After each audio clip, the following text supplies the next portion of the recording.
live? Do I remember how to do this? Am I streaming? It looks like I'm streaming. Things look like they're connected.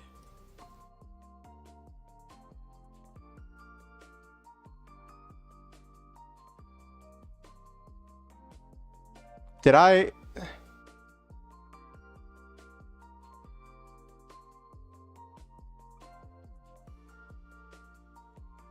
Okay, looks like... is stuff... Come on.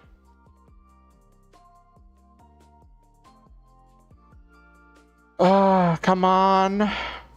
Why is my internet pooping out right now?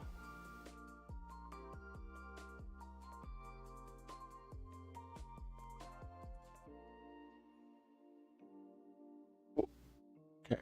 All right, looks like things are stable. Everything looks good. Hello, everybody. I realize it's been like a month. Sorry. Kinda got sucked into life and all that and the other. It's good to see everybody. But yeah, I'm streaming.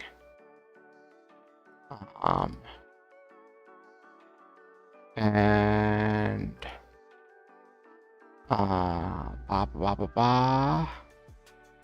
yeah, let me check this.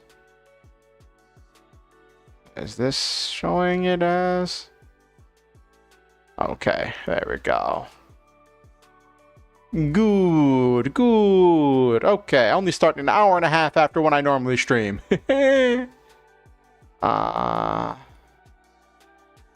Everything looks stable. Okay. Let's change scenes to the just chatting scene as we get ready to jump right into the gaming. Will the model pop up on screen? Uh-oh. Yay! Hi, everybody! Hey, hey, hey, hey, hey! I love all of you.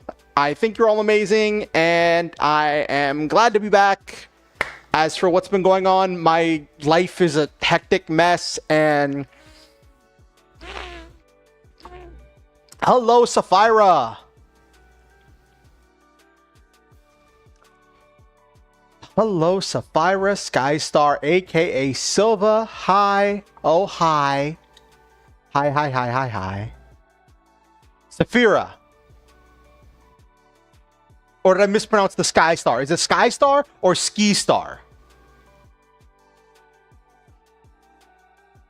Anyway.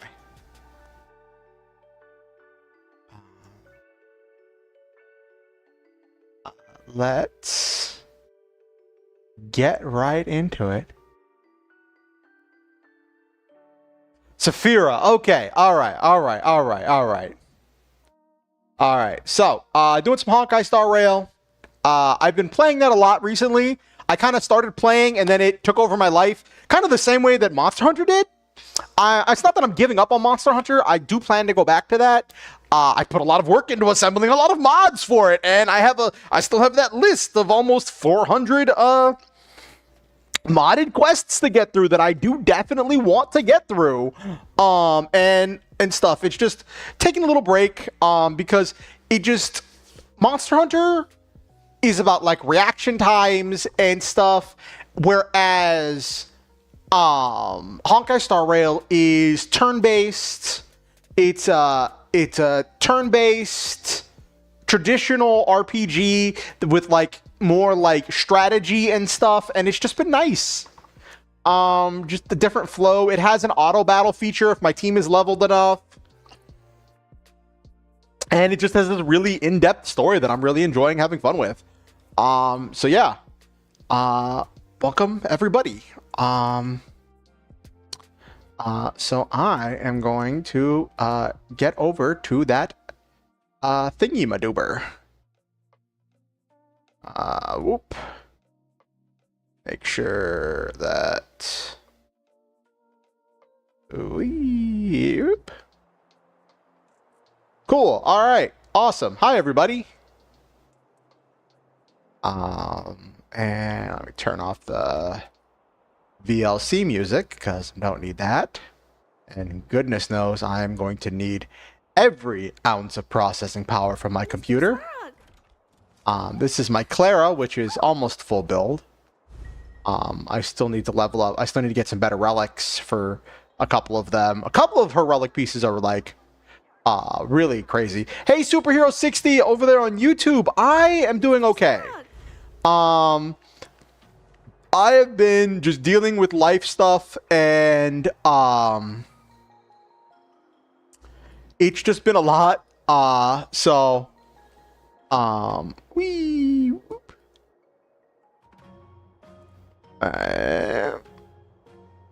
Okay, there we go. But it's good to see you, Superhero 60. How have you been? What's new with you? What's new with you, Scooby-Doo? I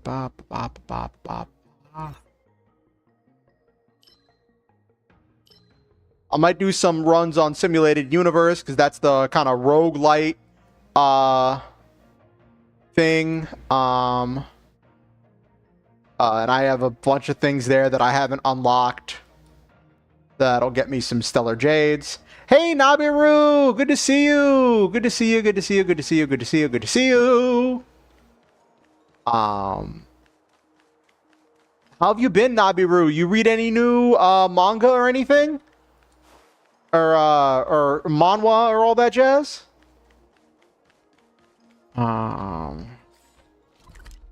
Let me... We have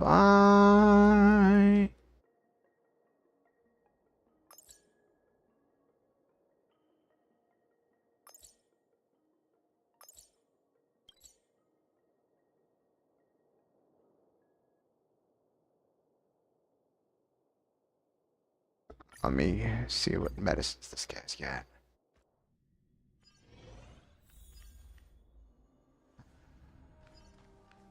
Hey, Noel Main! Good to see you! How have you been?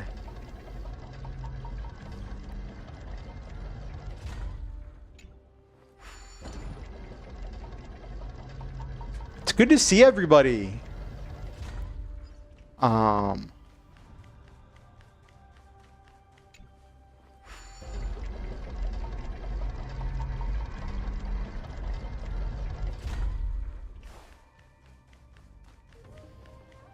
Ooh, that sounds fun.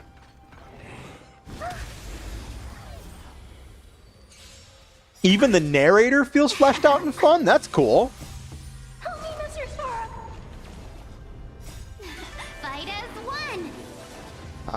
Let me make sure my volume... Oh, I don't want this to be too loud. Turn that down a little bit. Hey, we can only do our best, you know? It's one of those things where, like, we all try to,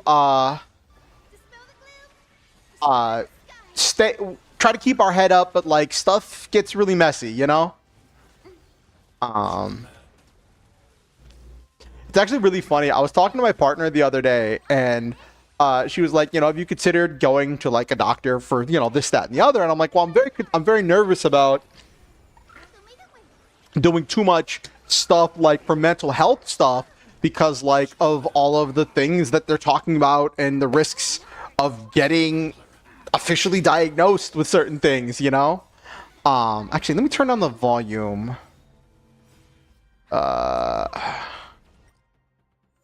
Let me turn on the volume a little bit.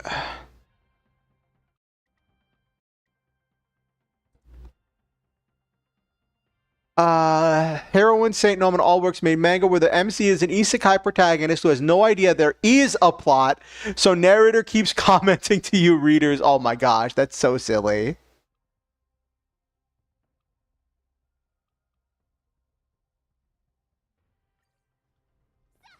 There we go. That's less loud. Okay, because that was getting distracting for me.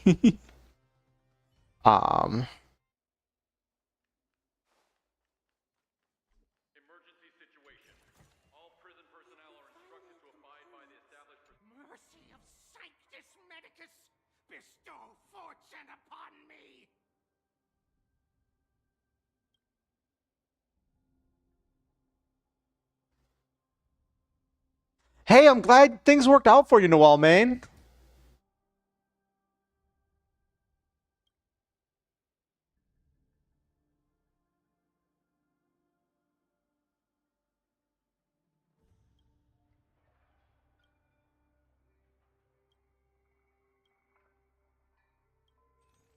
Let's see, what's this guy got?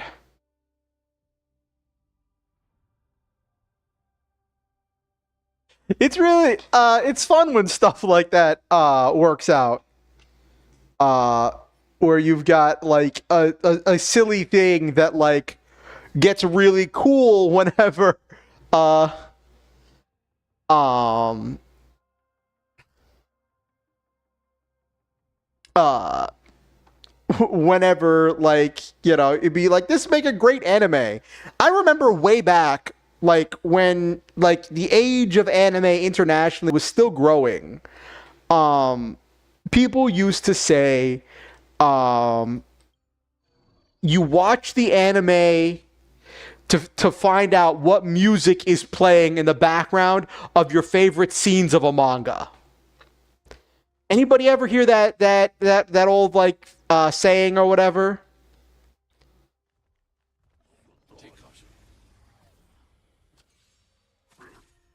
You want to be better at drawing? Nice, Superhero 60. Awesome.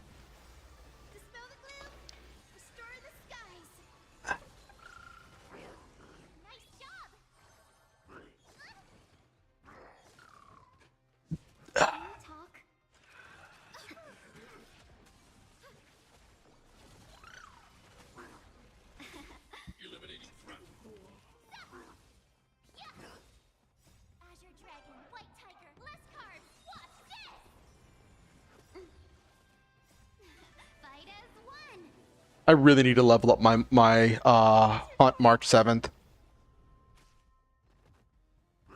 So, I have the auto battle turned on because this is just a random battle. Um, so I can just kind of yap while the stuff is going, and I can interrupt it if I see something going wrong and manually take over. Some anime just to see what voices were given. Yeah, I definitely understand that.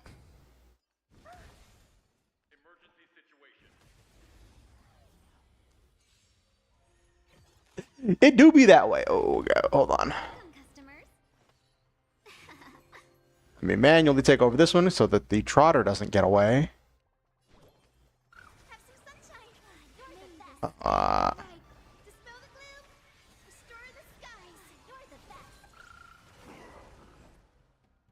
Okay, and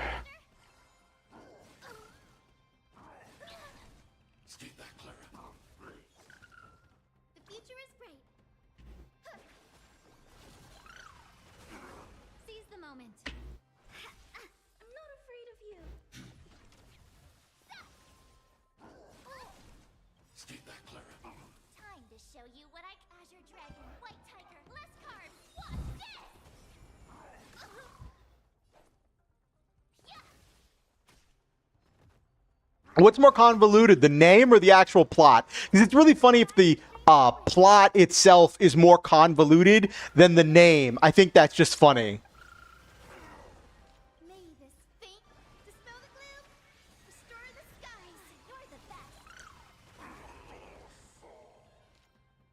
Oh. I should have put that on March to get her ult. That'll get speed boost.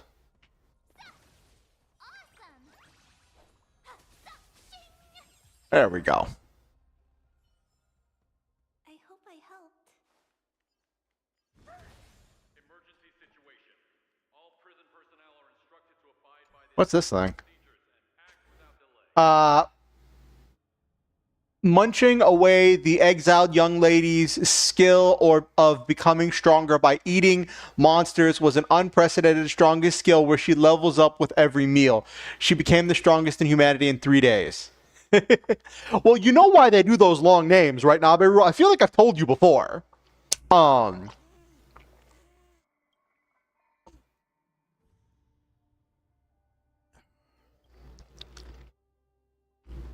Have I told you before why they do those long, convoluted names?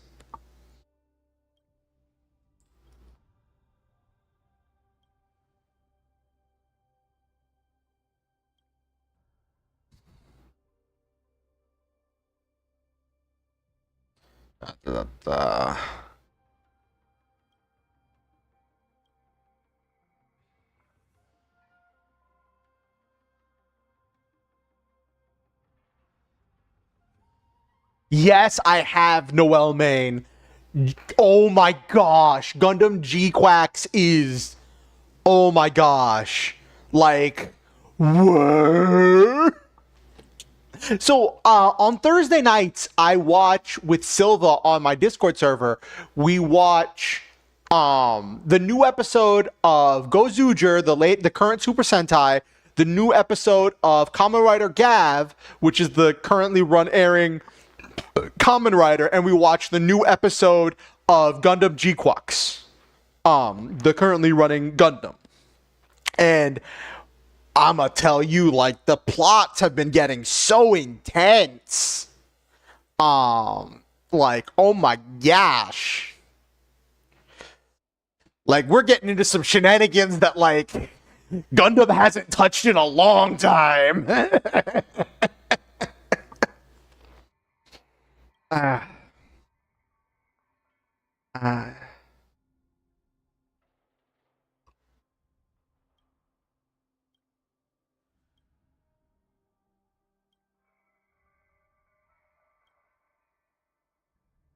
Are you watching it, Noel Man? Are you caught up to, like, the latest episode?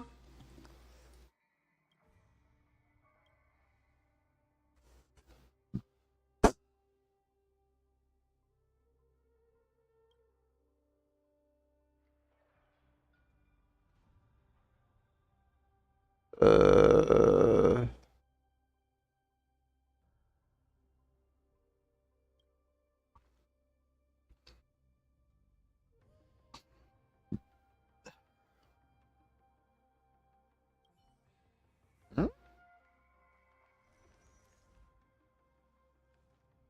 I just found a random little side quest. Okay. Um. Oh.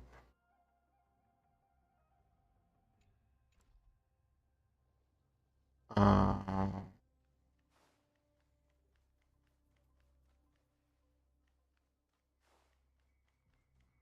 One of the hidden quests. Where I need to go? Hold on. This guy needs to tell me where I need to go. Again, hold on.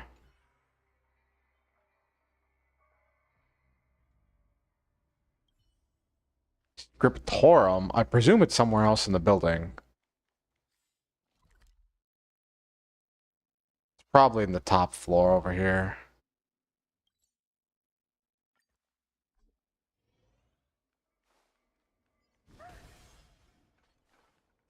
But yeah, I don't want to tell any spoilers if you're not caught up to the current episode. So but it has been an absolute ride. Also, Kamen Rider Gav, like the writers of Kamen Rider Gav, like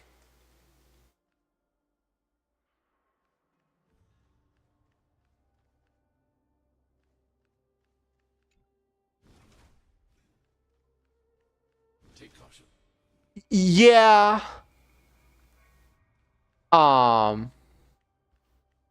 Yeah, pacing went absolute nutso bonkers. Um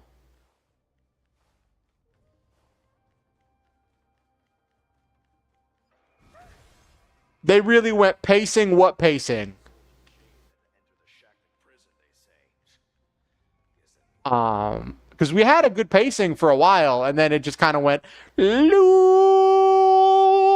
then just like ran. Is this a surveillance? Or is this those like scrolls? Is this the scriptorum? Everyone says that the Ten Lords are easy to deal with. It's the scribes that are difficult.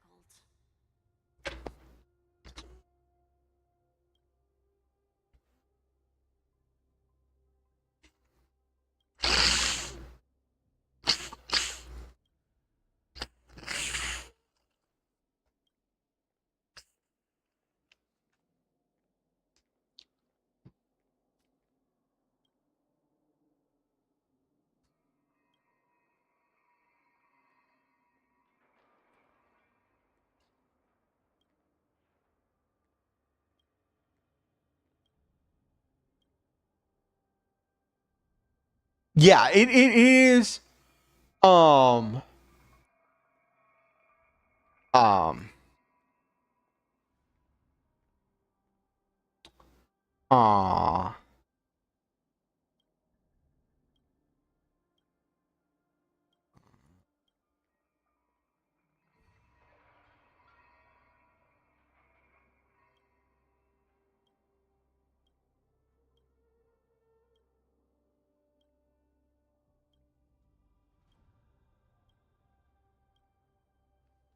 Okay. But yeah.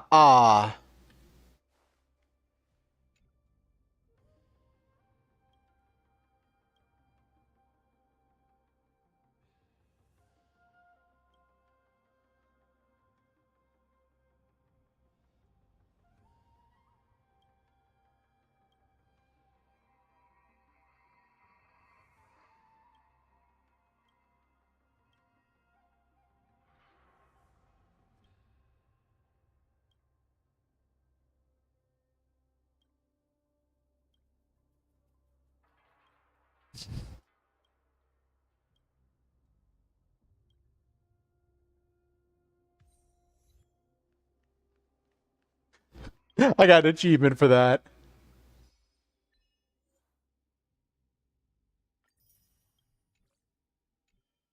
Yeah. But no. So, are any of you watching Common Rider Gav or Gabu? Right now, like, I don't want to spoil it if anyone's watching or is like waiting for the season to be over to watch it. But like, oh my gosh, did they? Um.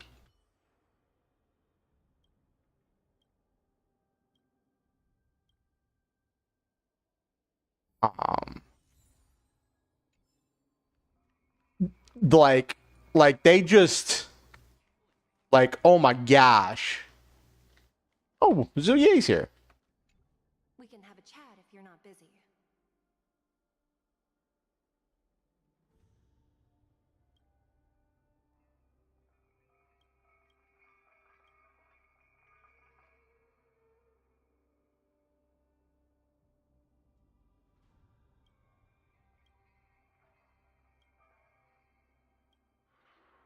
Uh.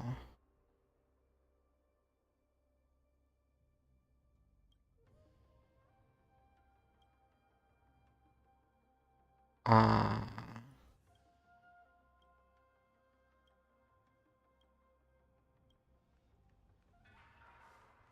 And where was floor 2?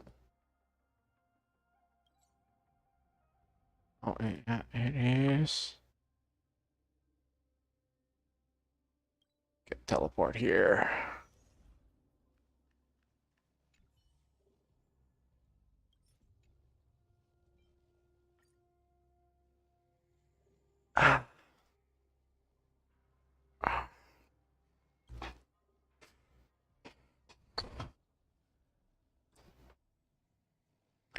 Okay, so the thing with Common Rider is each season it can be very, very different. So we got a big reveal a couple episodes ago. So the theme for this season, actually not Common Rider Gav, sorry, Gozuger is the one. Well, I mean Common Rider Gav is good, but the Super Sentai. Sorry, I'm getting a lot of things mixed up. Gojuger, the current running Super Sentai. Super Sentai is the series that they use the footage and props for to make Power Rangers, or at least they used to. Now they're talking about going completely independent from Super Sentai moving forward. But are any of you watching Gozuger? Sorry, I completely blanked on that. Because I want to talk about the latest plot direction that the season is going with. I think Silva told you about it, Nabiru.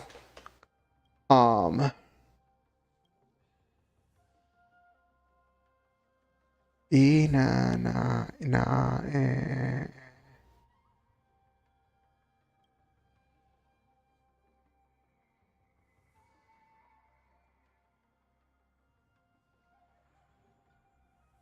Okay, hold on one second.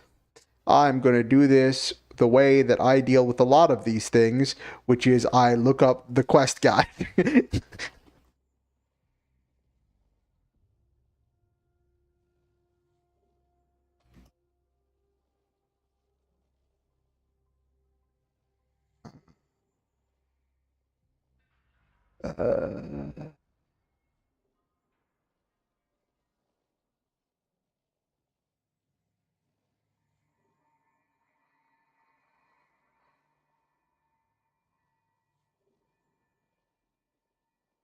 You don't watch it? Okay. So in the current Super Sentai Gozuger, it is so Sentai are essentially like they're a team of heroes that gain the power to transform.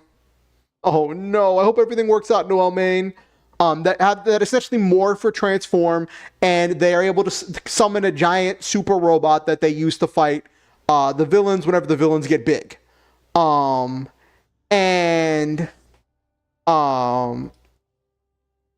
there is uh uh this the villain in this season is these enemies that they find people that are like-minded, similar to the ideals of the monster they're trying to create, and they use that as the base to build for the monster to use them to materialize itself, right?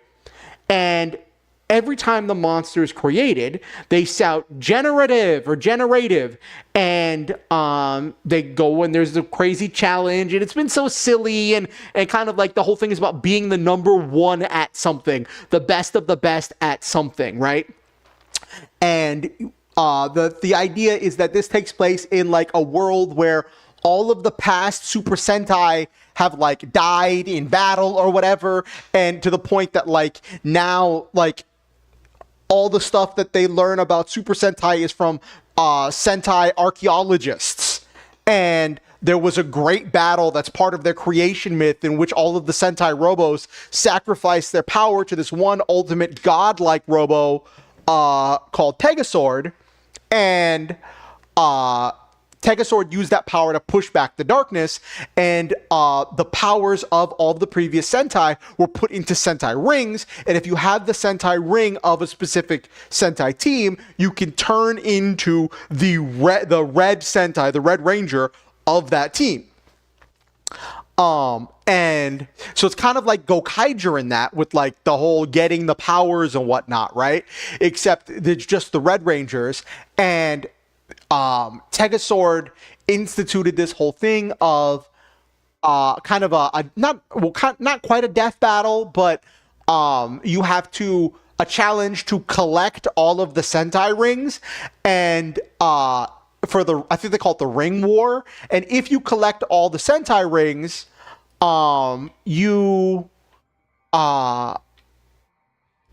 if you collect all the Sentai rings, then you get your wish. You get your wish fulfilled, right? By Tegasword, right? And there are a lot of people that are not technically a part of the Sentai team, the Gozuger, because the Gozugers are the only ones with more than just the red ring, with an actual team, right? And all of them spent like the first part of the season like at odds with each other and like fighting each other, then they're finally agreeing to work together to deal with the monsters, to protect people as they're all like trying to find the ring warriors and take their rings and so on and so forth. And we know that the villains are directed by someone called the Empress, who has this kind of like robotic face, and all you see is a giant head, and it looks like she's like in this like wedding chapel as like her base in this otherworldly wedding chapel. And so there was this fan theory that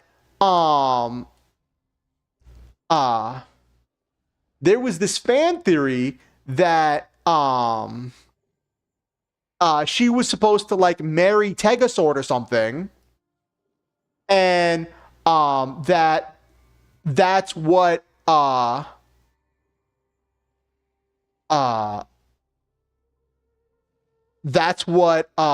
is like happening. Like Tegasword abandoned her or something like that, right? And we found out in the last episode, not last episode, the episode before last, that the villain is actually AI. Is actually not just any AI.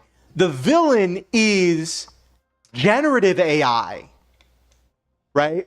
And she is the ultimate generative AI driven machine that was designed to be an AI generated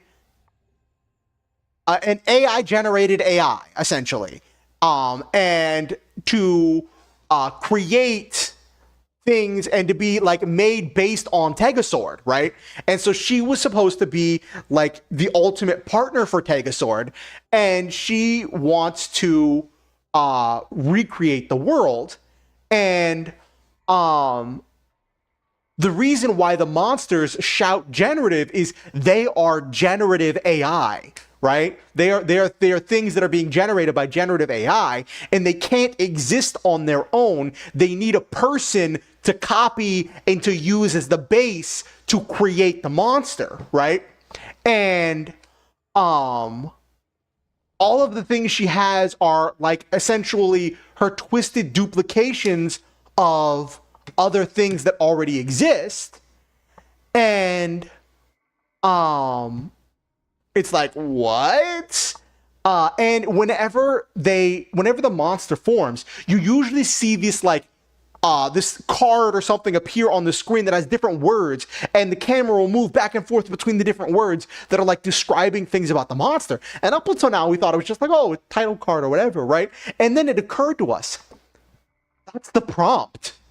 That's the text prompt that is being used to generate this monster.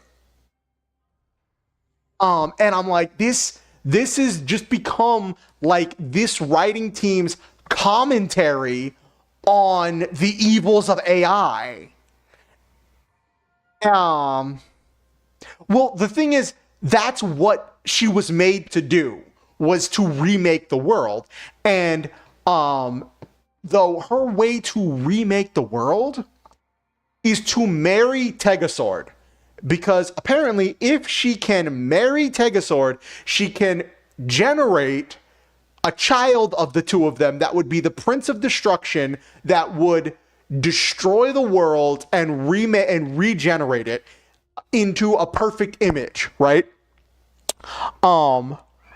But she kind of forces it to happen prematurely, and not this past episode, but the episode before that. Like in the fight, like she took on her huge robot form and like was fighting Tegasword, who's like the Megazord of the Sentai of the Gozujers, and like it was just straight up a forced robot wedding where like she dominated and like held him, and you saw like them pulling each other, him pulling her in, and this giant robot kiss, and I'm like, what? And then like she like drained a bunch of Tegasword's power and then created this new robo, and she's like, this is our child, the Prince of Destruction. And like the team, the Gozujers lost. They lost in a way I don't think I've ever seen a Super Sentai or Ranger team lose, right?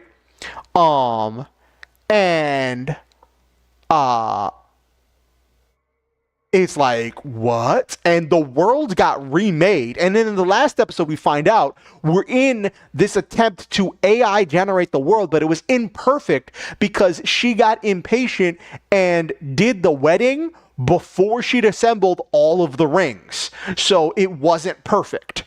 And her child, the Prince of Destruction, is like, he doesn't understand what's going on. He's confused. He's scared. And he gets found by this person who you find out was the previous Goju Wolf, the previous Red Sentai from the ancient battle that's in their creation myth. He was the previous pilot of Tegasword, but he's just been around, I guess. And he finds the ring that's connected to the Prince of Destruction. And yeah, I know it's kind of a weird place to walk in Noel Maine. And like I'm talking about Super Sentai, the show that whose Super Sentai is the franchise whose footage and props were used to make Power Rangers for a long time. And but yeah, the Prince of Destruction is this giant robot that like is a literal kid. Like he doesn't understand what's going on, and he gets found by this very arrogant guy who's like, "I'm the real number one," and like befriends him. And it's like, and it was just a huge, like, wild, uh, uh, wild thing.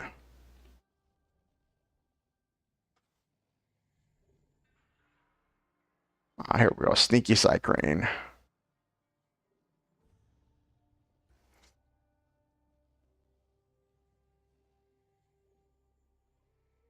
Well, the thing is, it's not about like your stereotypical like Terminator AI. It is about generative AI. And I think that's interesting. Um,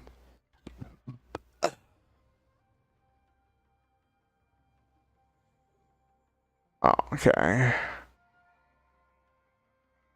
Okay.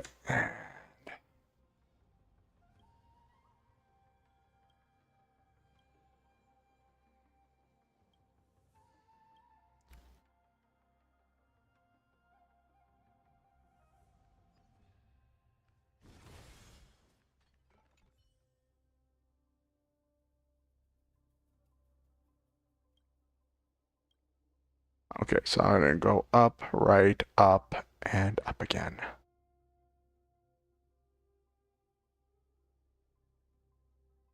What did you watch? What was it, Noel man?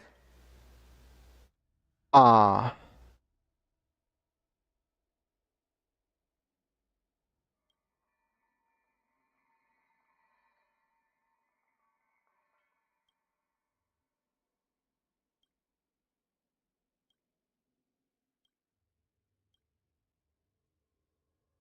up, right, up again.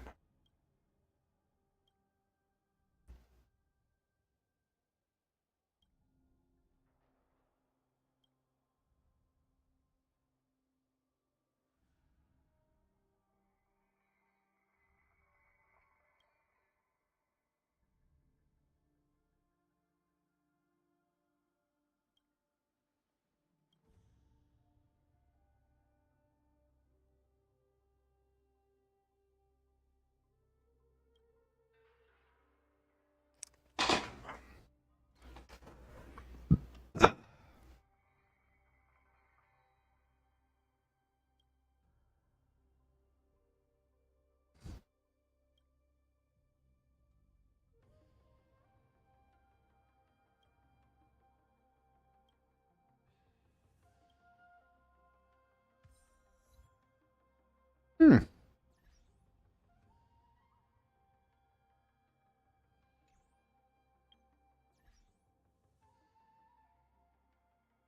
Let's not. Oh, was it? It's not. Oh, was it something silly or something? Something. Okay, all right. I'll leave it alone. I'll leave it alone. So I was saving up Stellar Jades. That's the in-game currency for Saber, but then I realized that I really liked the character that's on the rerun banner, Aglia, and I pulled and I got Aglia, but then I realized I need if I can get one more copy of her, then like she just performs so much better. So like now I'm pulling for that whenever I get enough in-game currency in Honkai Star Rail. All right, let's go do so. Let's go. We'll get back to these side quests.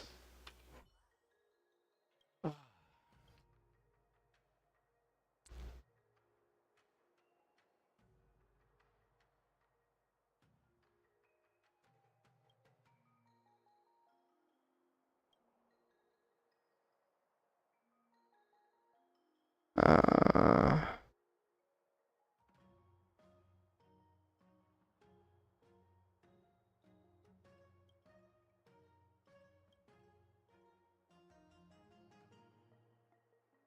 Well, what's the thought?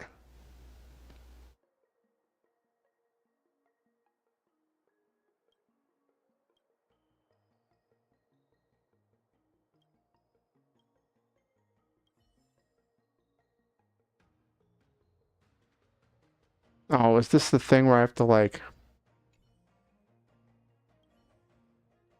wait a day?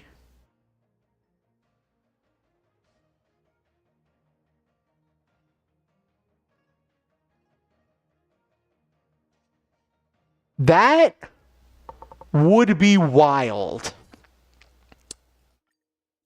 Um.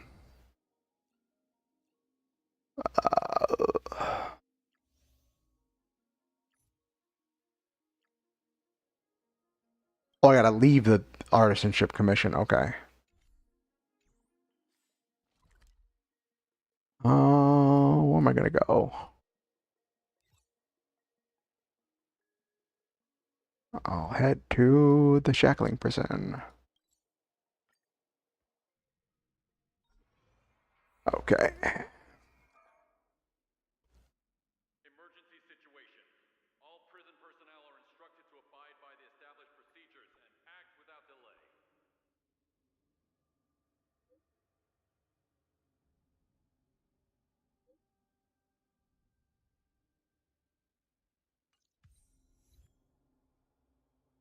Mr. Swamp? What did I just got another.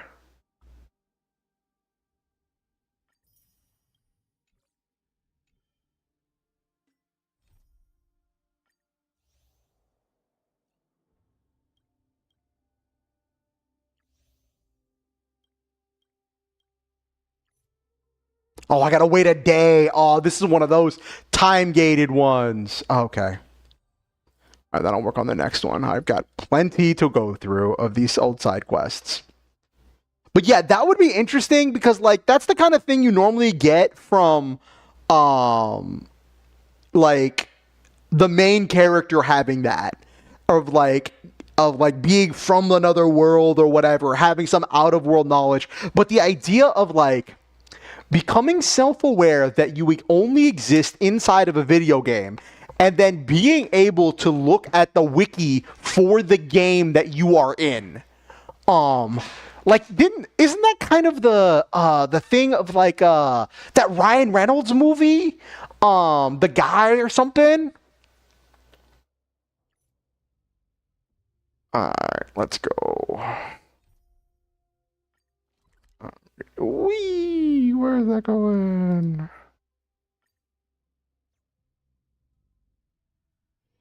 Don't worry, Mr. Svarog. We'll be safe here.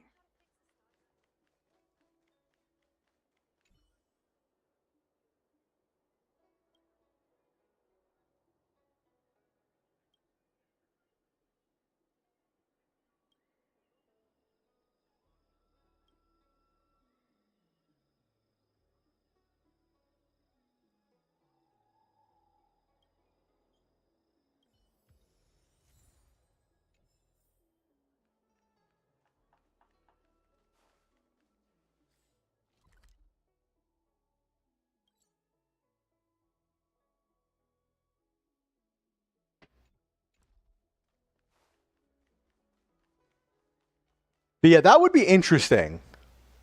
Like that would be kind of a real like mind screw. Like what is it? Someone was talking about like cool magic items in D&D, and one of the things they were talking about was like goggles of the fourth wall or something. That like when a character wears them, not only do they become self-aware of the fact that they are a fictional character in a tabletop role-playing game that is being controlled by someone else.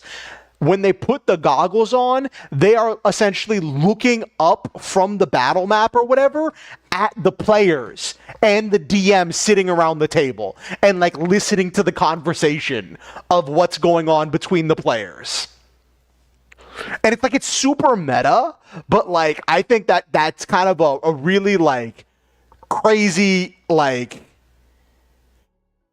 because like you could go like the Deadpool route of I'm going to abuse I'm going to abuse knowing all of the secrets. But then there's the like, what do you do with that, right? Like knowing the whole thing about. Oh, by the way, how does the stream look? I have it set to like the highest settings that like I feel comfortable doing, and I'm wondering how does it look visually. Let me check. Let me see. How does it look visually?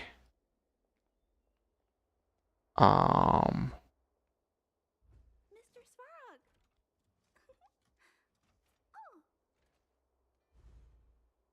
Stream looks good? Okay. I know there's not nearly as much action and stuff as there was in Monster Hunter World, but like, yeah. Anyway, let me move my model. Okay, here we go.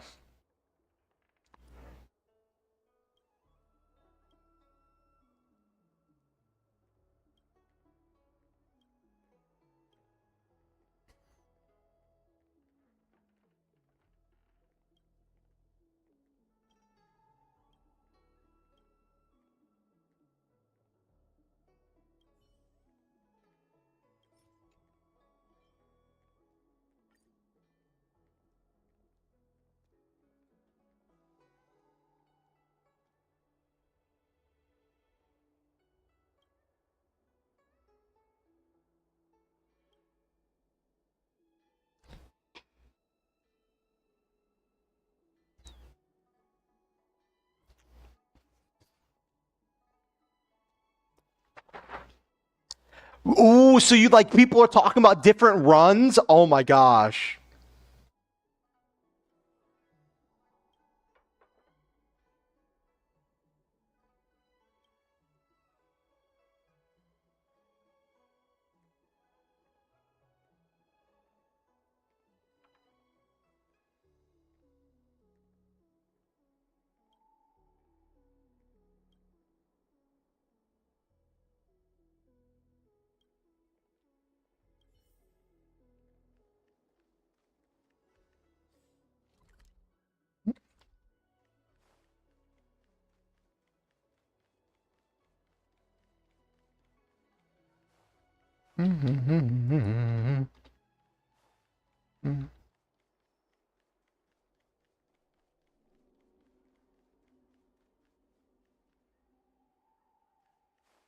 Oh yeah, this one.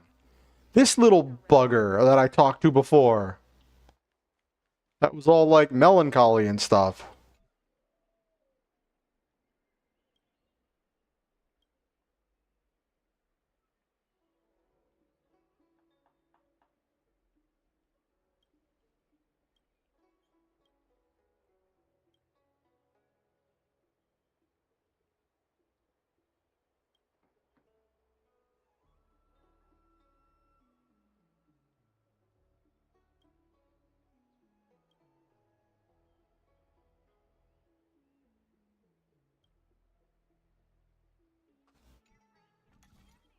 Okay.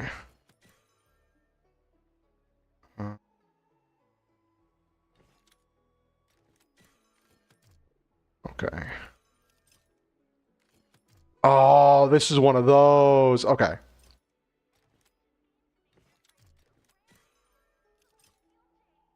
Move.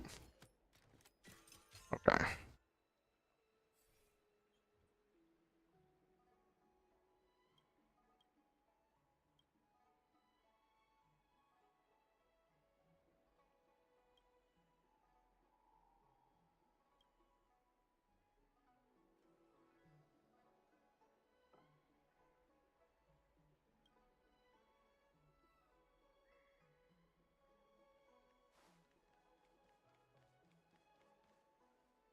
Oh, it's following me. I was like, wait a minute.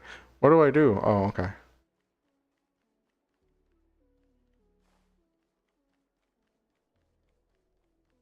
Also, I gotta say, I love.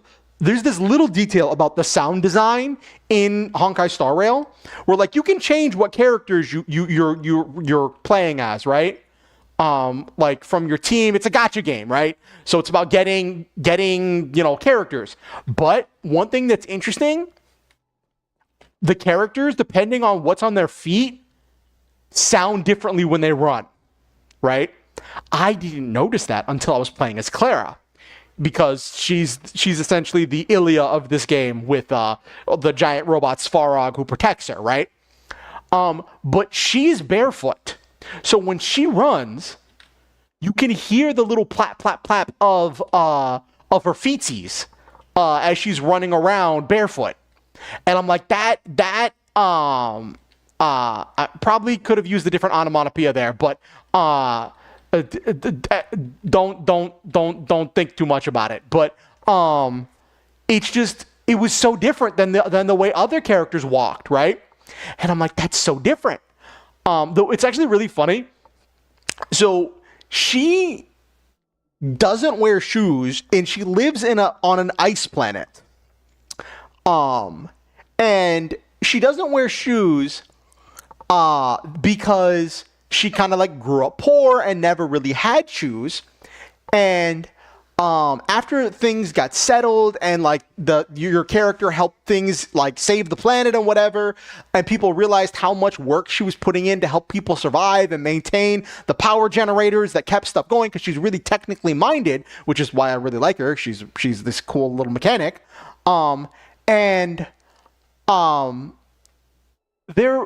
She got like a little fan club, the Clara Protection Squad or whatever, right? And they are all poor because stuff happens, but they scrounge together their money to buy her a pair of shoes, right? And she said, I don't know what to tell them because I don't know how to walk in shoes. And she's like, I don't know what kind of shoes they got her, but she's like, when I put them on, like, because she's lived her whole life without shoes, right?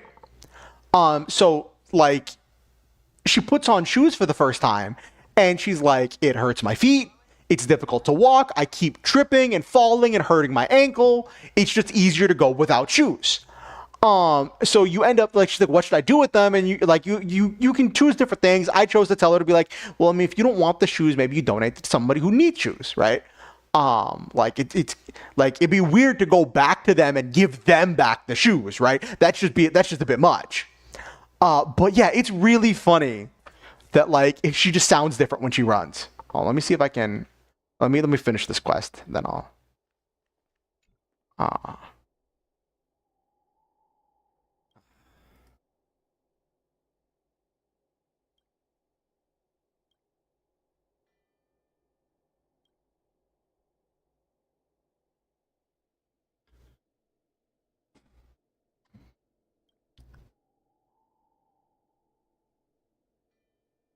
Yeah.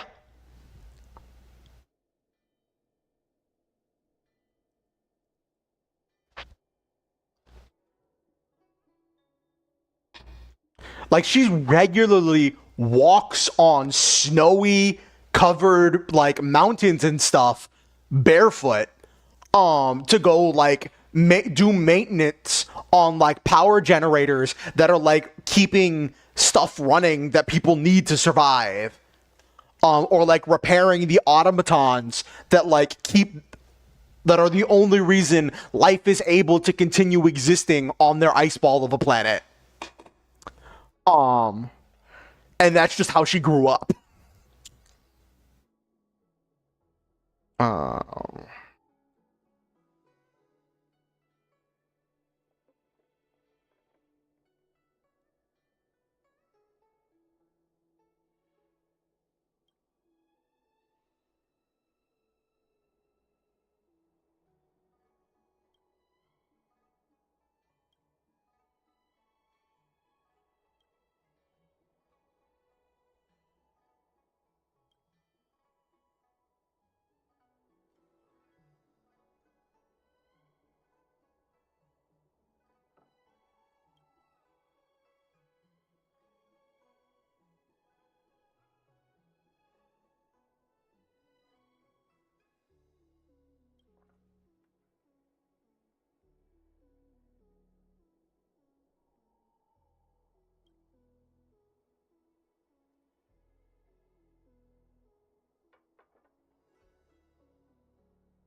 Knocked out steel doors.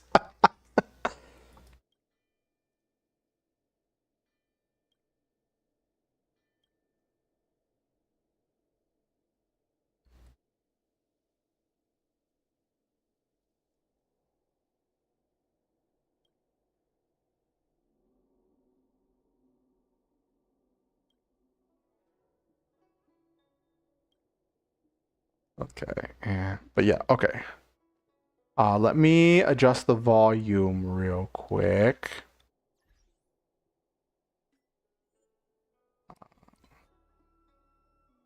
Okay, turn down music, turn up sound effects. Okay, turn up the Star Rail audio. So let's see if you can hear.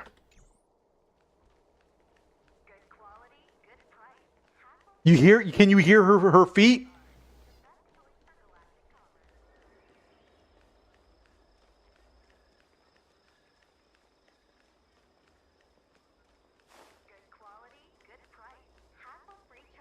You especially hear it when she dashes.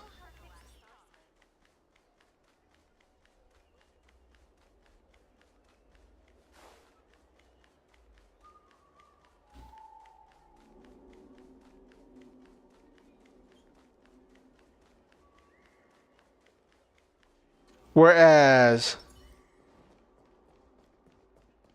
March 7th, you hear shoes.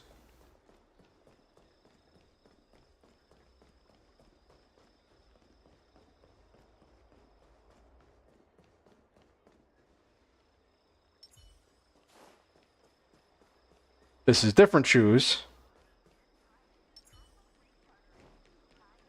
All the different shoes sound different too. Oh, that's so cool. Hey, Saphira. All right, have a good night. Thanks for coming. It is great to have you. I appreciate you being here.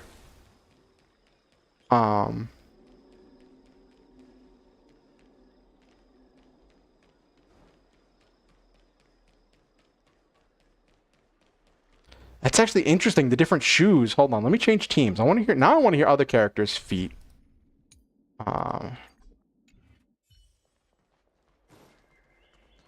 Yeah, that's like more of a sneakery sound.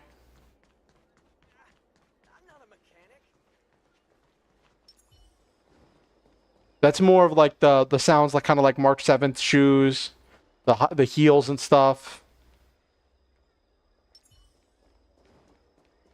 Oh, you can hear that sounds like high heels because that's what she's wearing, right? Yeah.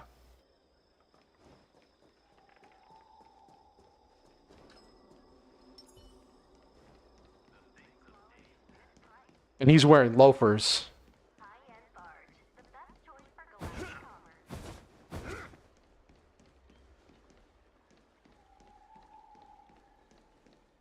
What'd you say? You said that to copy the sound, they probably had to practice clapping or using mannequin feet on fake floors? That was the last thing I saw.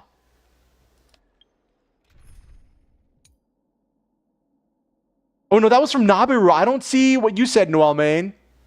A thing that happens in the game that's inside the game. Ooh.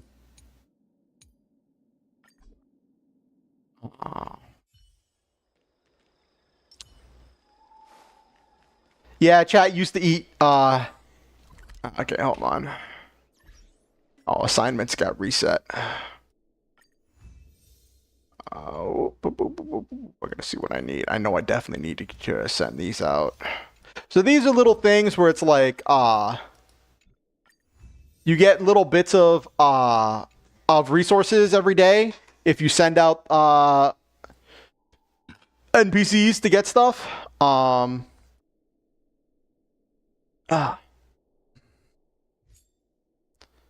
Nihility. Do I have any? I only have one Nihility character. I probably should have pulled for Cypher just to have a second Nihility character. That's funny. Okay. Anyway, let's go on this quest. Where am I looking for? Where's the thing I'm looking for? Gotta go to the Alchemy Commission. Why is it in the Alchemy Commission? Why did this dude lose his robot in the Alchemy Commission?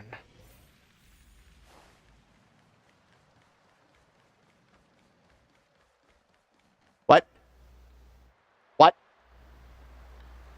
What?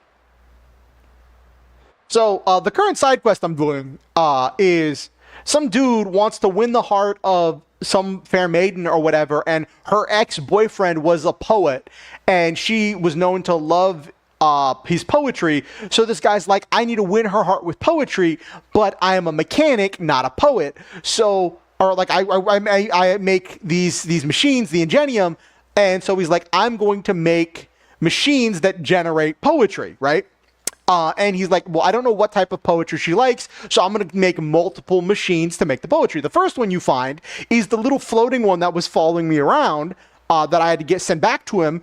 That would just like, it's a little floating disc or whatever with little tassels for arms, right?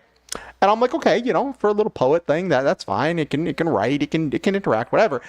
This is a combat machine, and the fact that he made this into one of his poets is what? I'm sorry, what? Let me turn the sound back on. Wee.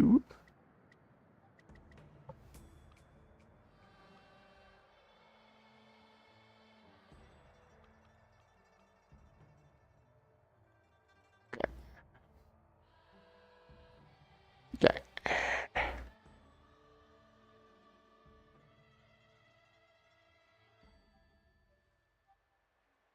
Okay.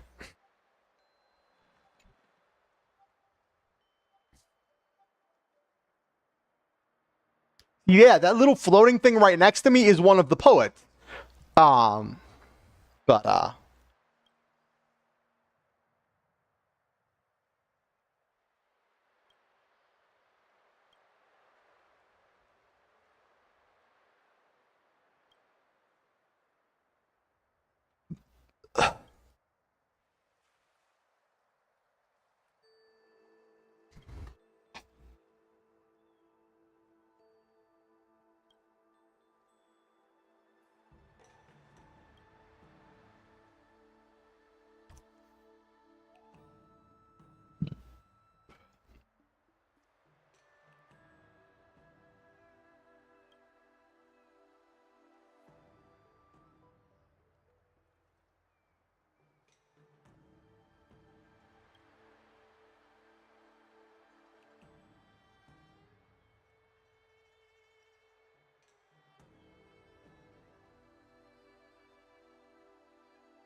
We're in trouble now.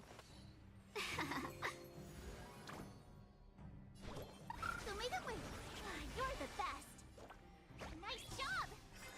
Commencing pacification. That was neat. Stay back, Clara. Time to show you what I can read. Azure Dragon, White Tiger, less carbs. Watch this. May this oh my gosh, I really need to level up my March 7th. Or not level up, but like actually like level up her abilities and stats and get a decent set of gear on her, because that damage is pitiful. Let's be friends. Hide. Criminal. Yeah. The future is great. Have some sunshine. Better late than never. Ready to shine. Also, Hyacinth's little flying Pegasus right there, little Ika, is kind of a meme in the community because he's just so small. He's just so chonky.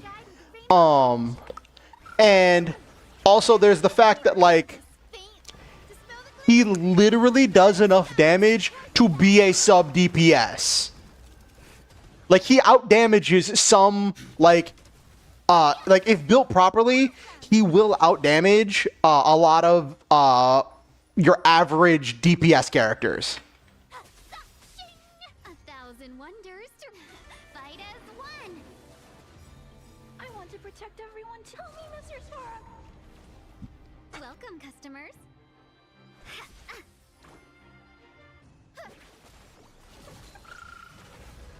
Lower your weapon. Mission command.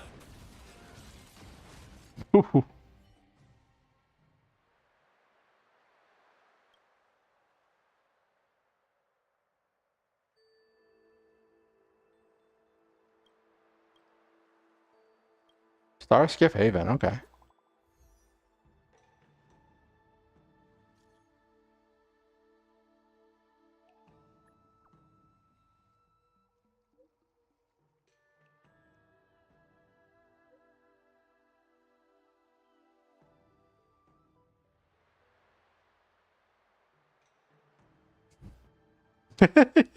Yes.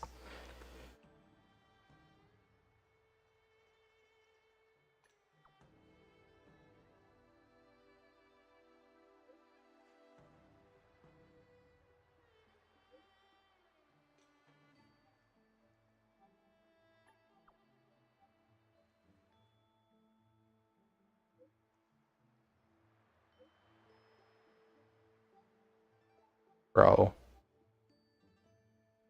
Bro. Bro.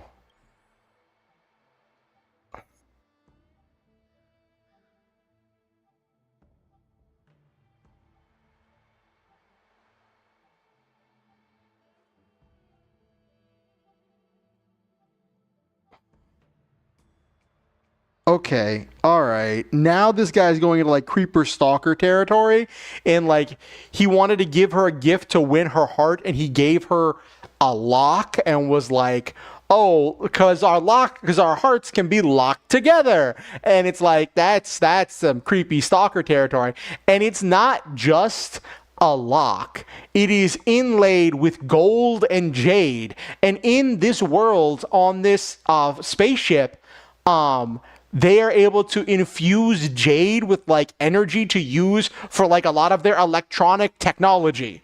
So like this is like that's like a super like so I don't know if I want to ask him where he got that from, or if I want to just say, bro, you are going you are no.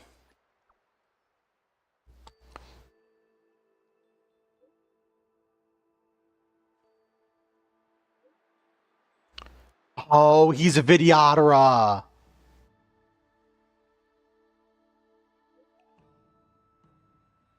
Okay. All right. Like with context, it makes more sense. So the Vidyadhara are essentially dragon people, and they can't reproduce. But when they have a very long lifespan, and if they make it to the end of their life without being killed, they will go through a regeneration process where they turn back into an egg and they hatch into a child.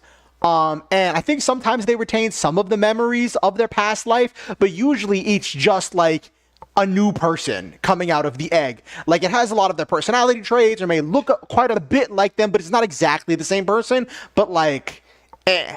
So this guy's saying that this was a treasure from his past life. And when he was he held it in his hand, he was given it at his hatching rebirth. So they told him he was fated of jade and gold and sent him to artisanship commission, which is where he got his training. And so like it's a very sentimental and expensive and like precious item, but like without context, being given to someone that like you barely know, like that's like bro. Okay. Heading to Scale Gorge Waterscape. Oh, Central Starscape Haven. Okay.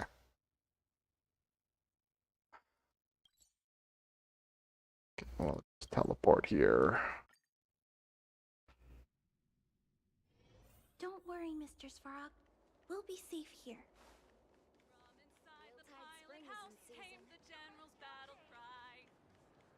Hello, graceful poet. See, this I could see as a poet, not the other giant robot.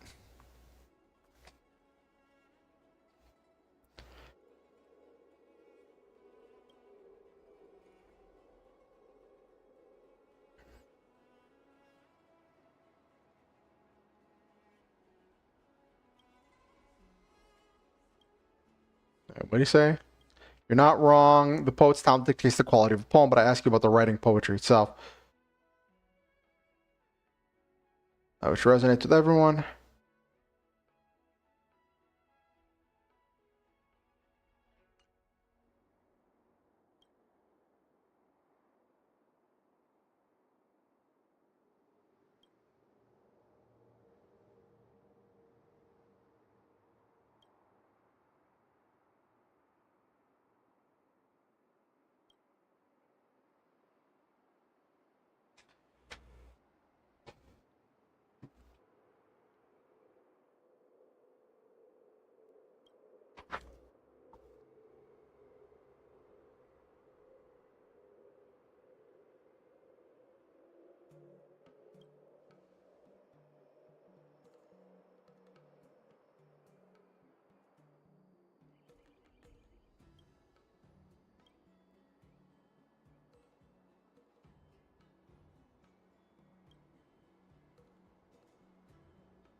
Okay, it's not just to run around and take pictures of people like having emotional parting moments.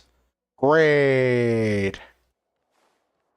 There are 4 options, 5 options, but I only need 3 of them. Alright, let's see which one I like. From inside the pilot house came the general's battle cry. Oh, oh, oh.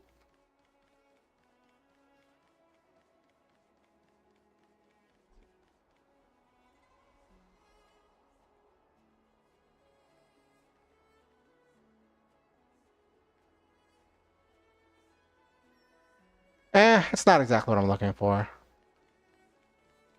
That's kind of a satisfied, like, looking for like an emotional, painful parting.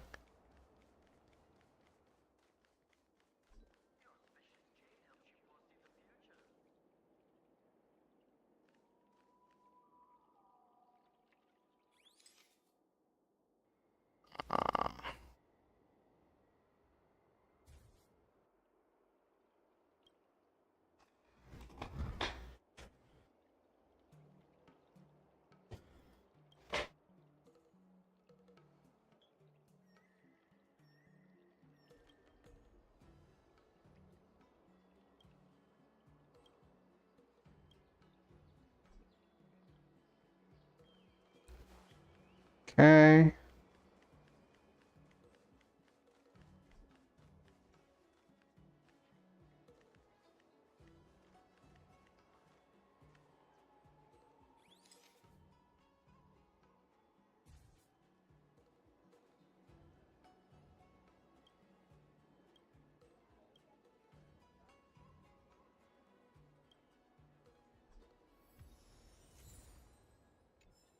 Oh, so I have to find which ones, not all of them are going to count. Okay. Guaranteed delicious. Got it. Okay, wait, hold on. Where am I? I'm running blatantly the wrong way.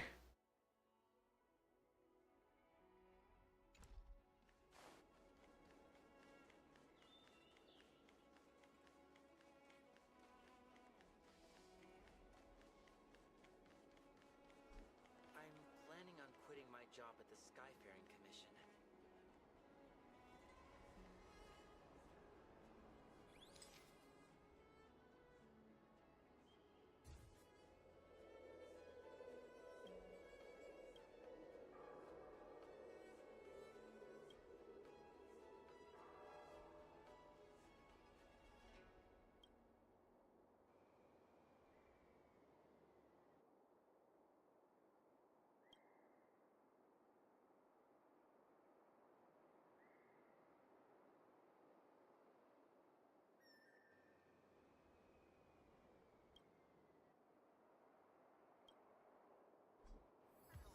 Okay, that is a painful parting.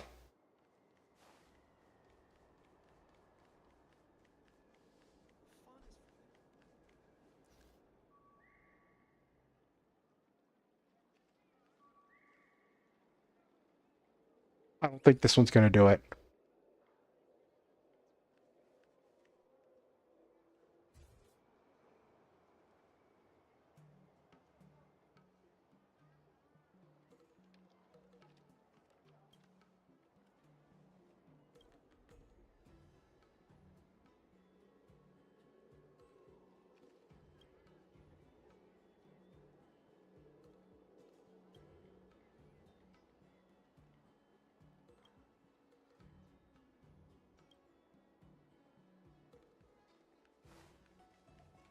All right, I guess the last one is the. I guess that one is the last one. Okay. From inside the pilot house came the general's battle cry.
I need to go upstairs.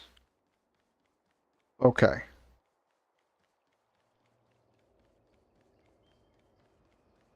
From inside the pilot house came the general's battle cry.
It better not be the flame-throwing goldfish.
Don't worry, Mr. Svarog. We'll be safe here.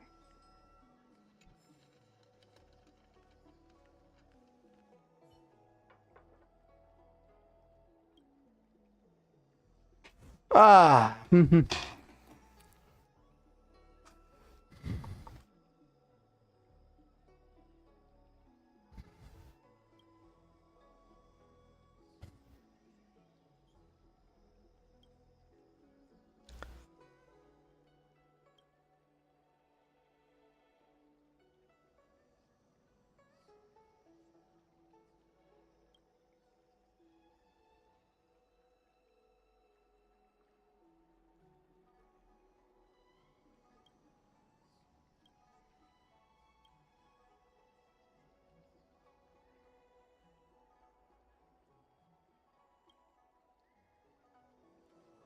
Picking chrysanthemums and drinking wine at sunset.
I almost feel like I should pull Cypher just to have a second Nihility character.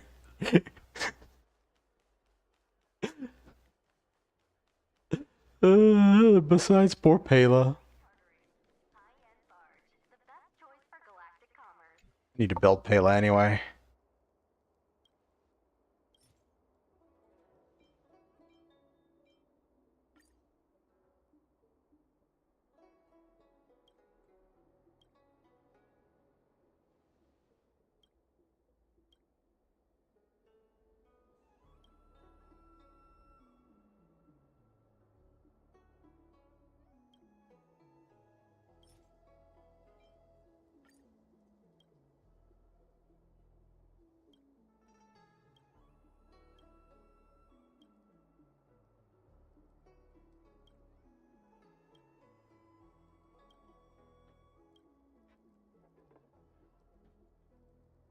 Hold on, what is it?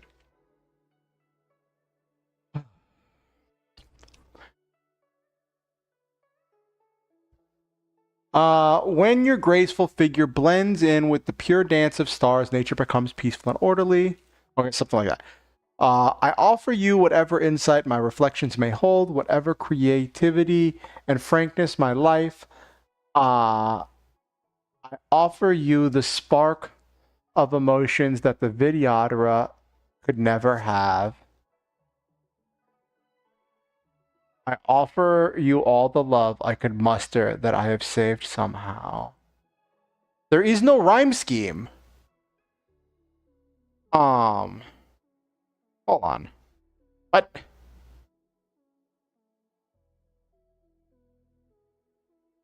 Um.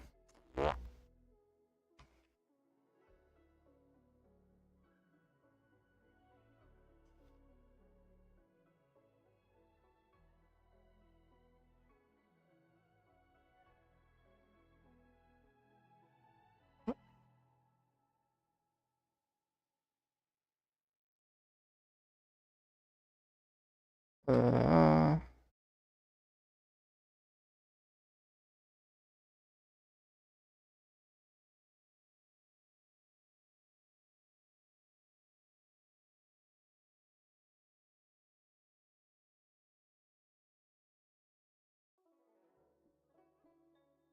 okay, so it doesn't matter what you choose. Okay.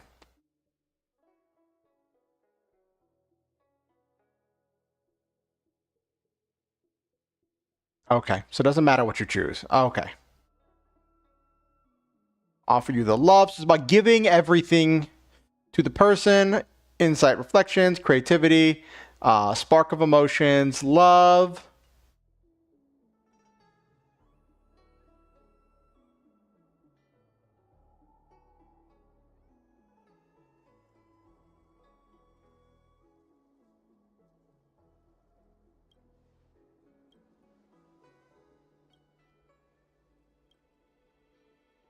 Okay, so now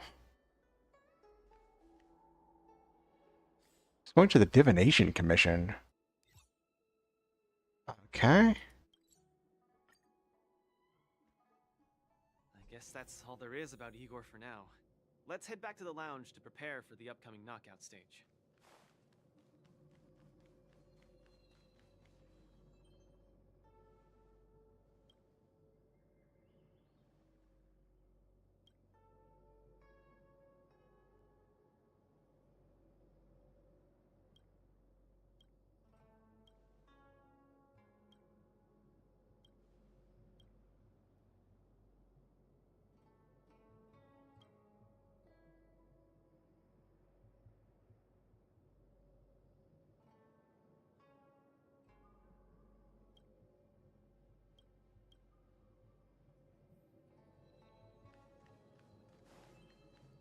Hold on. Imagine if the Divination Commission could predict how likely a person is. Huh? Can I have some? How did I not get this chest before? I don't. I have come to this area for quests multiple times. How did I not find that chest before? Chat, I might be about to crash out. Like, what? 10101. Okay, where is he? Where am I going here?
Are we really just stalking this?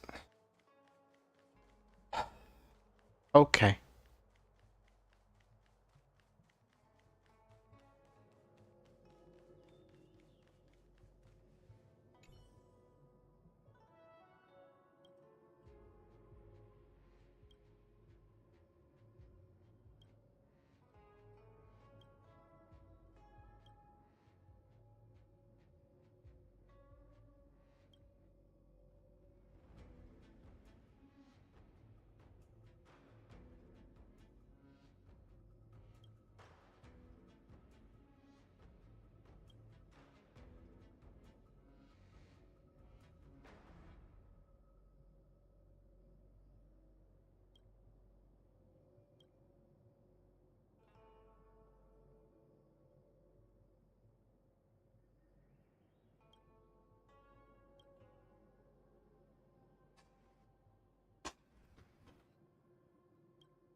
Wait a second.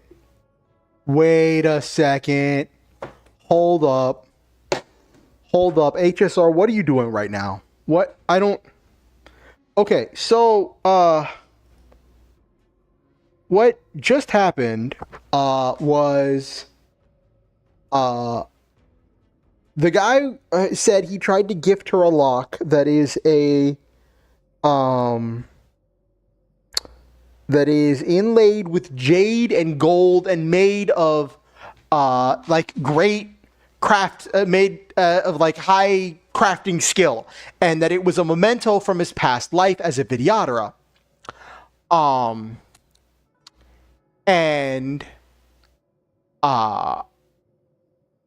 that when he was given it, the elders told him that that was a sign that he would be a great craftsman, and he was sent to the Artisanship Commission to be trained as a craftsman. They live really long lives, and the other person said that there's only certain memories make it through, and you need a special potion to retain memories of lovers and people you've been in love with and cared about from your past life. Or you need a memento from them when you are reborn. And she has been single for 200 some odd years. Or like, it was like 100, like, century or whatever, which isn't much for a videodera. But she never said why. And there's the rumor that her beloved went through a hatching rebirth. When this guy tried to give her the lock, she said to throw it away. And she has been upset with his bad poetry. And he is obsessed with her for some as yet unknown reason.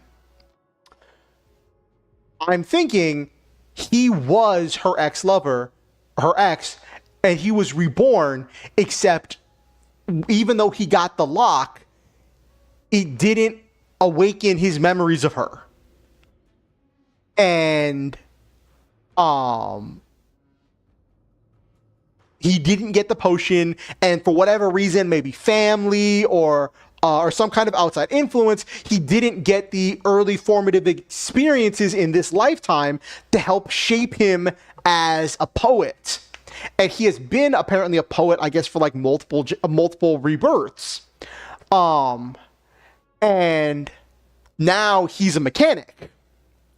He's a technician or whatever. So that might be why she is rejecting him. Like, oh my, I have to talk to her. Like, why you do this with these side quests, HSR?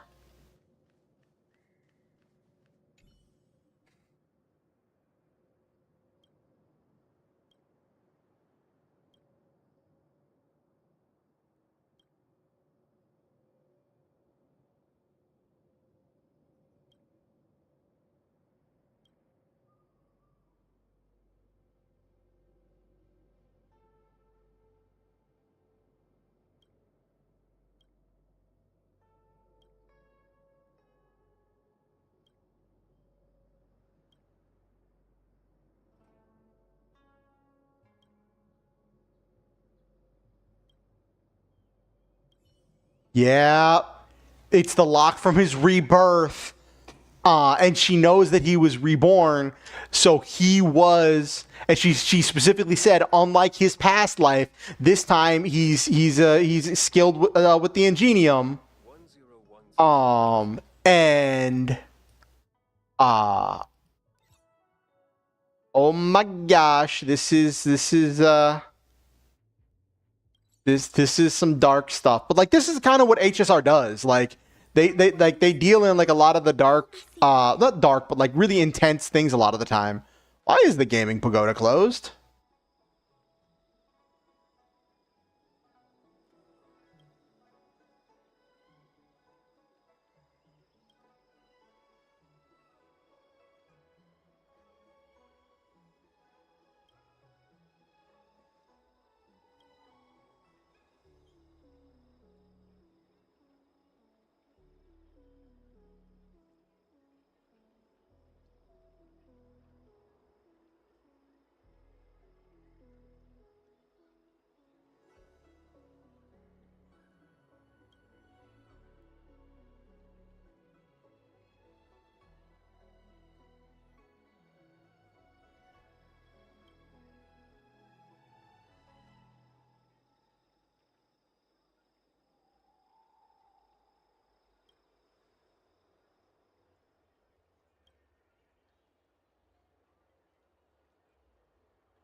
She likes beautiful clothes, and that's one thing they said is she likes beautiful clothes.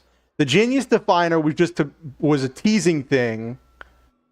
I hope I made the right choice.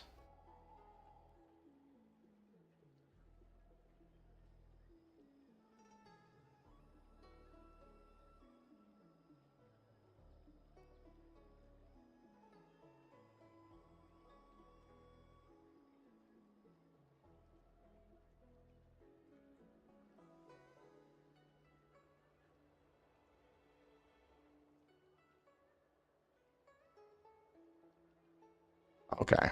Doesn't matter. Whatever it is, it's going to end the same. Okay. But she said she won't accept it from him anymore.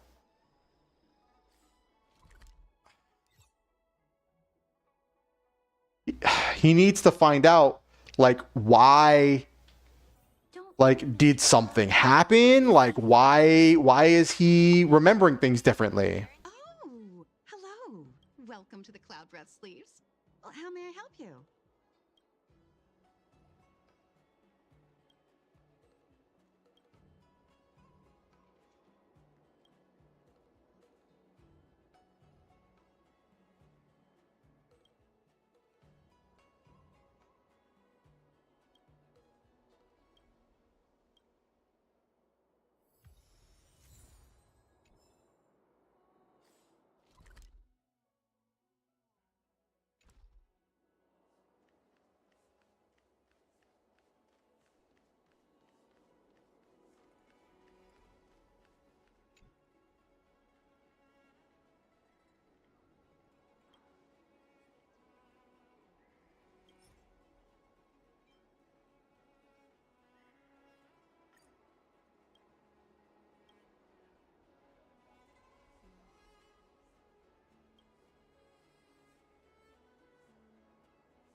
Hey, Jesus.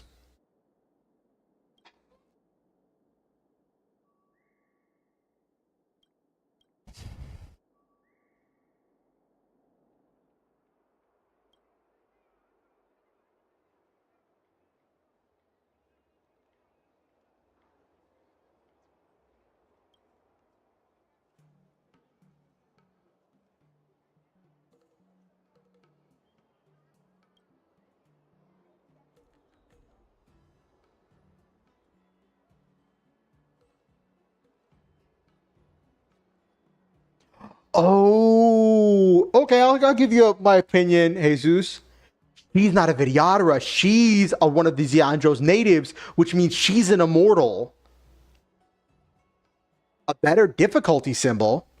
So she has lived one lifetime, and he has lived 4. So, and he just keeps falling in love with her every time he hatches. Oh.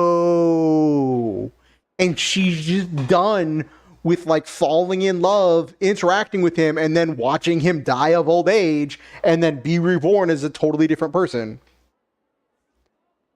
Green, yellow, orange, and red star or Roman numerals. Difficulty symbol, I'm green. I definitely go with green. No, not green for difficulty. So green, yellow, orange is the different difficulties. Oh, I see what you're saying. The stars or Roman numerals.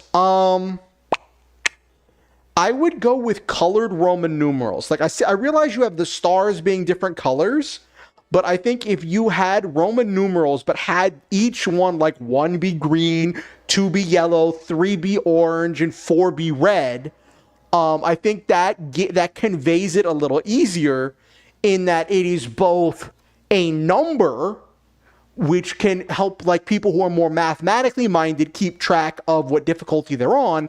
But it is also a color in that it seems appealing to people who are more artistic and like are less like literal or mathematically minded. I hope that helps you, Jesus.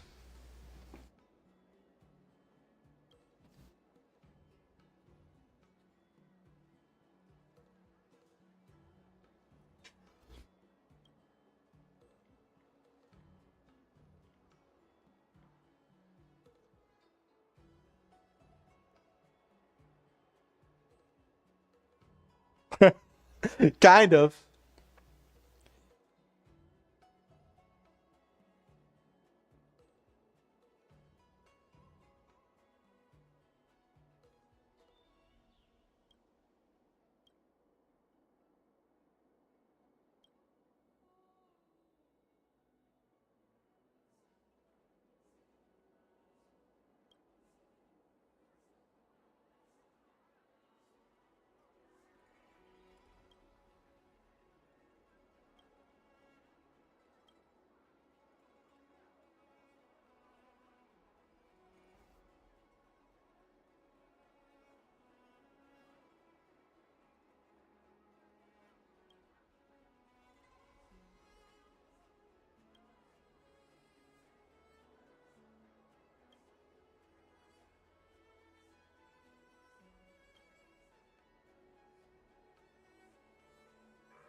She's burnt out on. Well, also her being burnt out on her love life is kind of. I think that's kind of a warning sign that she. So one of the things with the immortals, so there are different species living in the Xianzhou Alliance. There's the Xianzhou natives that are the long-lived species. The Vidyadhara. So the Xianzhou natives are essentially just humans that live ridiculously long lives. The Vidyadhara are the dragon people that are reborn and rehatch. They do have long lifetimes themselves, but they get reborn whenever they die if they make it to old age. And the Foxians, which are like essentially fox-eared people, like people with like fox ears and tails. And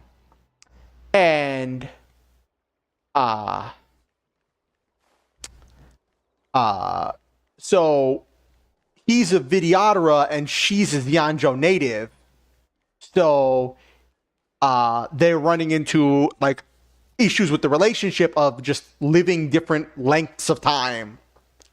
And one of the things with the Xianzhou natives is as they get older, because they're effectively like immortal if they don't get killed, because as they get older, they get more stressed out, they go through more trauma, and just like stuff piles up on them, and slowly but surely they lose touch with reality, they lose touch with their emotions, and they succumb to what's called the Mara, and they become what's called Mara struck, and they turn into monsters.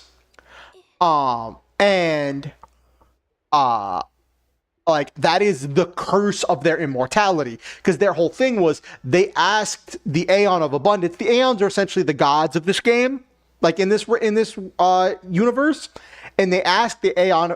Their ancestors asked the Aeon of Abundance for immortality, and it gave them abundance. It gave them immortality, but with a twist that they will go insane and become monsters eventually. And it essentially became a curse.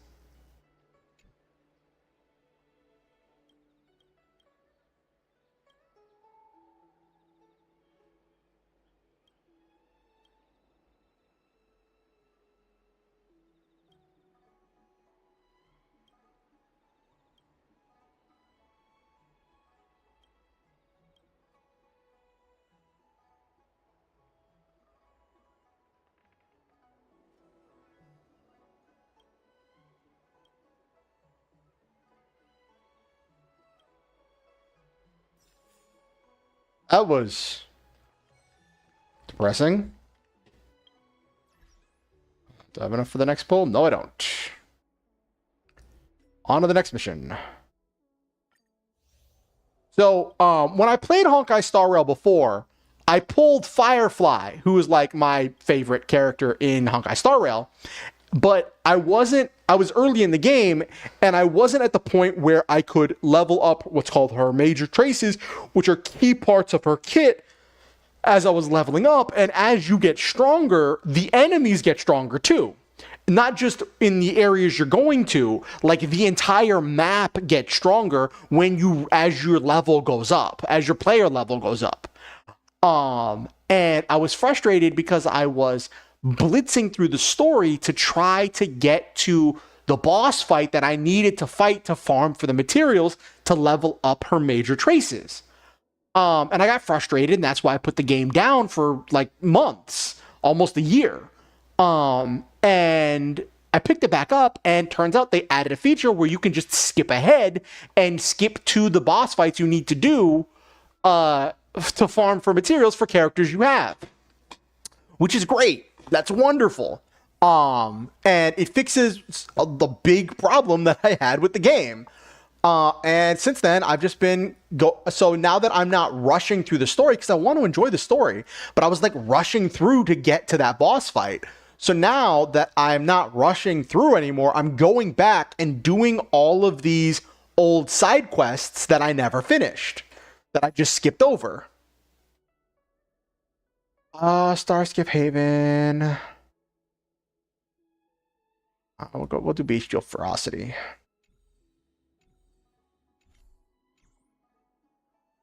Have I even got the quest yet?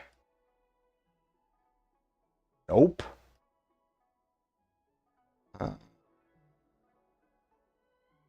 These are all... Yeah, okay. Ooh. Okay, here we go. Bestial Ferocity. Nope, that's the wrong one. Bestial Ferocity. That's the one I'm doing, because that one sounds cool. Don't worry, Mr. Svarog. We'll be safe here.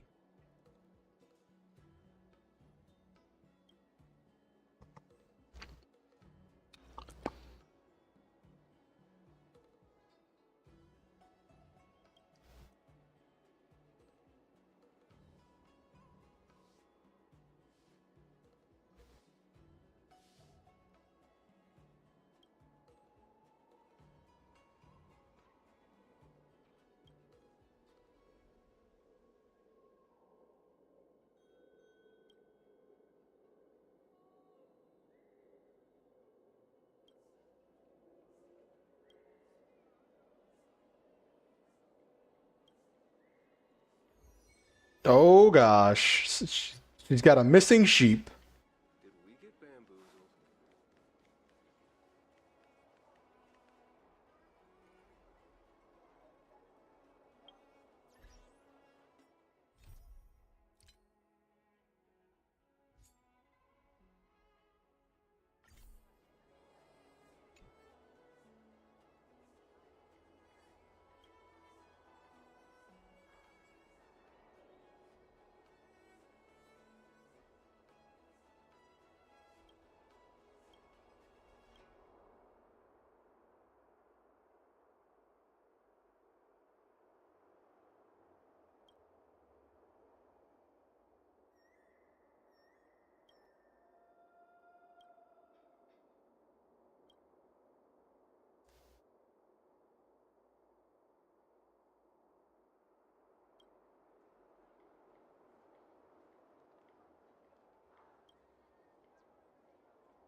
Okay, so I know who that guy is.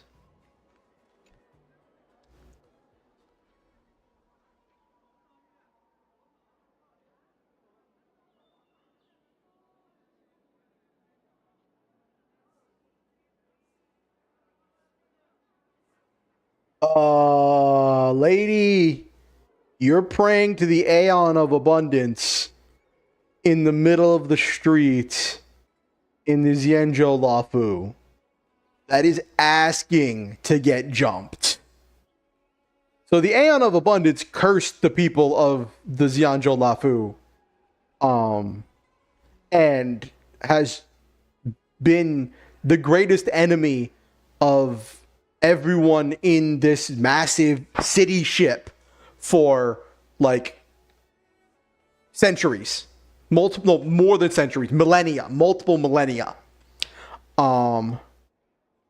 So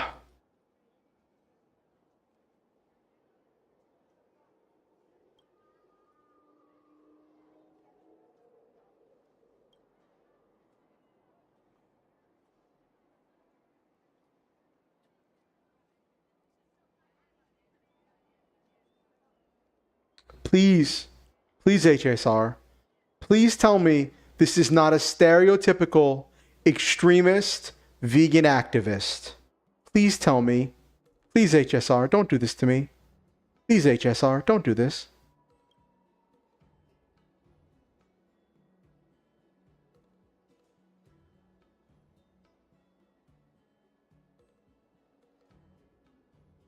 Why? Lady, why would you release them in the Scale Gorge waterscape? That place is... The Scale Gorge waterscape is a region that's currently crawling with monsters, and up until a certain point in the story, was completely submerged. It is the place where the Videodora go to be reborn. It is a sacred site. Why would you release sheep there? There's no grass.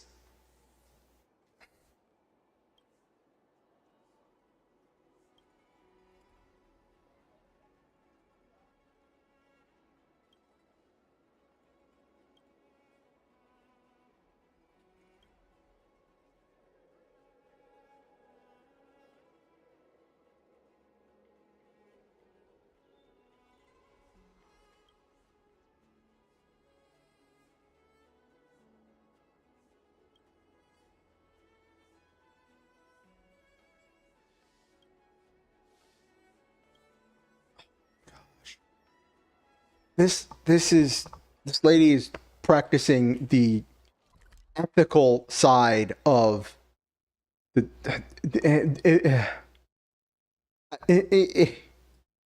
ethical side of the followers of abundance, the cult that almost destroyed this entire ship and killed all the people in it. Hello, Julian. Good to see you. How have you been?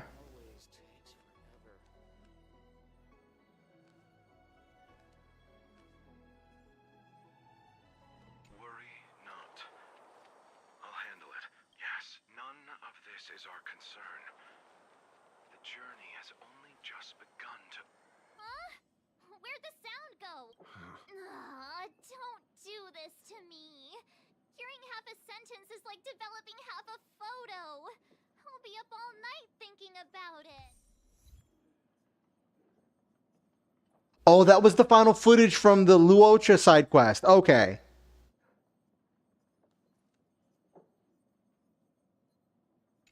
Oh, I need to borrow a D-Ting.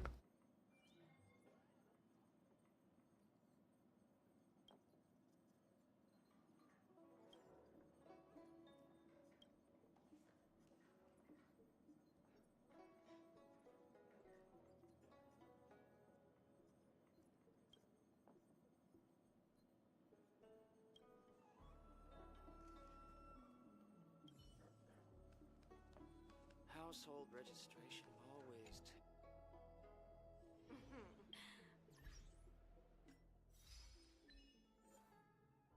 Oh, that was that last achievement.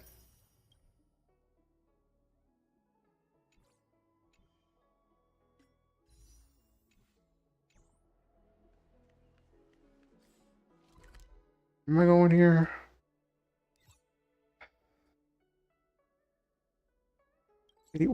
Why the Scale Gorge water escape?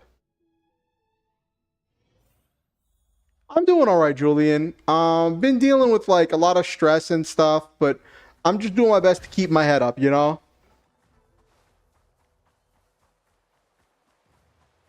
Why'd the movie start 30 minutes late? That sounds frustrating.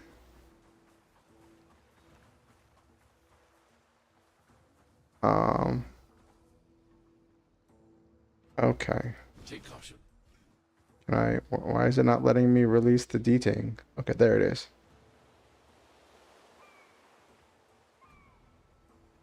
I'm presuming the deting got eaten by monsters.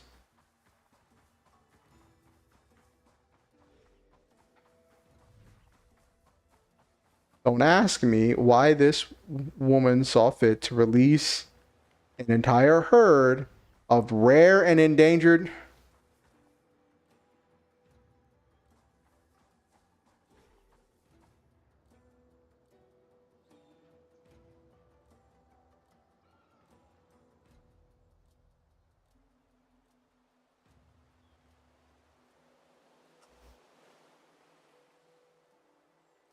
Oh, okay.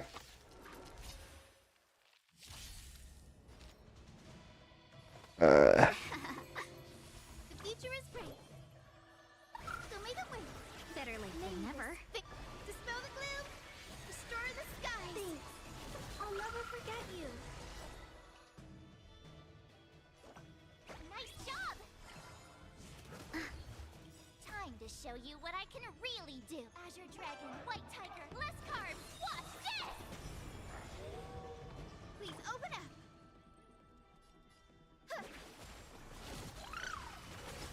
Seize the moment.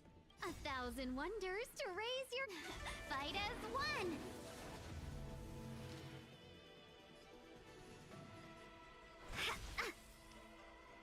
Hide. I want to protect everyone too. Help me, Mr. Sora.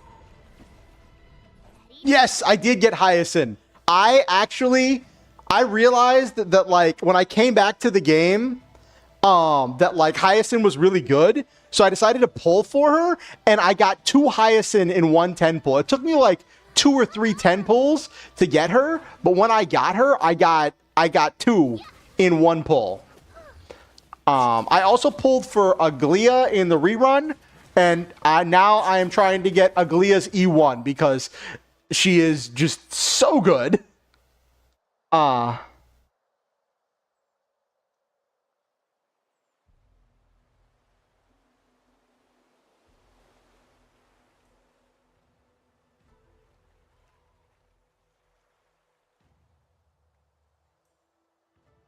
Ooh, I was debating getting Cypher because my only Nihility character is Pela.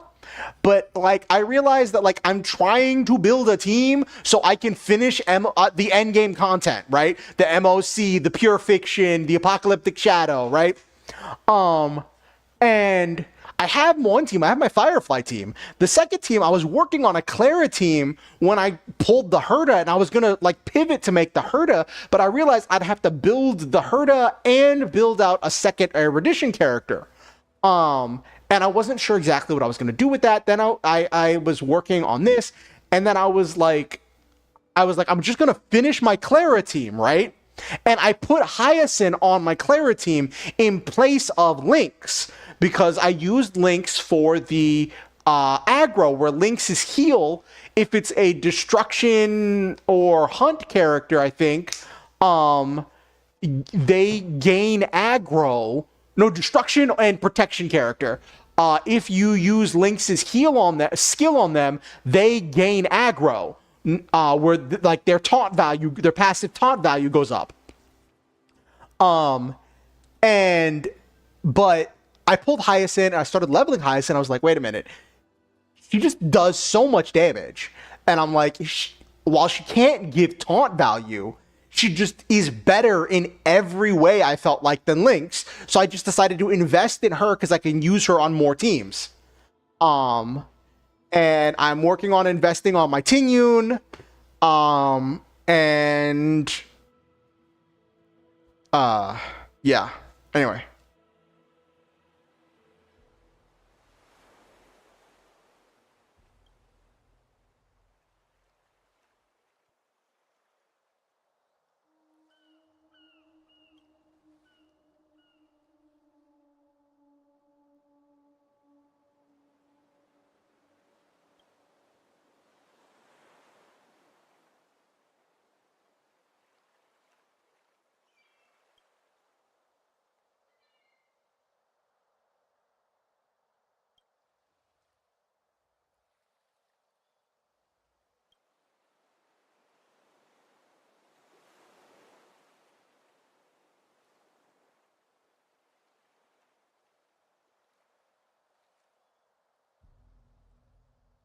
Merciful? I'm about to crash out on this lady. In the lore, every person who was asked the Aeon of Abundance for anything has dealt with horrible side effects. The Aeon of Abundance is the definition of the monkey's paw. Whatever you get from them will be tainted, will be cursed, and will destroy your life and the lives of your children, your children's children, and going down for generations.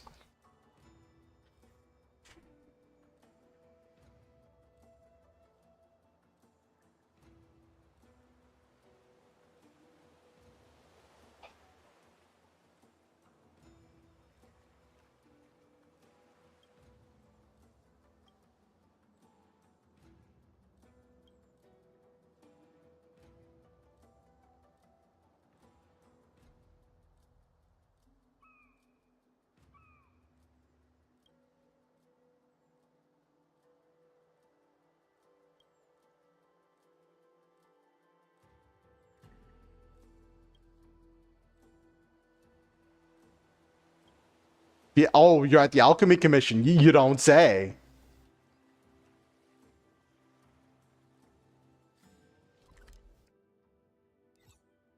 Yeah, but I pulled the Glia. I want to get her E1. And then after I get her E1, I am, hey, LeMay, I'm going to be saving up the Stellar Jades for Saber. Because I realized that I want Saber on my, whatchamacallit, on my, Landau team.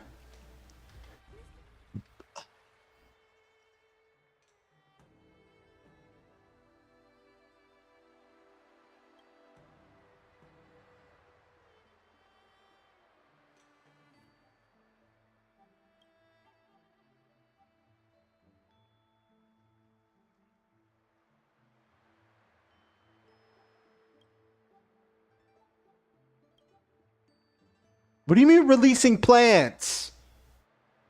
What do you mean releasing plants?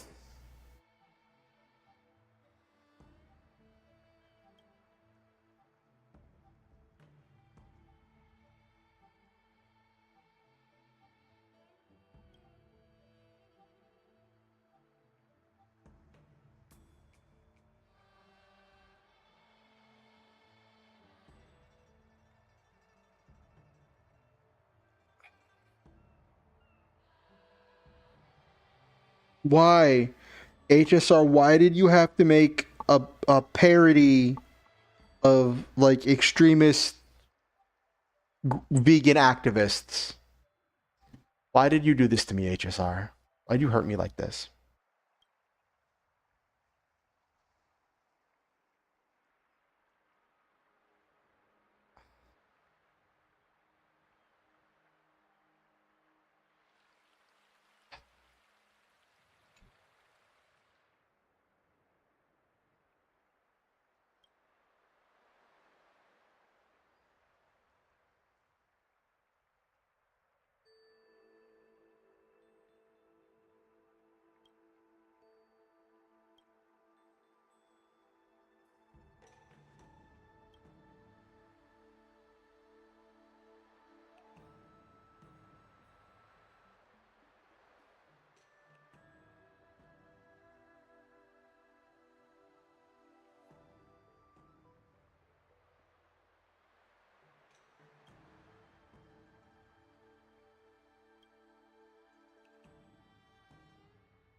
Oh my gosh.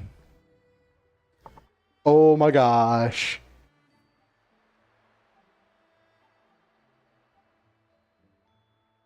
Okay, here's the thing with that banner, Julian.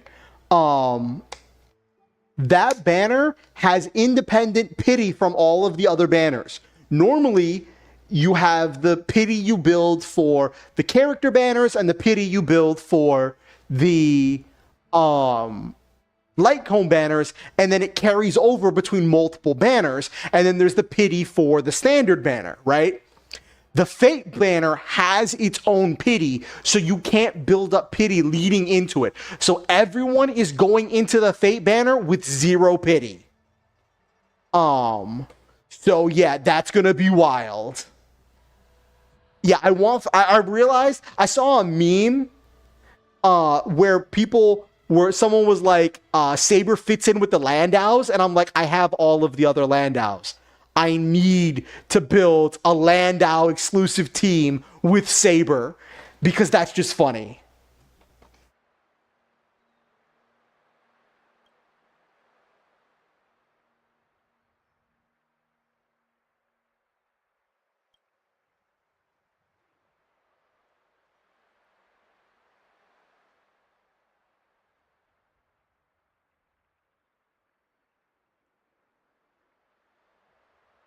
Actually, okay, here's the thing, Nabiru. Someone did the math.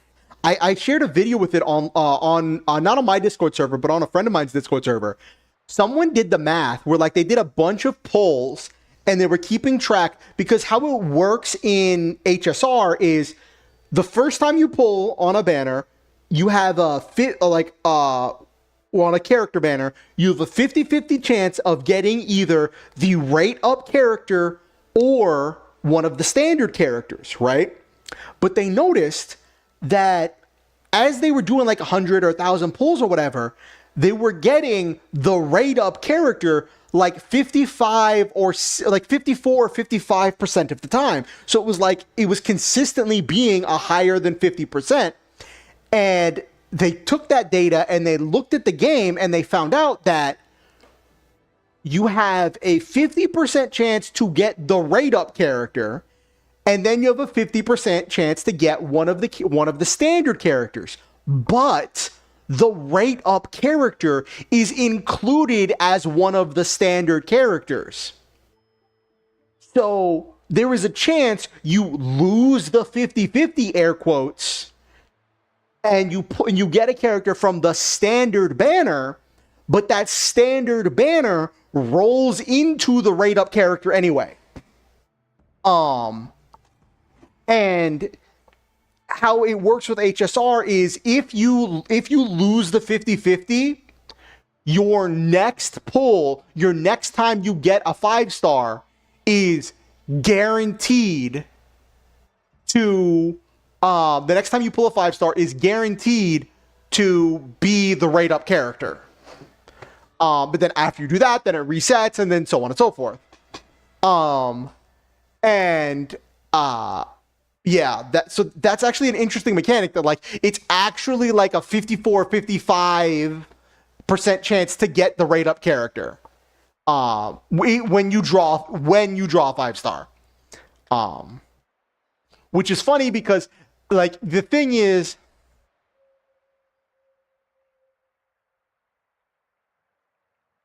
yeah.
Okay.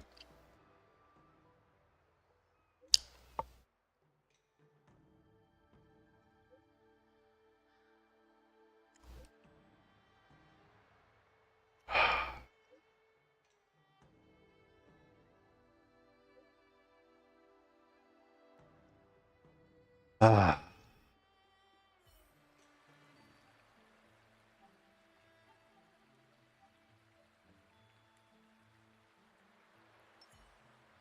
I'll go as Ting Yun because it's just funny that they're making this deal with a merchant.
Ugh.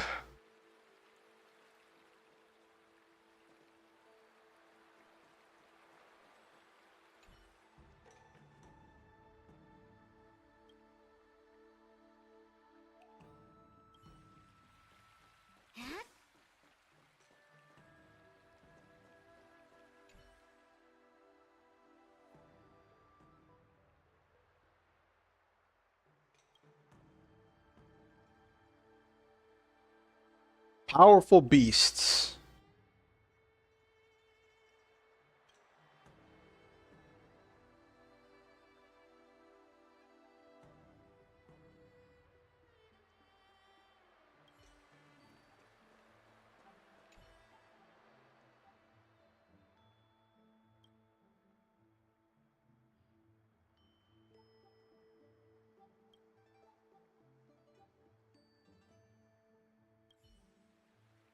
So powerful beasts that are rare, overhunted, and endangered.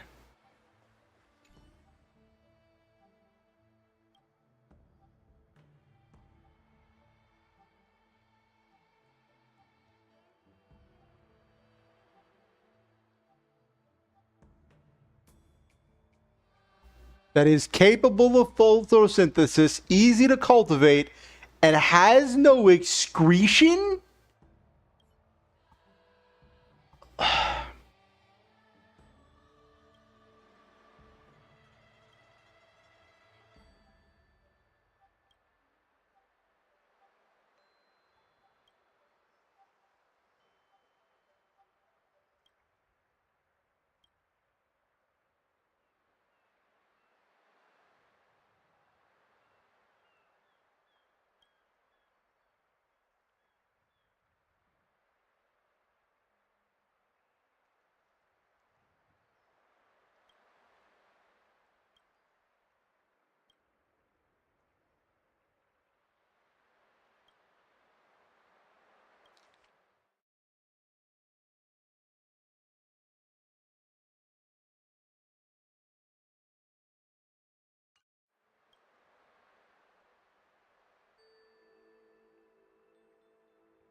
Are we about to sick these?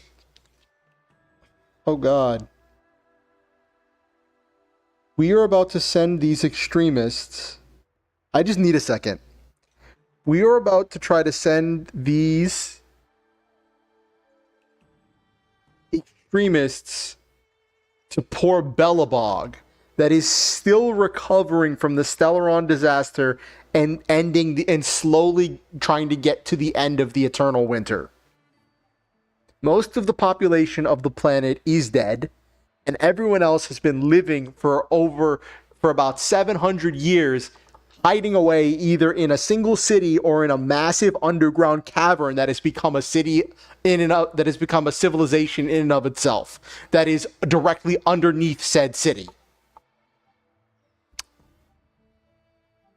Oh, we are about to send them to go look at like the engine of creation or something.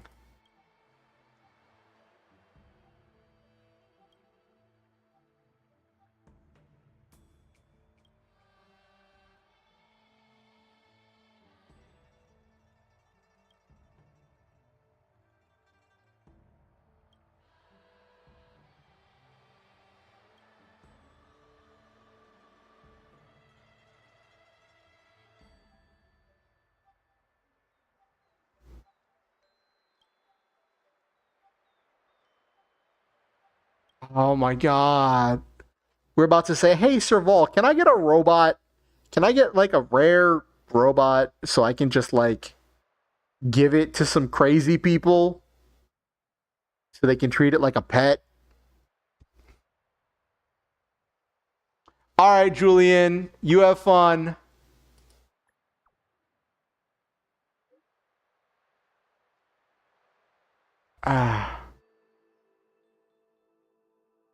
I mean, you're not wrong, Serval.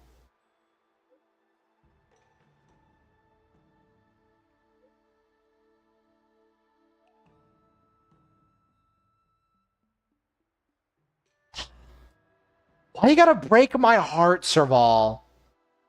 Listen. Why you gotta break my heart with that number one?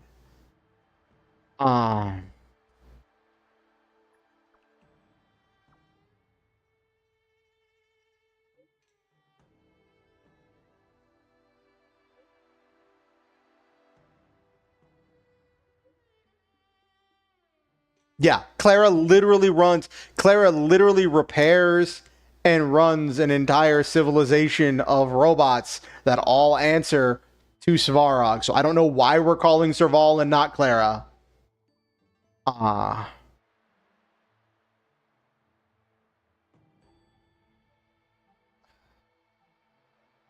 Okay. At least we're not sending them to Belobog. Okay. So we're just going to go there, pick up the thing, fix it, bring it back. And then these people can play Tamagotchi with it and whatever. That's fine. As long as we are not making them Belobog's problem.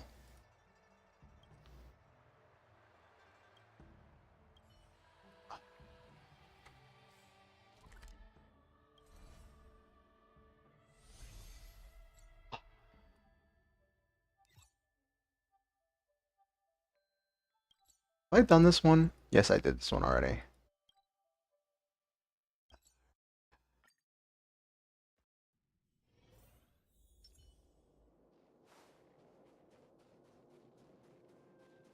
Ooh, item.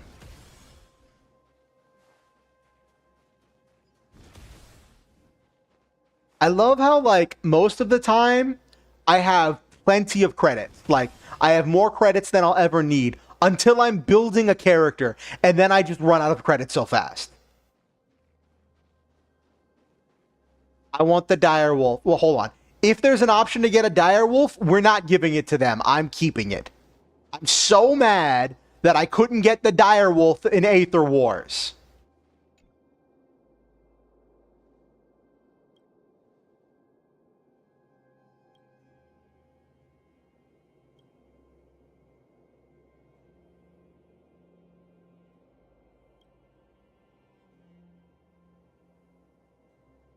I want to see Serval's reaction.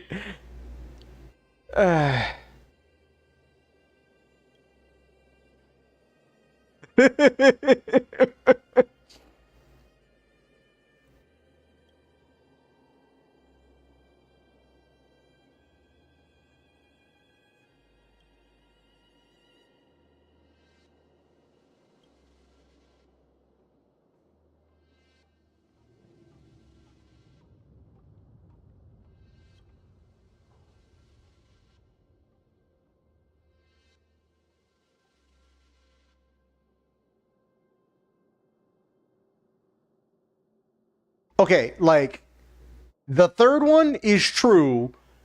This place does worship the Amber Lord, right? They are run by the Architects, which is an organization that worships the Amber Lord. But the Amber Lord also left them to die. Like, they were saved, air quotes, from the invasion of the Destruction Legion, by the coming of this eternal winter that was caused by the manipulations of the Stellaron.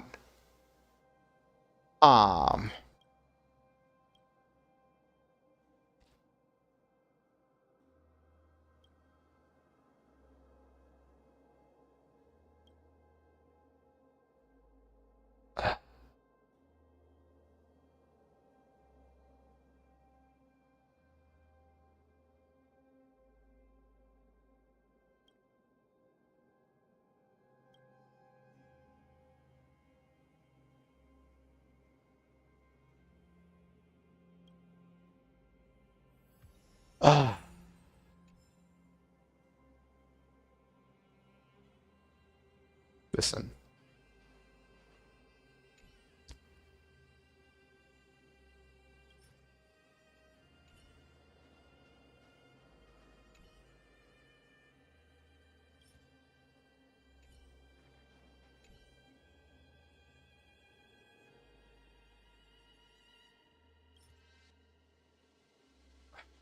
Do the big one first.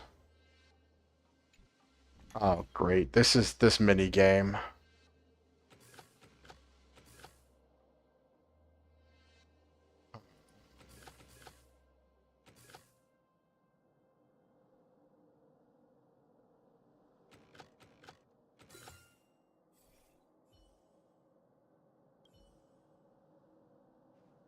Okay.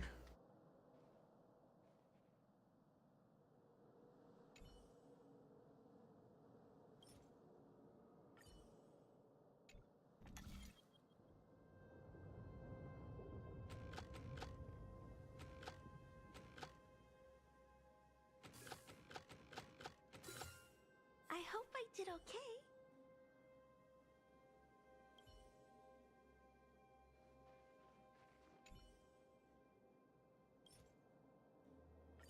I feel like the direwolf, because it specifically mentions that the engine is still functioning, is just going to attack me.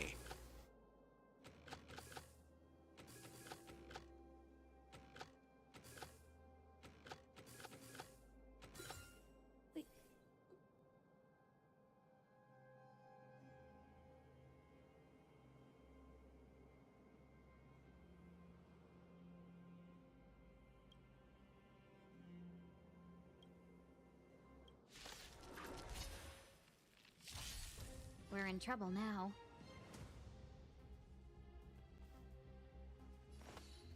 The future is great.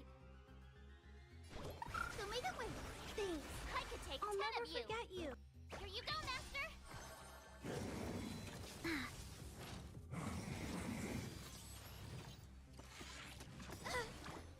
May this dispel the gloom, restore the skies.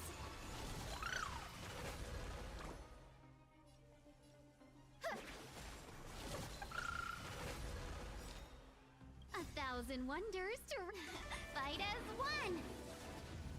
I really wish I had Yun Li's light cone for Clara. I feel like that would make Clara just... I mean, obviously it's like, it's her best in slot. I want to protect everyone. Because it gives her the passive. It gives her the passive taunt. Yeah, I definitely get that, Julian. I'm gonna pull for Saber, and then like I'm pulling for the Aglia E1, and then I'm gonna pull for Saber, and then I'm gonna pull for when Firefly does the rerun. Because there were some leaks and stuff that are rumored that like Firefly's rerun is coming soon. Annihilate. Yeah. Awesome. Now watch this. Stay back, Clara.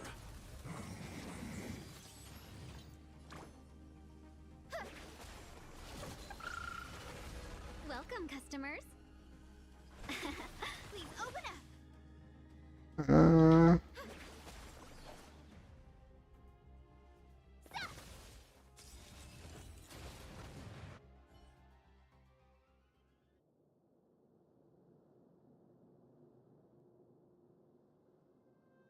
Oh, nice. The Clara one is good because it gives the healing when she takes damage.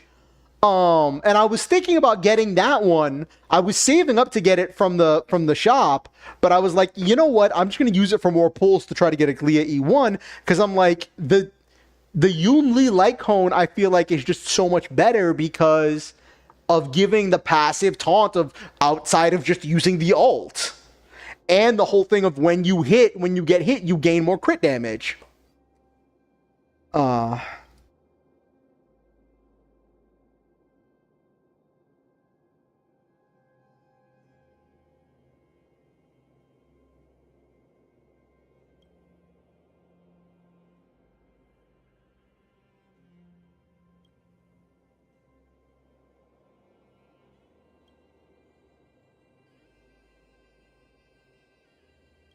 I was taking a break from the game when Yunli's banner came out.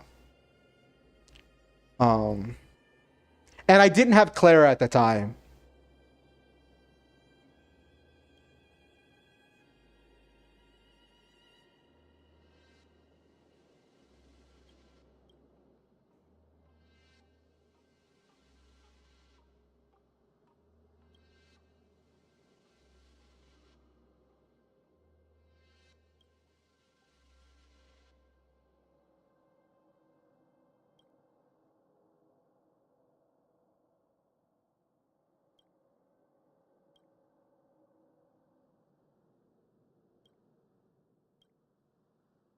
So now there's just gonna be robots on the. Okay, all right. Oh, did you also hear? I was looking on. You already got it from the banner like 4 times. Yeah, I definitely get that, Julian. I saw on the thing because I made an account on whatchamacallit, the Hoyle Lab, and on there like it has stuff about like upcoming events and stuff, and it said that like there's going to be in like a week or two, there's going to be an event where it's going to be double Calyx things for like a period of time. I don't know if it's going to be like the planar ones where like you have a certain number of runs that are doubled, or if it's just any run in this period of time is doubled. I don't know, but it's going to be great for farming to like level up characters. I'm hopefully going to have my E1 Aglia by then, and then I'll be able to like farm to get her built. I also like Aglia because she can like slot directly into my Clara team in place of Clara. I'm also working on building Pela because she's just good.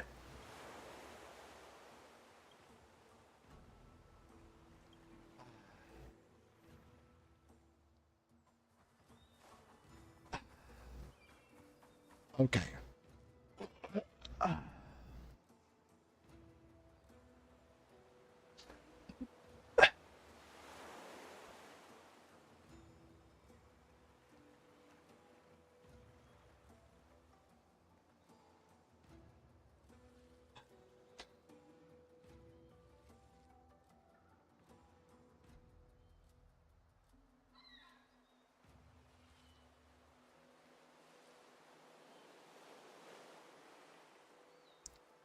Bestial ferocity. That's this one. Is there a flipping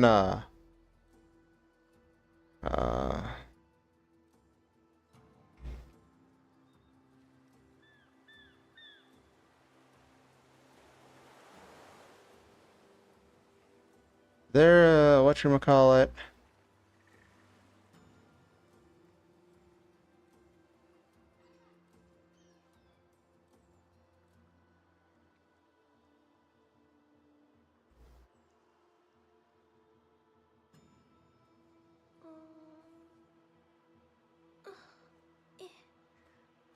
Just 1 second. I'm making sure that there's not like an argument.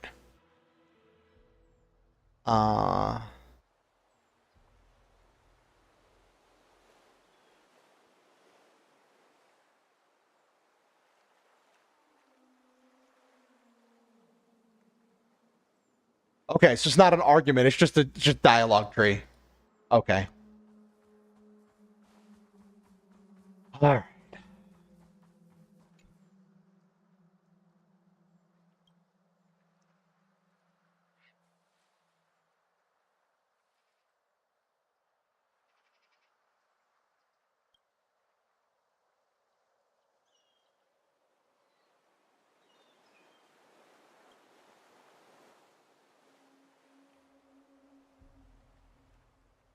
Yeah, lowly 8.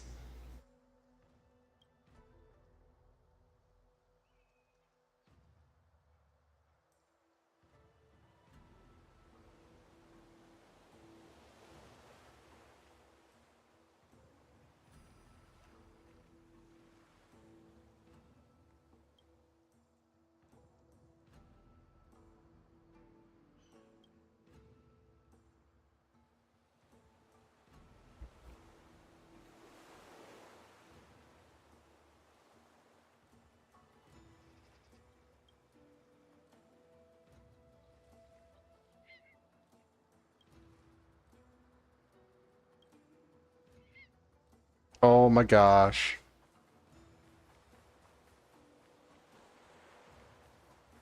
I'm doing the dire. Oh, okay, I'll do the dire wolf.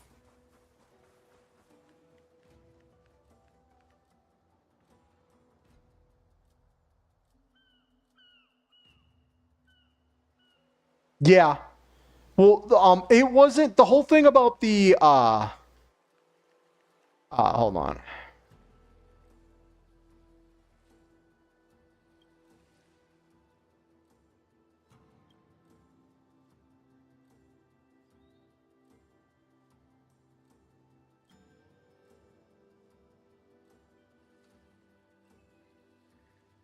Oh, did she put a solar panel on it?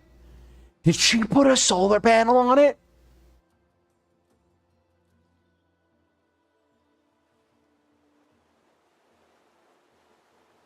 Yeah.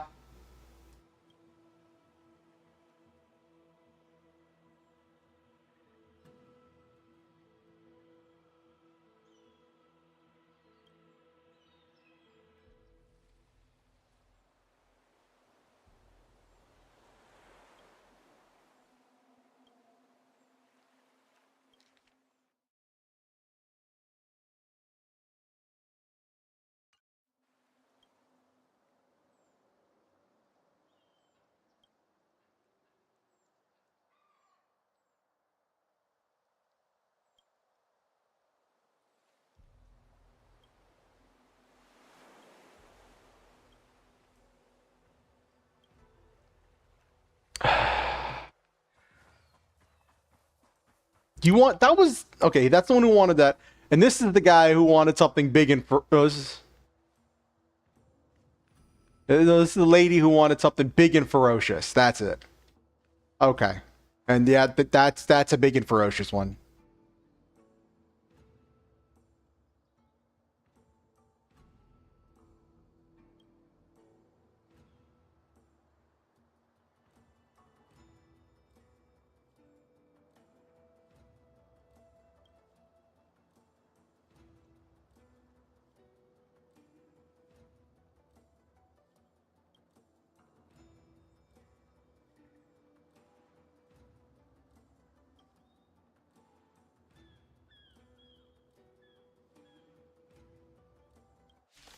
Of course, there's another fight. We're in trouble now.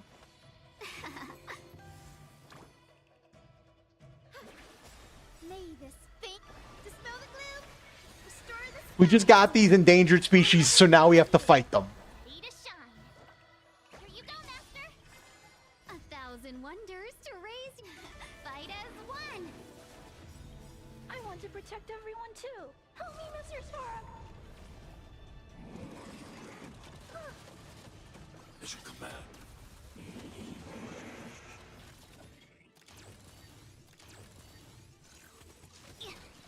Mission command. Time to show you what I can really do. Azure Yeah, Dragon. first I'm dealing with this little pain in the butt. Watch this. I need to be brave. Hide. The future is bright. Huh. Welcome, customers. I could take 10 of you. Yeah. The fun thing about having a slow Clara is that Ting Yun's buff lasts forever. Because everyone's so much faster than Clara. So make it win. Thanks. I saw someone whose like build that was like really slow, and they had like under 90 speed, and someone was like, "Listen, your character is slower than a little girl with no shoes." Annihilate. Awesome. Now watch this.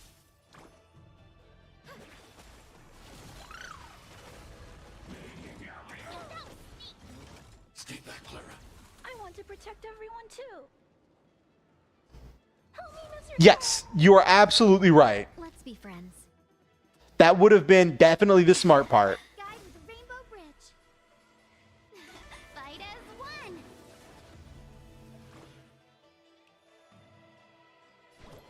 Have some sunshine. Ready to shine. Time to show you Azure Dragon, White Tiger. I really need to level up my hunt March 7th, but like Hide. I also really need to work on Pela. Are you all right? I'm okay.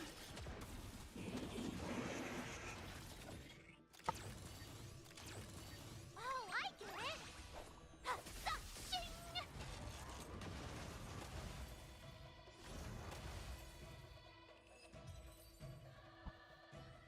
If we went to Topaz, we could have got some numbies. Could have got some could have got some trotters.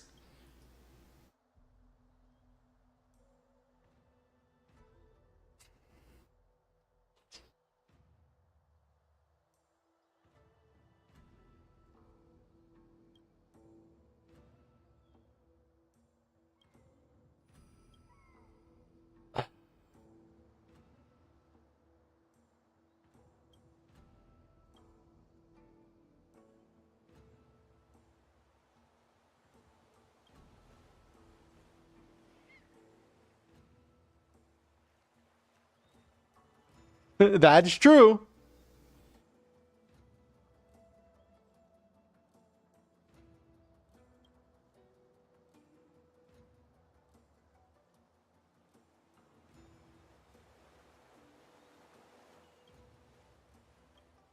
Yeah, that's until someone smashes the random automatons wandering around the Scale Gorge waterscape.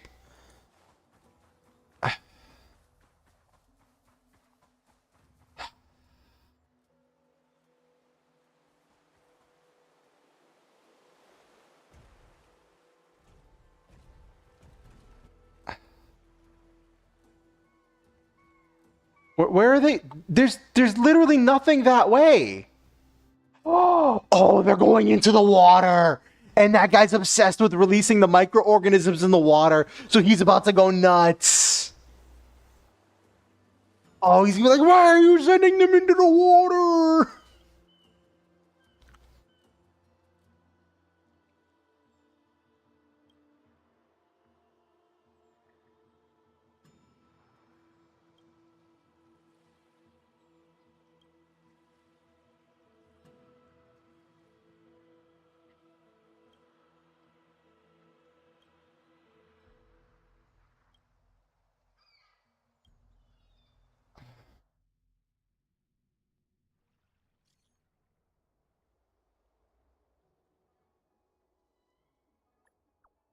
They released combat automatons.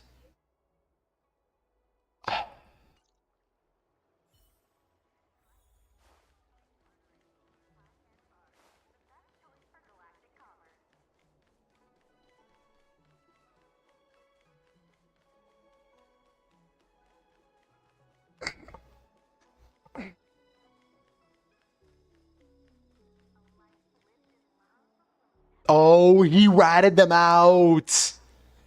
He ratted them out because he was mad that they released the things into the water. Oh my gosh. And she was probably a plant the whole time.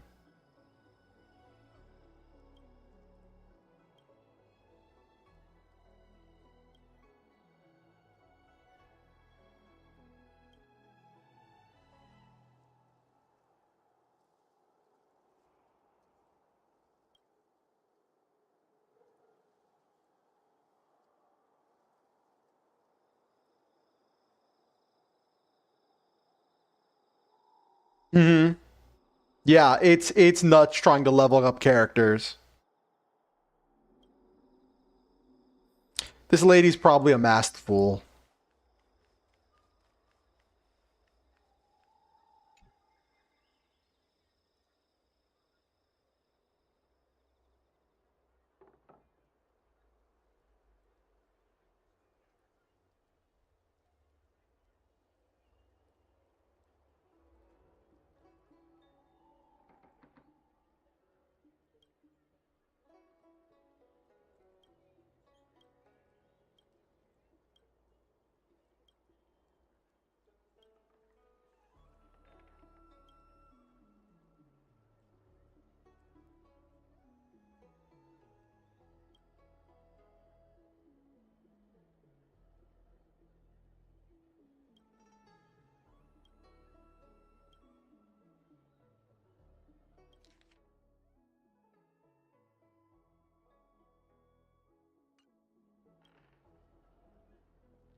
Why are you on a gurney?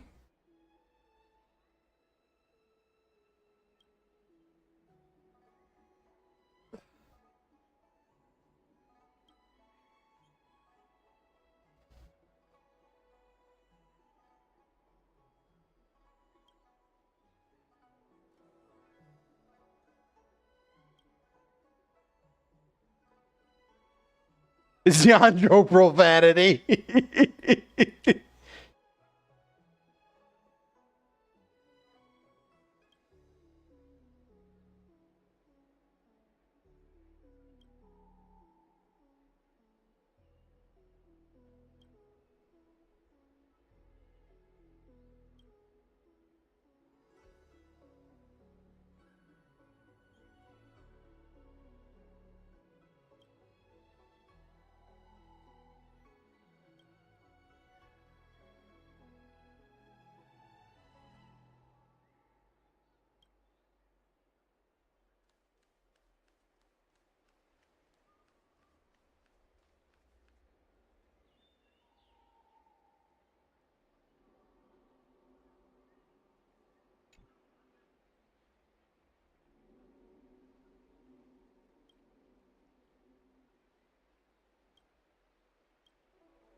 Oh, she released the spider.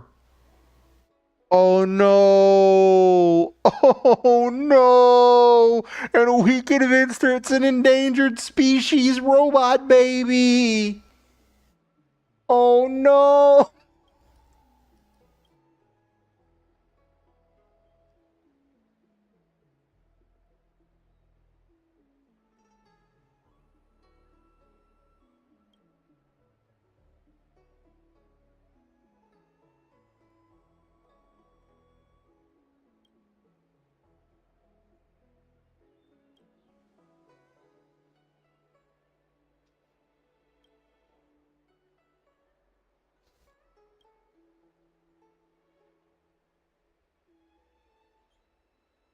I love how they're all going back to it to Heathman. They're all piling this on him of he shouldn't have agreed it was a plant.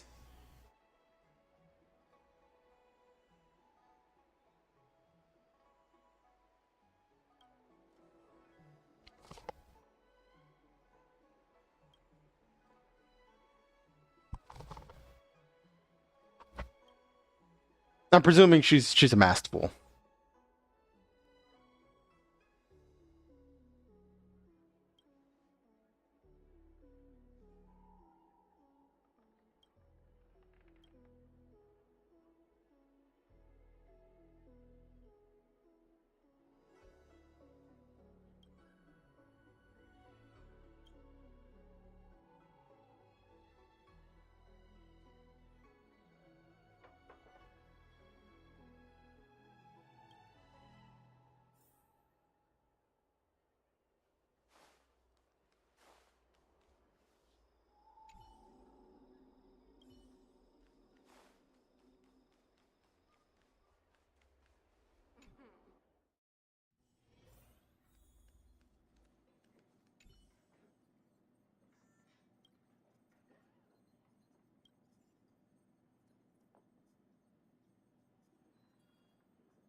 That was a pretty good reward, actually.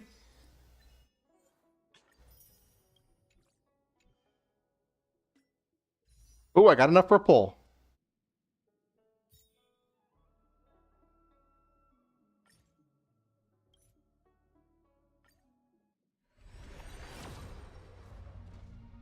Nope, not the 5-star.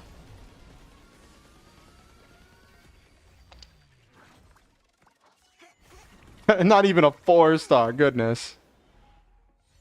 Alright, Shadow Burn. Okay, what is my pity at? Okay. Oh, that's the one I got just now. Hold on.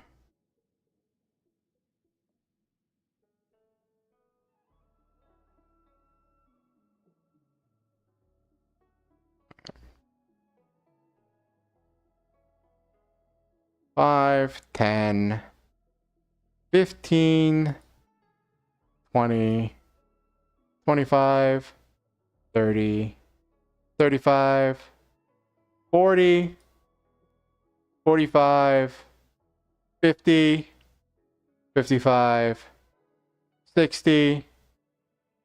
Yeah, so I'm at about 63, 64 pity.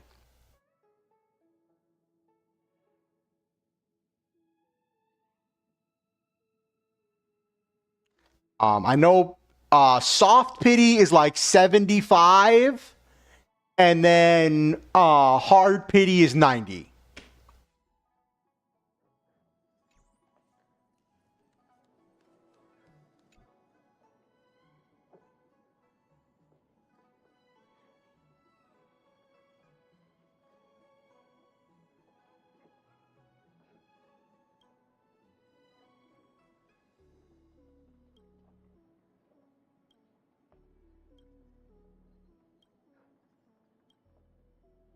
Oh, I was like, what? Why did that not open? Oh, I was listening to their conversation about getting divorced. Okay. I don't need that world building. It's not gonna. Okay, and missions. Okay. Whoop. Okay.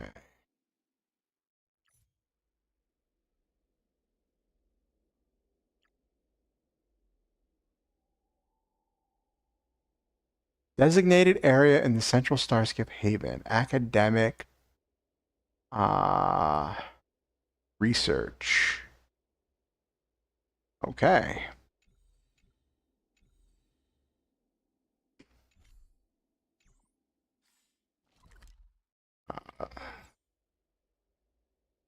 Is it this one?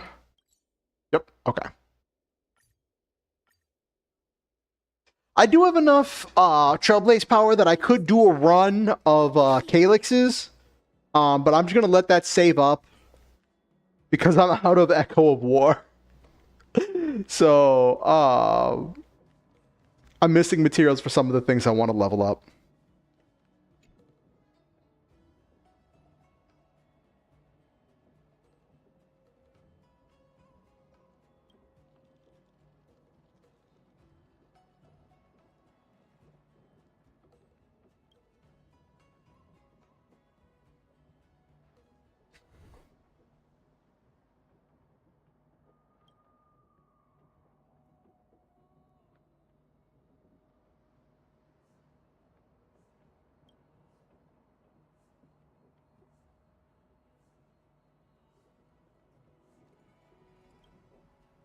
What do you mean lack respect for the past?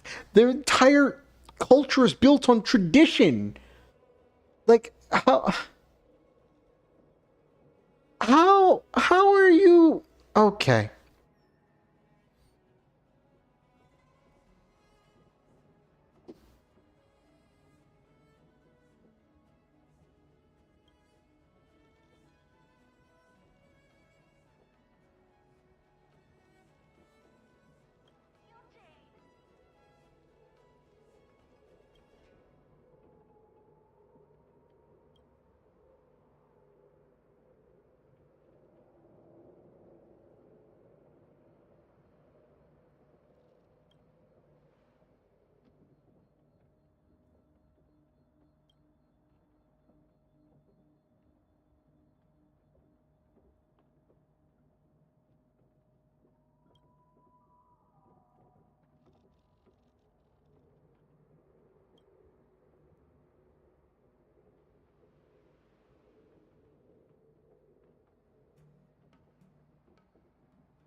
That would actually be funny.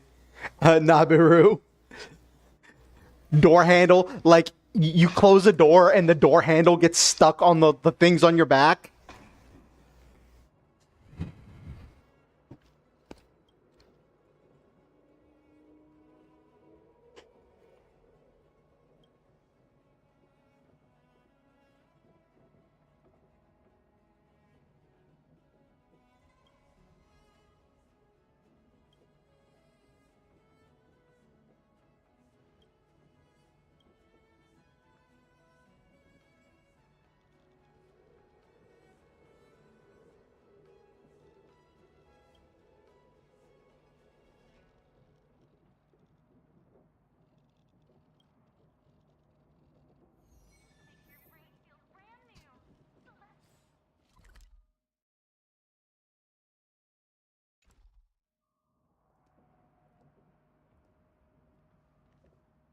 Oh, it didn't. It's like, why did it not? Whoop.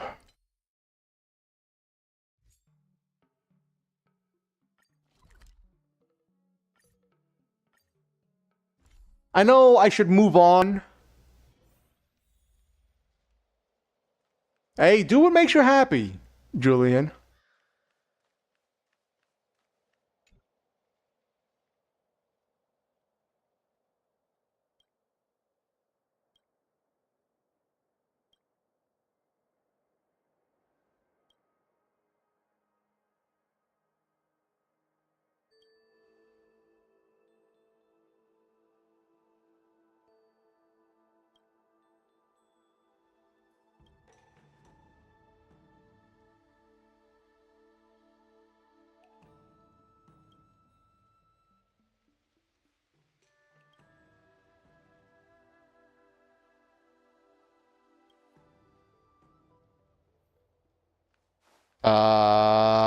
Didn't she die in that side quest?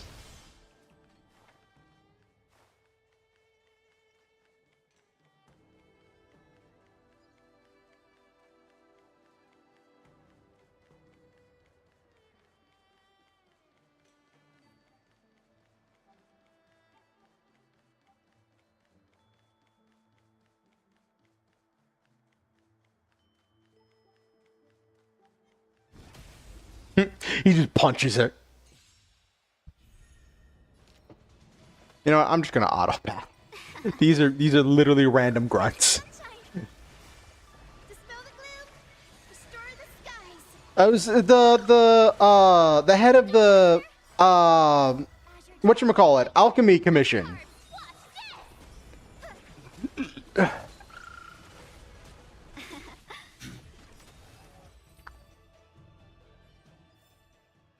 hope I helped. Where am I going?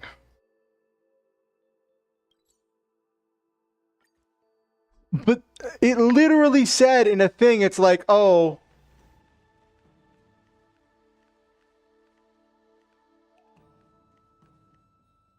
Alright, this is trippy.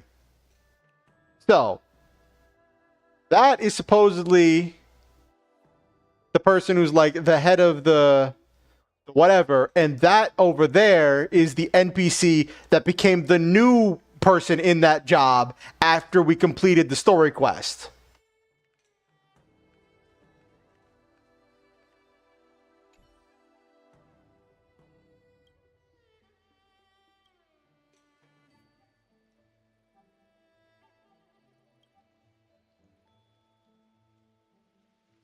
Oh, this is her assistant. Okay. She's taking over after that lady died. Okay.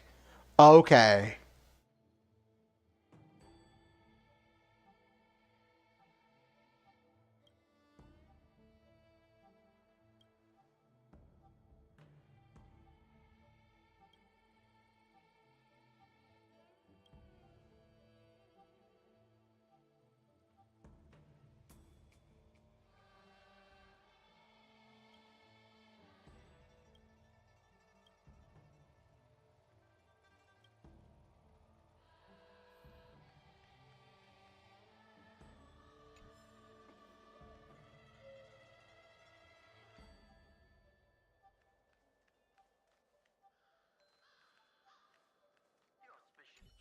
Don't be mad. Don't be mad. There's no need to lose your temper over little things.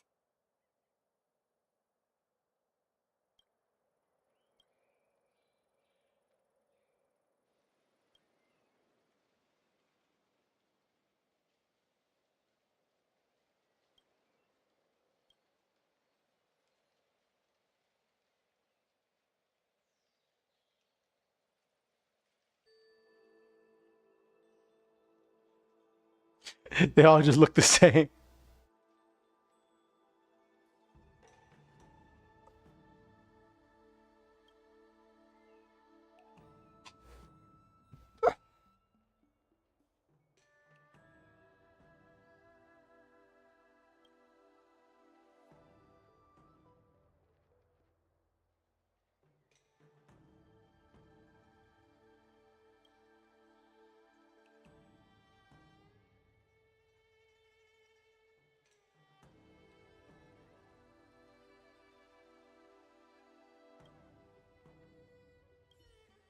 Okay. Anyway.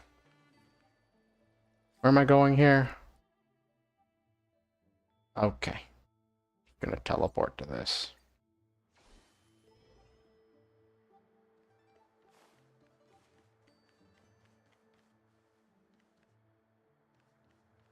Hanging off of tree.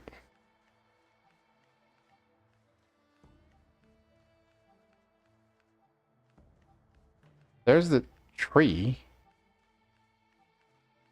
Where's the...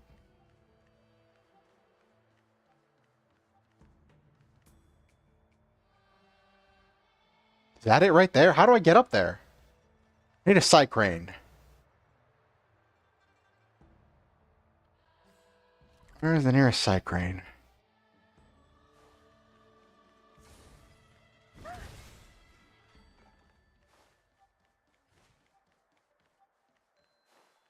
Where's the nearest side crane?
I'm gonna get it.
Fight as one.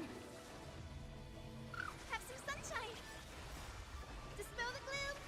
Restore the skies. Nice job.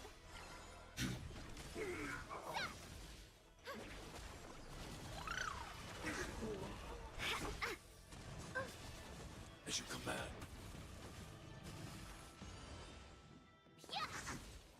Don't make it wait.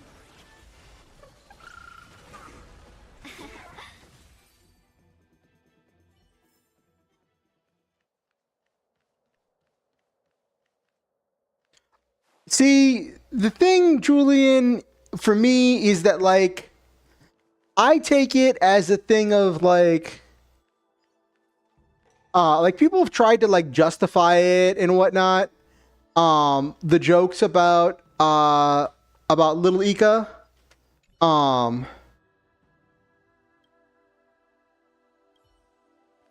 But, like,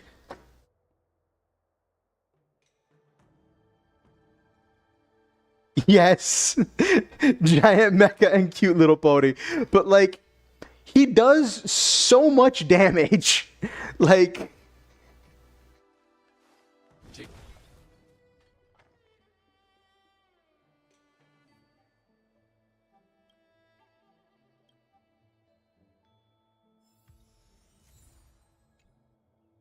like he is literally a sub DPS when like full build. Like, Don't worry, Mr. Svarog. We'll be safe here. the voice of history can never stay silent.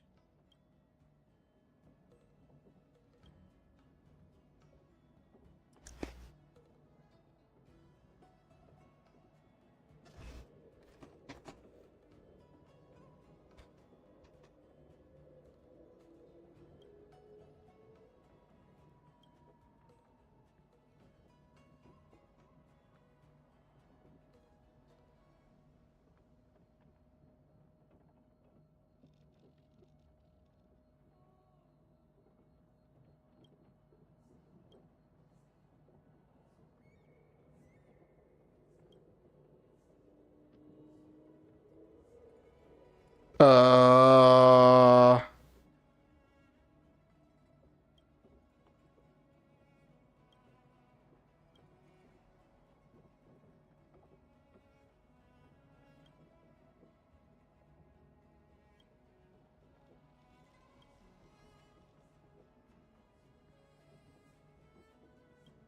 or do we tell this guy that, like, the person who gave him the prescription was, like, evil and, like, plotting to, like, okay, all right.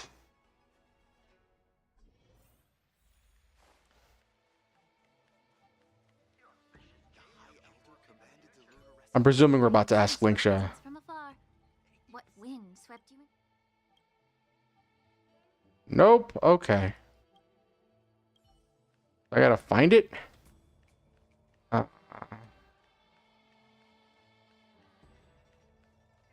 Oh, Bailu. I'm pretty busy. That is, unless you can get me out of here.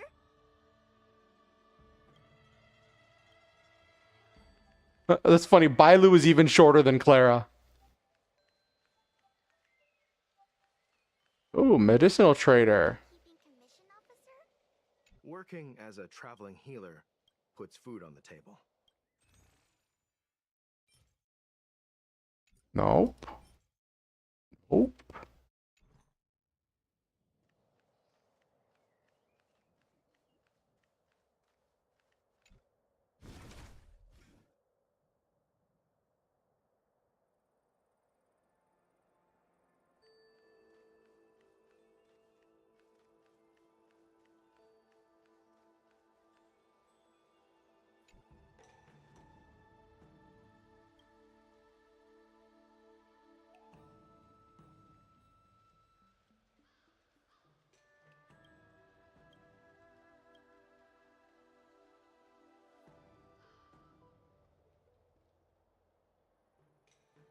That's a different side quest that I am not doing right now.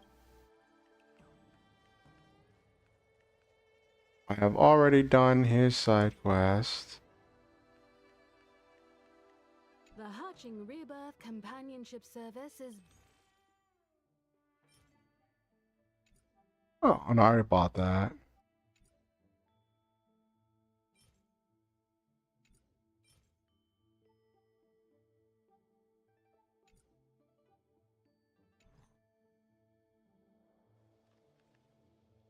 I'll ask a healer about the herb. Okay. I'm like, what am I supposed to do here? This is spreading pretty fast. Gotta find a healer to ask about the herb. You say you're around keeping commission officer? Can you just give me some peace and quiet? Oh, who's your waifu, Julian?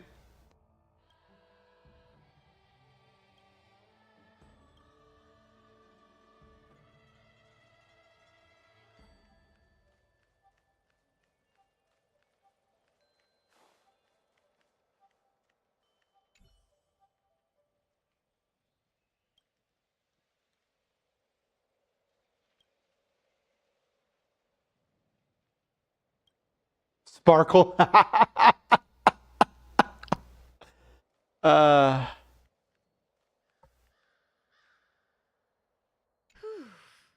Lady Dunshu. I never thought.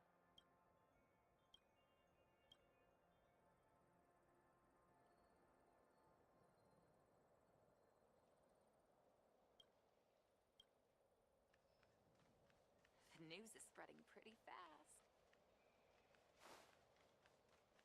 Is that guy working today? Traveling healer is just my dad's staff.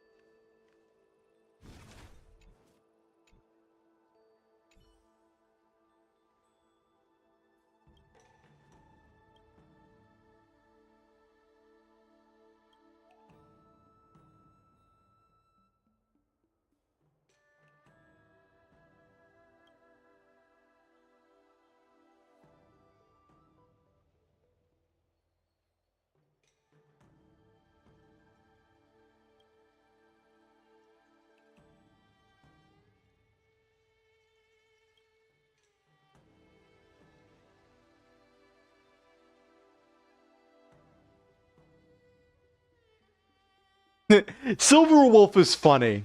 Silver Wolf is really nice.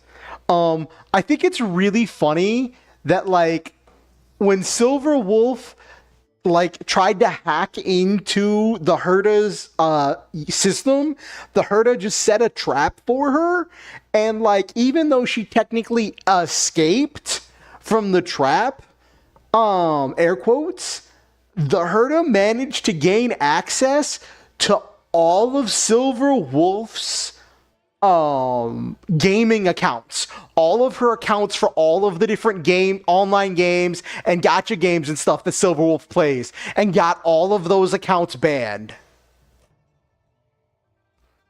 And like that was her way of just like being like, don't mess with me.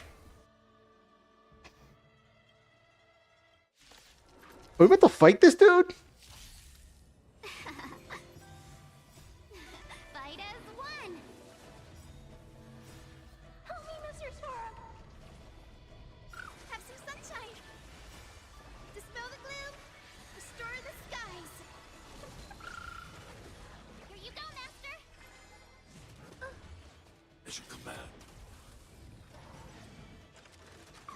As a command. Eliminating threat. Yeah. Azure Dragon, White Tiger, less carbs. Watch this. So make it wait.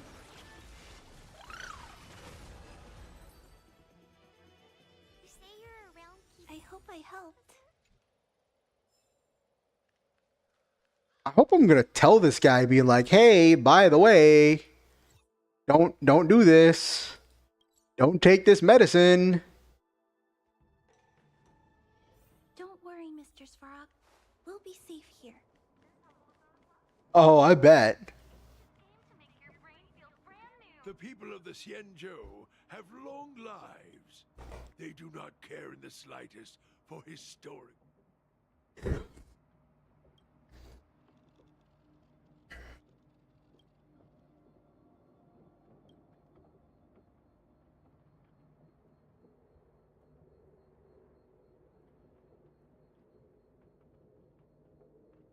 Am I gonna tell him?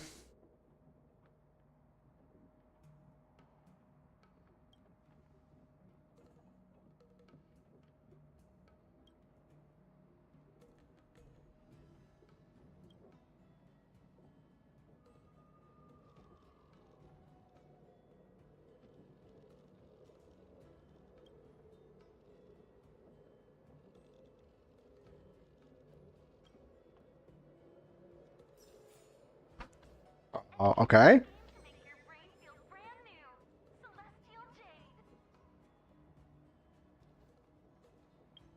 Yeah, there's a lot of great characters. Whoop.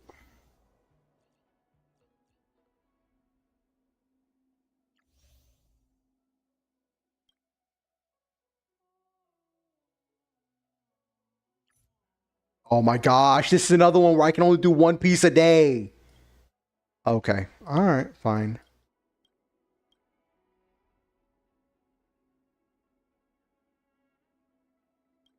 So, Clara was raised by said giant mecha. So that's kind of like a bit of an odd one. All right, now we're moving on to Penacony because I'm not ready to finish the War Dance stuff.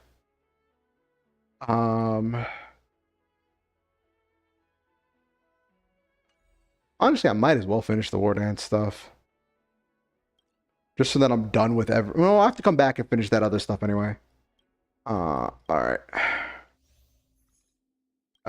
So we've got Masquerade Duet.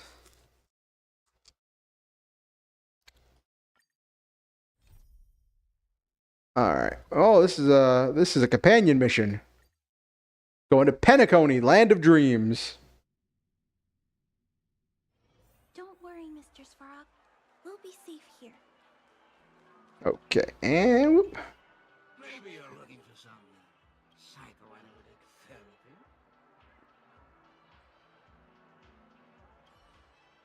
Oh.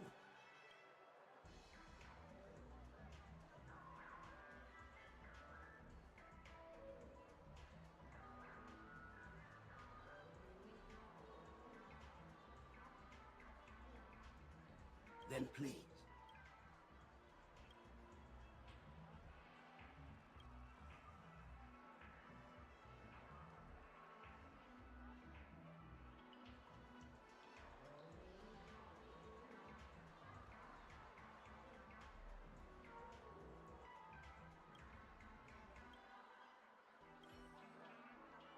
Welcome to Dreamscape Sandstorm.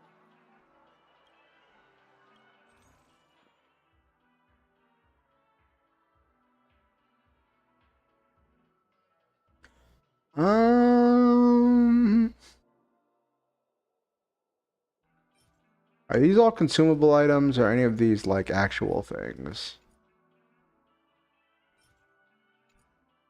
None of them are oat cakes.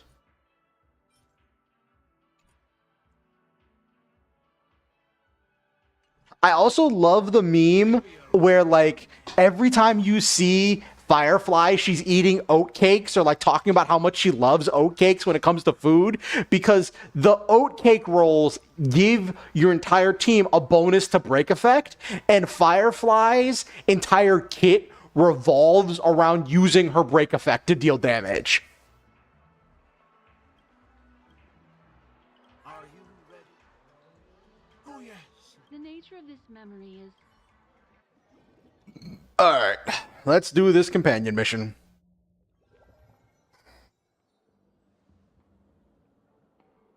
In my estimation, there is no question about it.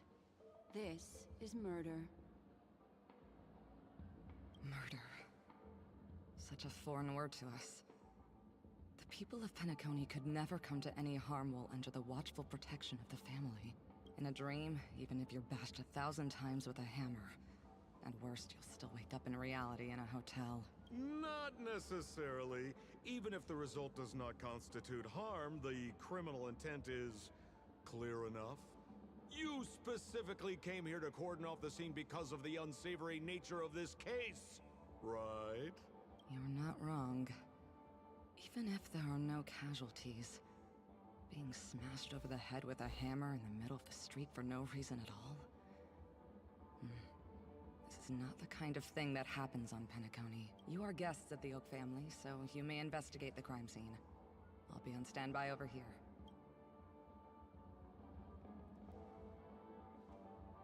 Hello, Sparkle, pretending to be Sampo, investigating a murder you committed. Are you a witch?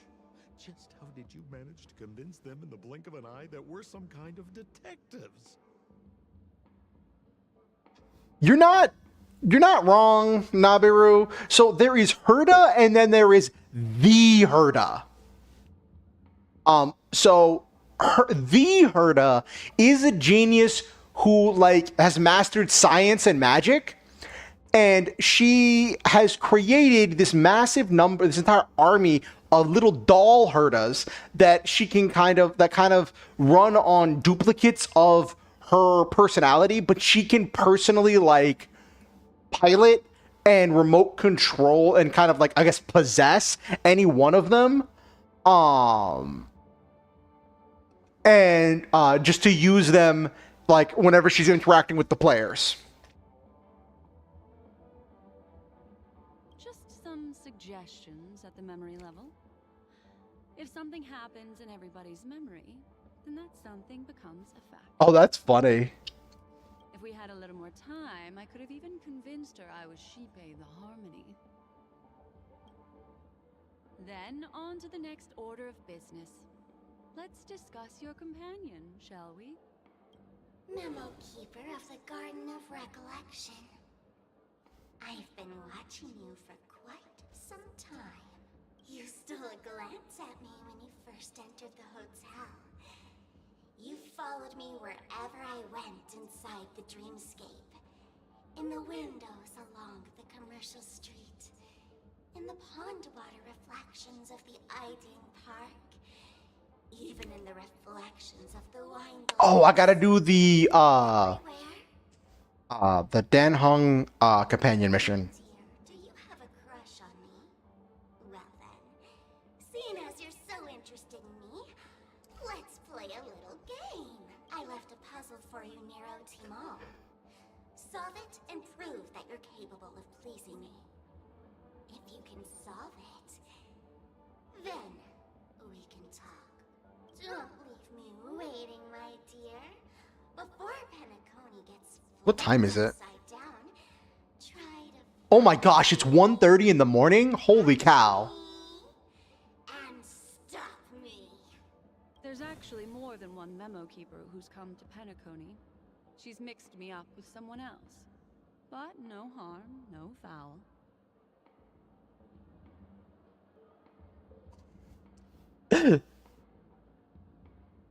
The address that the mask gave you was right here. But you never would have thought that when Miss Sparkle mentioned a gate, she was Because I suddenly got tired and I was like, what time is it? It was coming up on 3.5 hours. Which isn't super long for a gaming session, but it is long for a stream for me to be like reading chat, interacting, talking about stuff. Is enough to get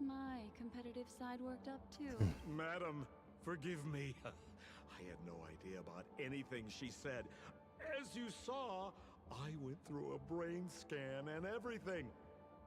I'm just a friend, helping her deliver a letter. That's all. I never knew this was actually a declaration of warfare." They say you shouldn't kill the messenger. So, maybe you can just, Let me go. You all are the big shots here. I'm presuming that this isn't actually Sampo, that this is just Sparkle pretending to be Sampo because she's done it on Penacony before. What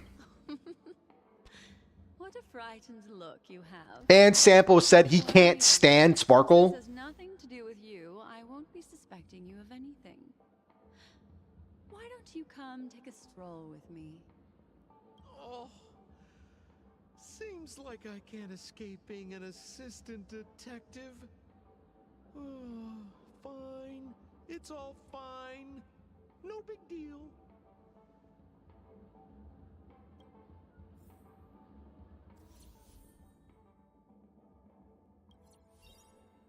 Okay, what does my team look like?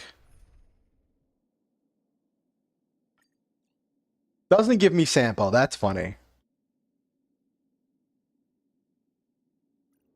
Okay, we are going to... Okay, Black Swan...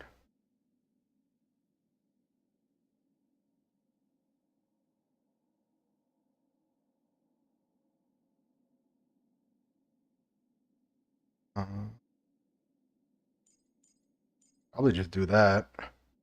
I don't even know what Black Swan does.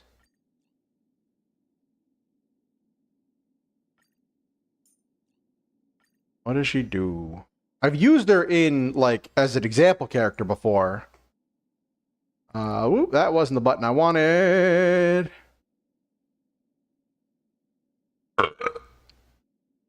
She can be anyone, even you, yes. Oh, this is a dot character. Okay,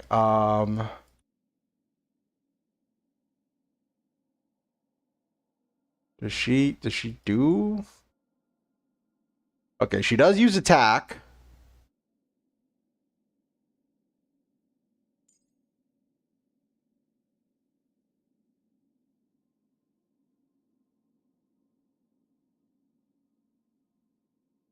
Okay. So she does take attack, so she can use Tinyun's buffs.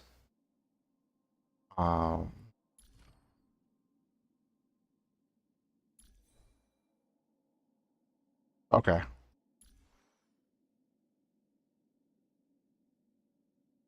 Well, like, there was a part in one of the memory bubbles you find after completing Aether Wars where, like, Mr. Giovanni is talking to Sampo about, like, his interaction as a masked fool, as one of the followers of Elation. I never got Dr. Ratio. I started playing after he was, like, free, and, like, I didn't get him. And I also never got Luocha.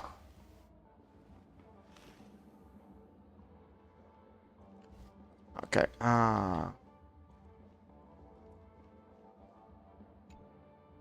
there's anything you'd like to know, please ask away.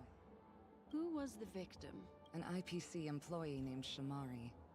Eyewitnesses reported that a tall, strong man wearing a large robe with long sleeves walked right past Shamari and suddenly assaulted him with a hammer. Tall, strong man, large robe, long sleeves. Shamari collapsed on the spot and woke up from the dream. The murderer vanished in a flash. Ooh, that sounds just like Sparkle. Her best asset is transforming her appearance to look like someone else.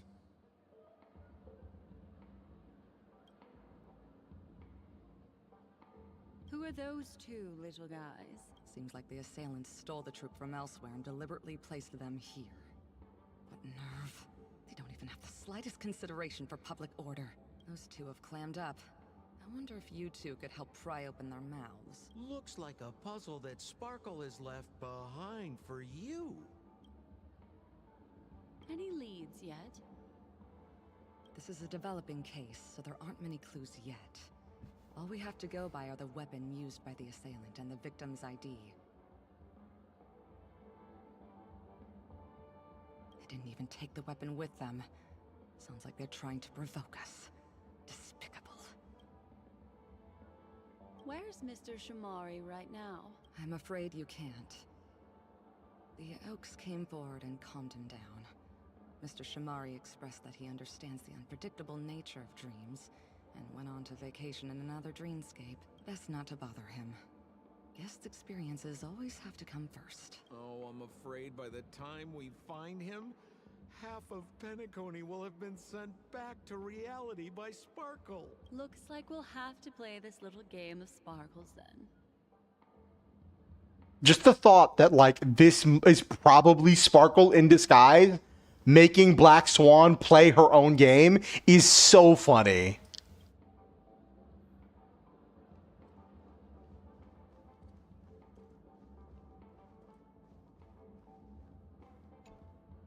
Lady Black Swan, you're here! I'm the constable, and this here assisting me is the bailiff for this case. Mr. Coldfeet, why'd you do it? So they can talk after all. Miss Black Swan, they're heading straight for you.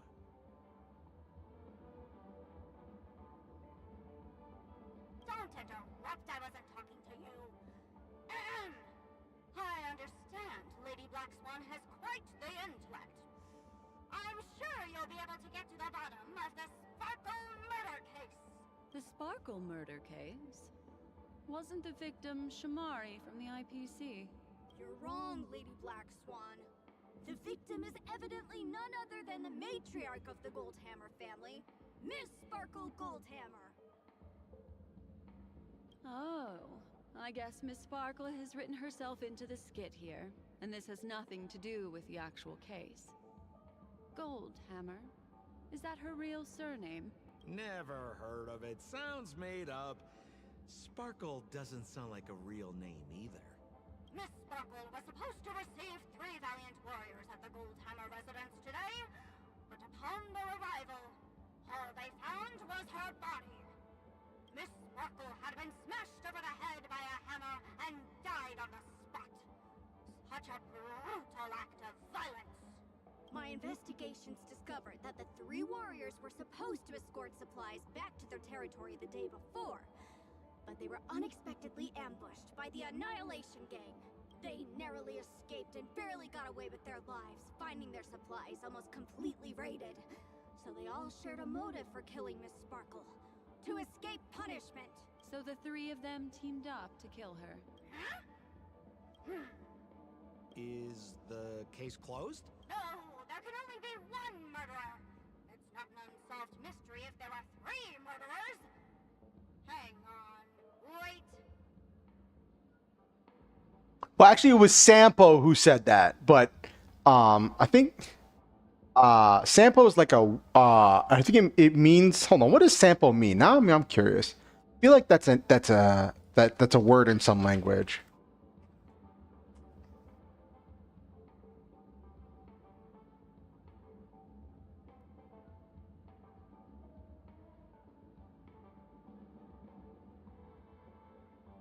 Sampo is the Japanese word for a walk or stroll. But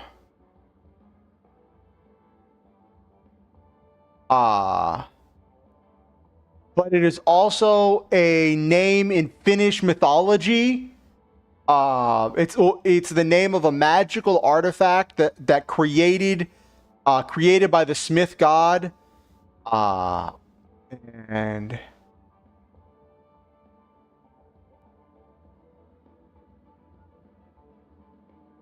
so, because of that, because it's the name of that magical artifact that was supposed to like bring about lots of riches. It's associated with good luck, abundance, and success.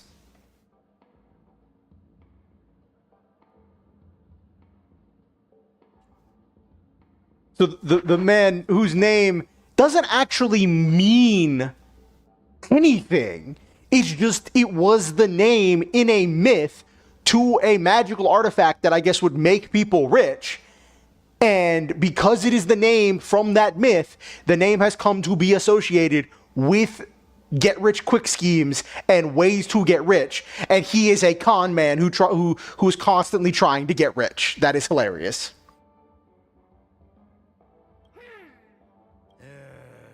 If you can't justify it, don't bother. Got it! Those three were all vying against each other to be number 2. They couldn't have cooperated on anything.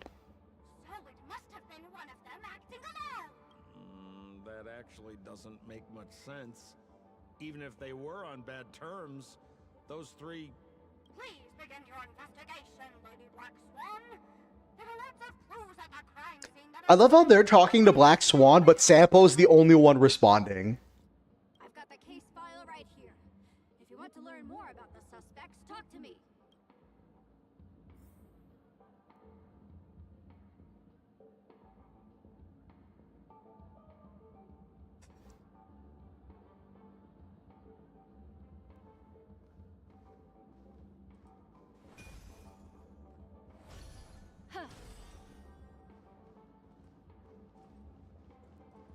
Can't interact with that. Lady Black Swan, allow me to introduce the 3 suspects to you. Lefton, Zhongshan, and Wright.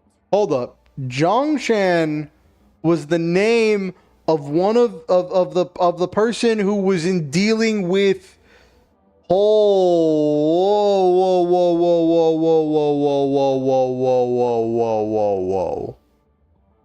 Zhongshan is the name of the woman who was doing the stuff with helping us undermine that organization in the quest we just did. I swear, if these 2 quests are connected. Miss Sparkle's chief lieutenant, whose right hand was unfortunately severed while he was valiantly fighting off the Annihilation Gang. He's now learning how to write and hold a fork with his left hand. How tough that must be. Then there's Zhongshan. No, okay, so that one was a woman, this is a guy. Okay. As soon as the group spotted some bandits along the road, he ended up smashing into the side of a cliff and getting his face disfigured. It's a real shame, as he used to be one of the rare handsome men left around town. Last of all comes Wright. This guy was so insatiably greedy that he still came back to try and embezzle the rest of the supplies after they narrowly escaped with their lives, lying about how the gang had taken off with everything. Lefton and Zhongshan were so incensed that they broke his legs. Hang on, I'm confused here. Left on? Right? Is this some kind of joke? What? Where did you get that idea from? Do you need me to go over it all again? That won't be necessary. I've memorized every detail. No wonder you're a memo keeper.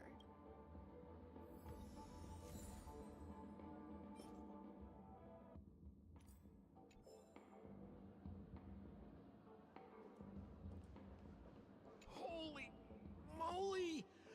This hammer is super heavy! This must be the murder weapon for the Sparkle murder case. Miss Sparkle also used it to attack Mr. Shamari. I'm barely able to lift this using both hands. I have no idea how Sparkle could ever use this to hit a target.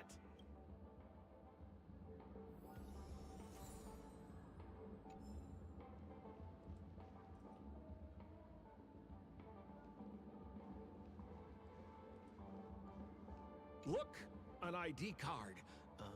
Talent Motivation Department, Shamari. Is this the victims? Mr. Shamari's belongings should have disappeared alongside him as he woke from the dreamscape. The fact that this ID is here means Miss Sparkle placed it here on purpose to prove that she definitely attacked someone.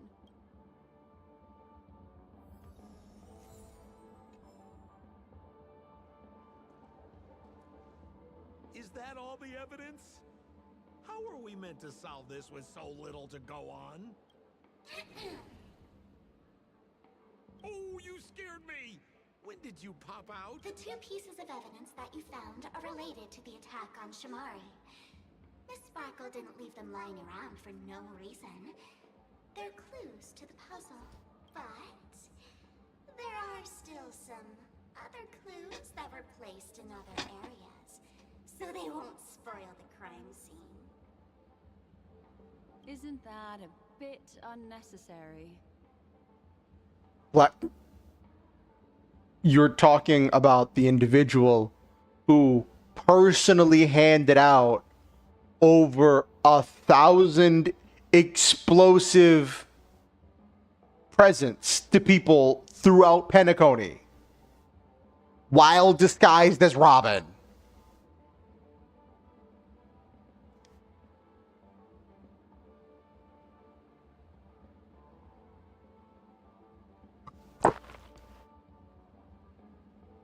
You're applying too much logic to the situation, Nabiru. No. It's disruptive to have a stack of irrelevant things crowding a crime scene. Miss Sparkle is a law-abiding citizen who'd never bring extra trouble to the family. Seems quite nice of her, if you ask me. Looks like Miss Sparkle is adding a little spice to the investigation. Let's take her up on her offer then. Mr. Assistant Detective, this way.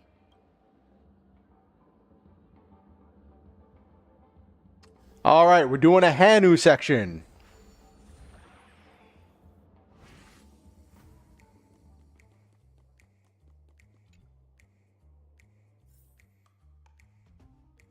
Thankfully, I think I've already done Oh, they've replenished the things. Hey, look, it's one of her... What's this little device here for? Could you please let me know? It looks like a little button. Don't push it, Lady Black Swan. Whatever you do, don't push it! That's the mutually assured destruction button that Miss Sparkle installed. Once pushed, Miss Sparkle and the entirety of Penacony will instantaneously go up in smoke. Miss Sparkle also has her own button. The second she pushes it, you and the entirety of Penacony will instantaneously go up in smoke. I also find it really funny about the whole Sparkle thing that she handed out like over 1,000 of these explosive buttons, and supposedly if any one person pressed even one of them,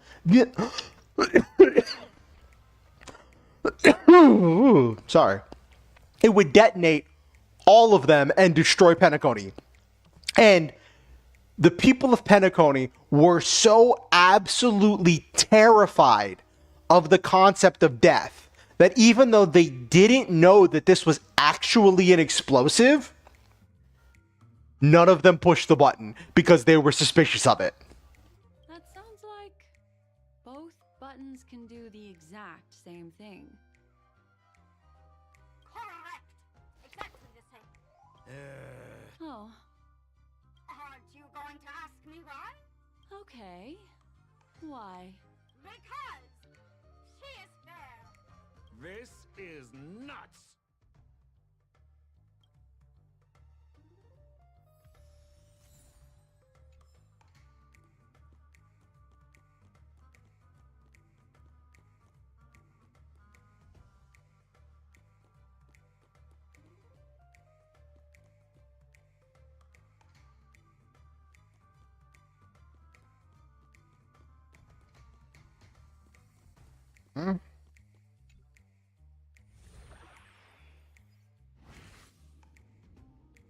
Yeah. Thankfully, I've already solved the puzzle on this map before, so I know all of the most of the tricks of this map.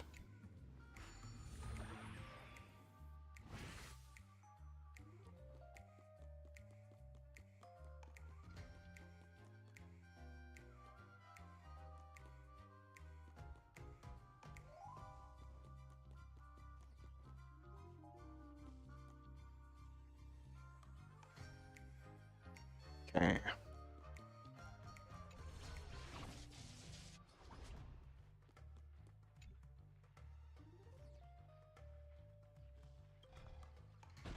There we go. Put you out of my misery.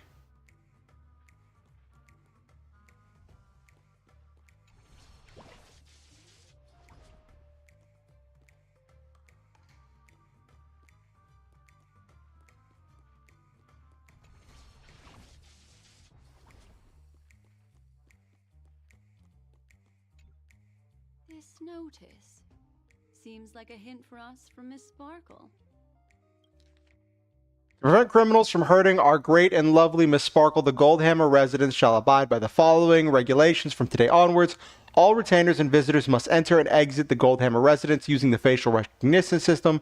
Those who cannot pass through the facial recognition system will be killed on the spot. Those regulations are in effect indefinitely. Sounded like a story from ancient times. And why did the facial recognition system suddenly go out? This is so her style, isn't it? Well, she didn't tell everyone. Like, she told some people, but she didn't tell everyone what the button was. She kind of just walked up to people and gave them a button. And was like, if you do it, something special is going to happen. And then everyone was like, nope.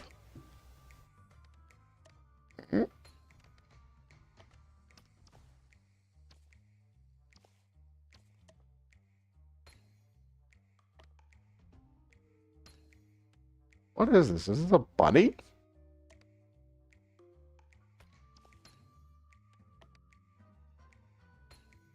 looks like it's a bunny.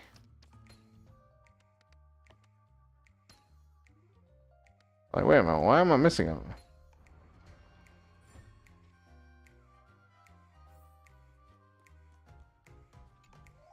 What's this? A plush toy? Regardless of why it's designed to look like the conductor aboard the Astral Express, this doll, is it connected to the case? Have you ever heard of something called a red herring in detective stories? It's a fake clue that leads you down the wrong path. I see. But when it's so obvious, doesn't that defeat the purpose? That's just in case you didn't realize the ingenuity of Miss Sparkle and were worried about her throwing out a random, useless clue. I see. Thank you for your keen insight. Then, let's pretend we were misled by a red herring. This doll, could it be connected to the case? You don't have to play along that hard, you know. Doesn't look like there are any more clues. Let's head back to the crime scene. Next, should we pin down the identity of the perpetrator? This evidence, I've been staring at it all day, but there's nothing that can identify the perp. Lefton, that guy lost his hand.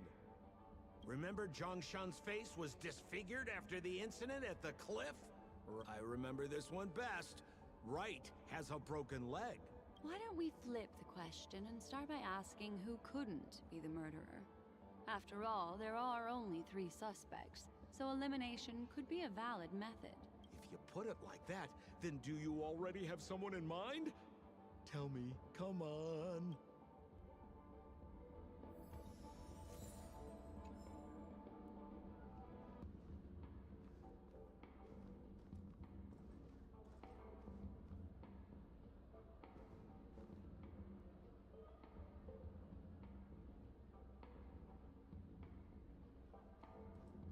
Wright had his legs broken before they even got there, so he couldn't have done it.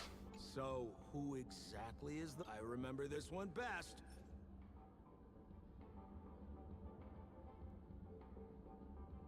Oh no! It couldn't have been Zhongshan because So, who... Remember Zhongshan's face was... Goldhammer security regulations.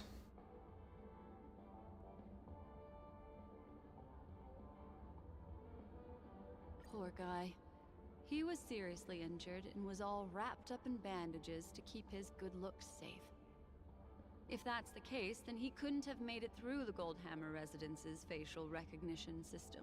That would suggest that Zhongshan is not the murderer.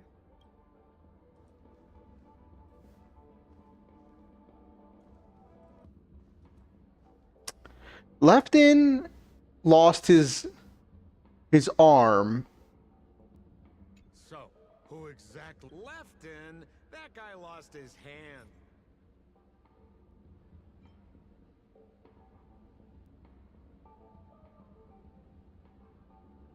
Based on the bailiff's statement, Lefton's dominant hand was seriously injured to the point where he had to learn how to live using only his left hand.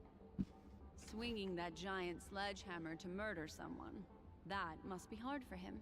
Probably impossible. Lefton's suspicion level can be downgraded. By process of elimination, it seems that only Right could be the murderer. That was easy. Let's tell the constable our answer and see what he thinks. Please begin your investigation, Lady Black Swan. There are lots of clues at the crime scene that are sure to help you apprehend the real culprit. The murderer is Right. You have answered correctly! As expected, you didn't disappoint, Lady Black Swan. Game rules stipulate I must tell you where the next puzzle is. Huh? The next puzzle? I didn't sign up for this. Looks like the key to winning lies not in the puzzle itself, but in the motives behind Miss Sparkle's strange behavior. I'm afraid this chase may just go on forever. I have to remind you that Sparkle is a masked fool? Do you plan on finding logic in the mind of a masked fool? Said, okay, even if, okay, I want to point out the irony right now, right? Even if that is really Sampo and that is not actually Sparkle in disguise, right? Even if, right? Even if Sampo was confirmed by the memory bubble that you find after Aether Wars, which takes place right before this, to be one of the masked fools. He is a follower of Elation.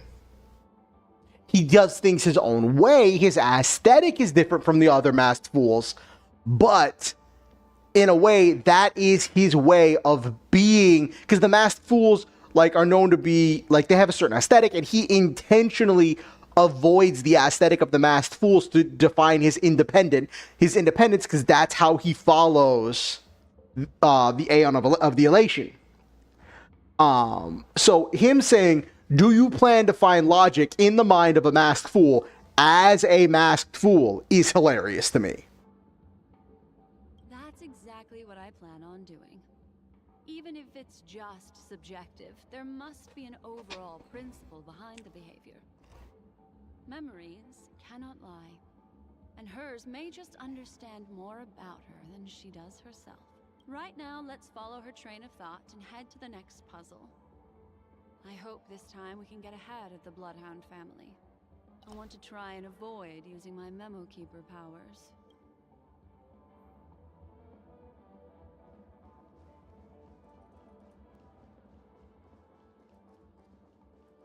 So why are you so focused on Sparkle's challenge? Or should I ask, are you more focused on Sparkle herself? I told you, it's purely out of a spirit of competitiveness.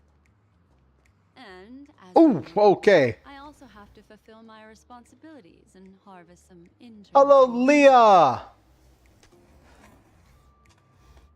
Welcome in. It's good to have you.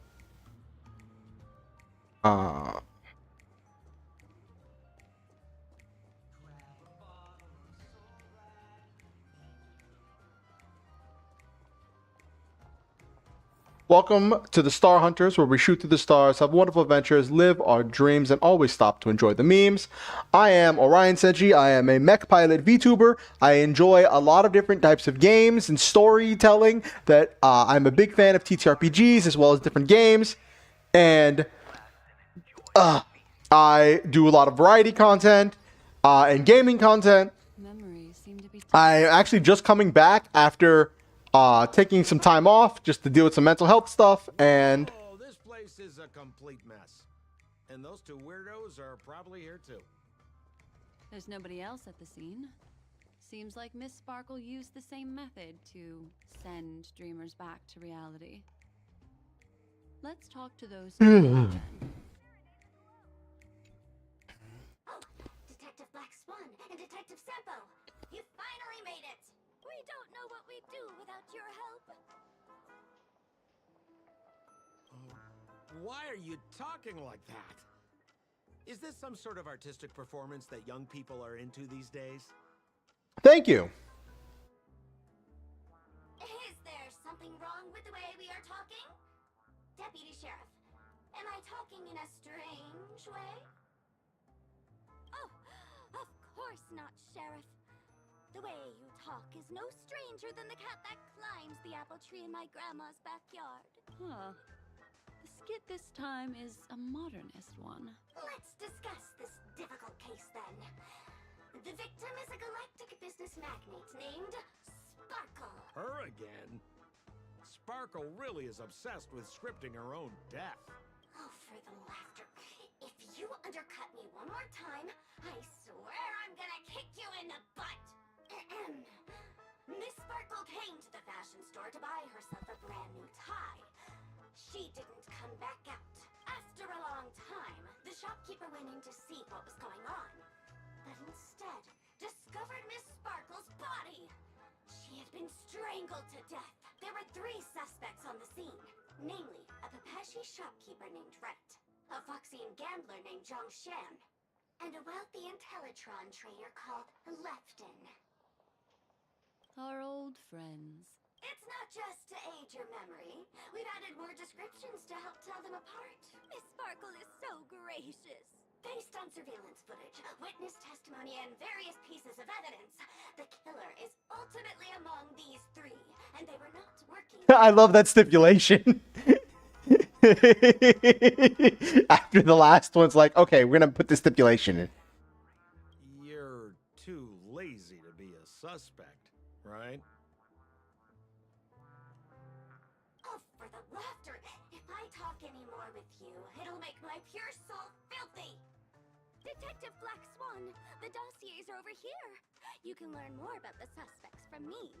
I trust you'll be able to cut through the hogwash and find out who Miss Sparkle's killer is. Let me introduce the identities. First of all is the shopkeeper, Wright. He's one of the Papashi people and only stands as tall as Sparkle's waist, which is often a source of teasing for him.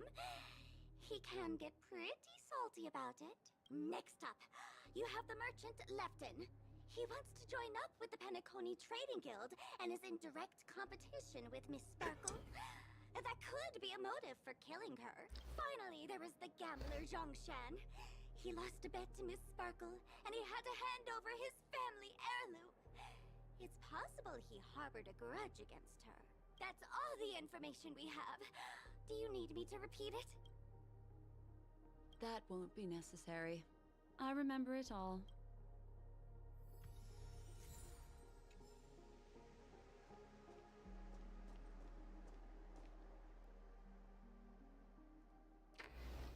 There's an accounting book lying on the ground.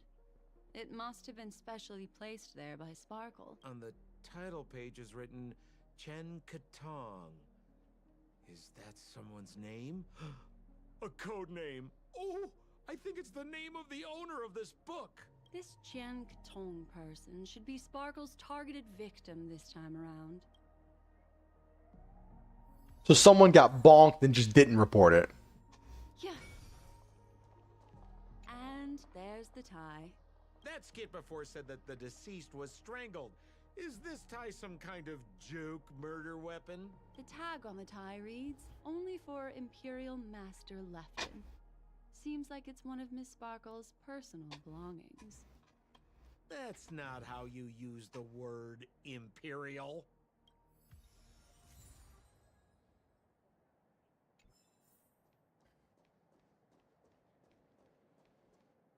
So, it's just like the first case then. Only 2 pieces of evidence. The rest hidden inside her memories again, right?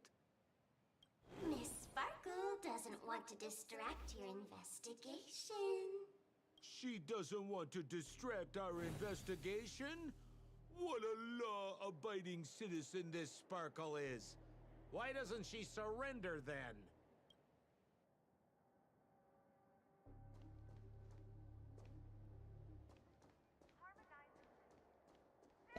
I gotta go do Hano things. After this quest, I'm probably gonna end stream, honestly, because I am getting really hungry and kind of tired. This is a lot of talking. Oh, no, no, no, no, no, no, no. Okay, let me think about this. I can't do that. Okay, how did I do this before? Is there monsters here? Okay. That was not the button I wanted. Okay, doesn't look like there's monsters. Okay.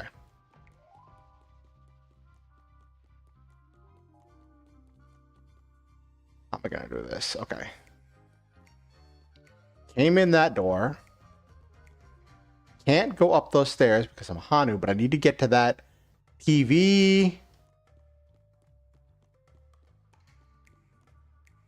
Which means I need to find...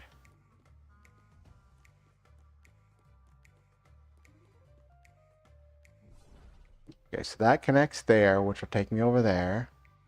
This connects over here. How do I get up there?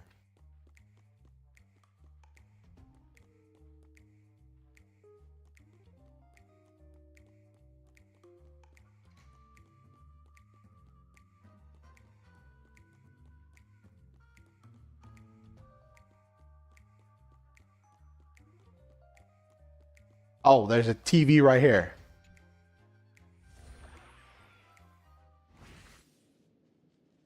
I just didn't turn around. A little stool that seems quite normal. There are 2 small footprints drawn on it in crayon. The footprints, which are half as big as standard, must belong to a Pepeshi person. Perhaps it's just that this person's drawing skills are extraordinary.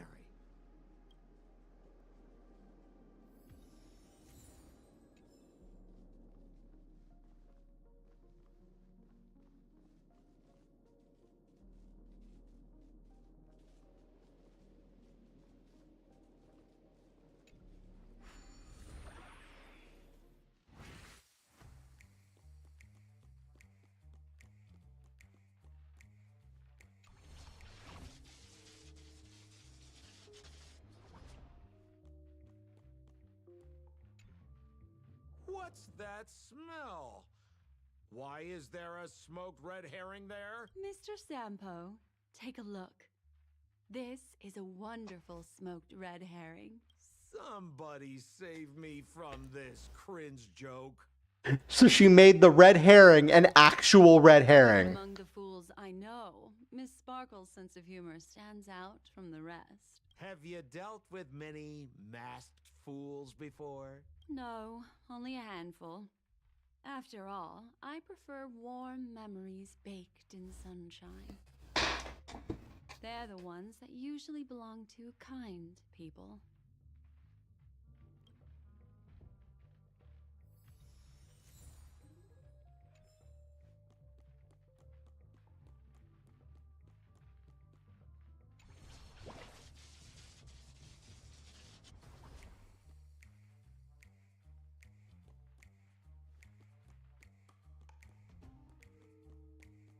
This clock is...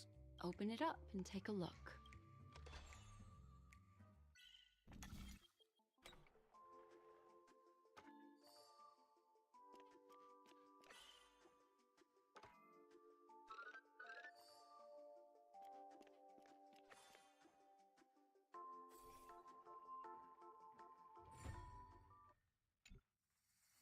So there's a ring inside.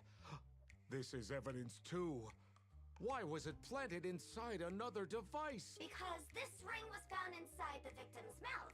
We want to reconstruct the scene of the crime. Then why are you on top of a bookshelf? In the victim's mouth. Hey, there's something engraved inside the ring. Zhongshan family heirloom. That should be it. Let's head out. I have to thank you, Mr. Assistant Detective, but the puzzle this time is pretty strange. Have you found out who the killer is? Just some shallow intuition. Anyway, Let's report back to the sheriff for now.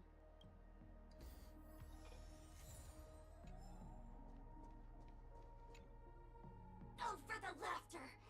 Didn't think I'd be seeing Detective Black Swan so soon. Was that? You found out who the killer is? Pretty much.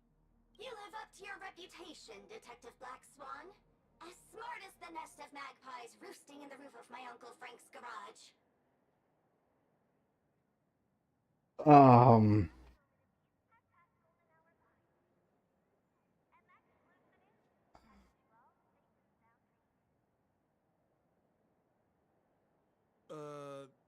This guy is mixing up his birds here.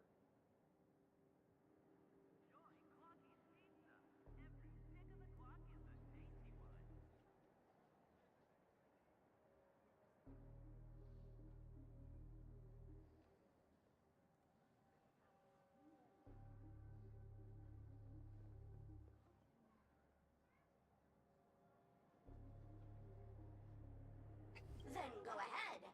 Who is the killer, and what evidence do you have to prove the case? In my opinion, there is no murderer for this case. What do you mean by that?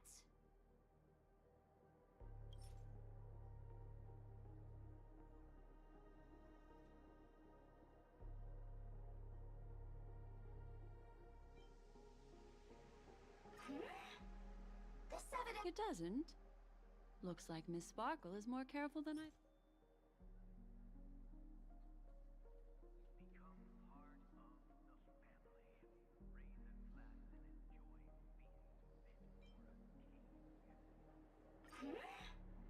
This evidence... It doesn't.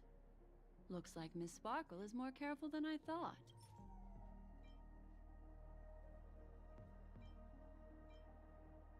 This stool is a piece of That's right! Miss Sparkle's business failed, and she was on the brink of bankruptcy. As she passed by her regular fashion store, she ran into her old nemesis, the bullying shopkeeper from the store, and the gambler whose life she'd ruined. And those three all looked happier than her! Miss Sparkle's ego wouldn't allow that to happen. And so she stole Lefton's tie, placed Zhongshan's ring in her mouth, stepped up onto the stool, and hanged herself from a beam in Wright's shop. And her motive was to try and frame all three of them. What a tragedy!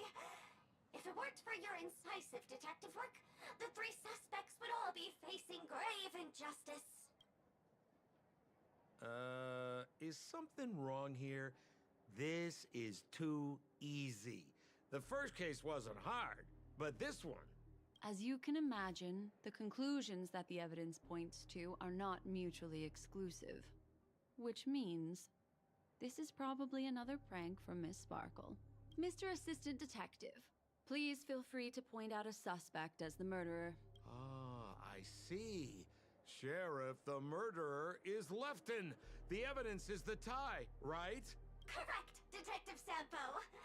I never thought you'd be able to deduce the truth. Sheriff, the murderer is right.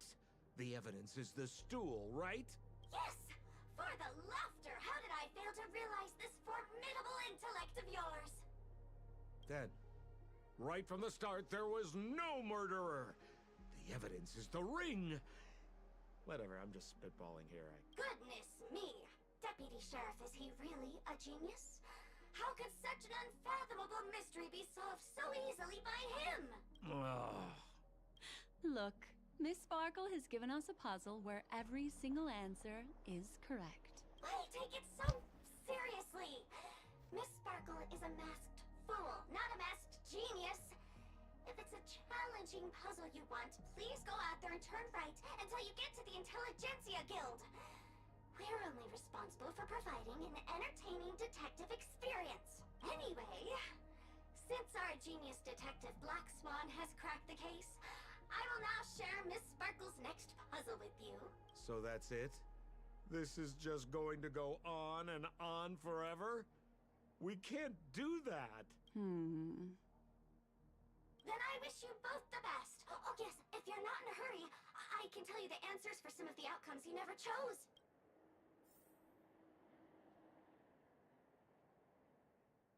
Detective Detective Black Swan. Would you like... Why, I wouldn't miss it for the... Lefton is a wealthy merchant who has been...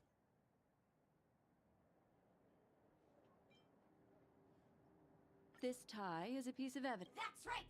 This tie belongs to Lefton, and it just so happens to be the... Lefton snuck into the changing room and waited for poor Miss Sparkle to enter before using this very tie to brutally kill her. And then he stuffed Zhongshan's ring into her mouth as a way to try and frame him. What a tragedy! If it weren't for your incisive detective... This guy, Zhongshan, is a card shark who used to play Get the Koi with Miss Sparkle. He gambled... Well, it's letting me go back and look at, like, the other options of what they would have said.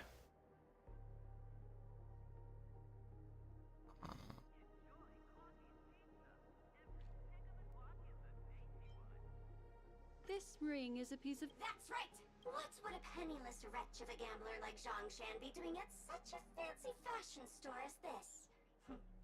Because he was planning on robbing it! He'd stolen Lefton's tie and was just about to get away when he saw Miss Sparkle, the one who'd stolen his family fortune from him. So, he darted into the changing room and tried to get back his ring. Who could have known that Miss Sparkle would end up swallowing that ring? All Zhongshan could do was use the tie in his hand to try and strap down her neck to prevent her from swallowing the ring. But he unexpectedly managed to strangle Miss Sparkle to death. Okay, that's kind of creepy. Tragedy. If it weren't... Right is a Pepechi citizen, and Miss Sparkle...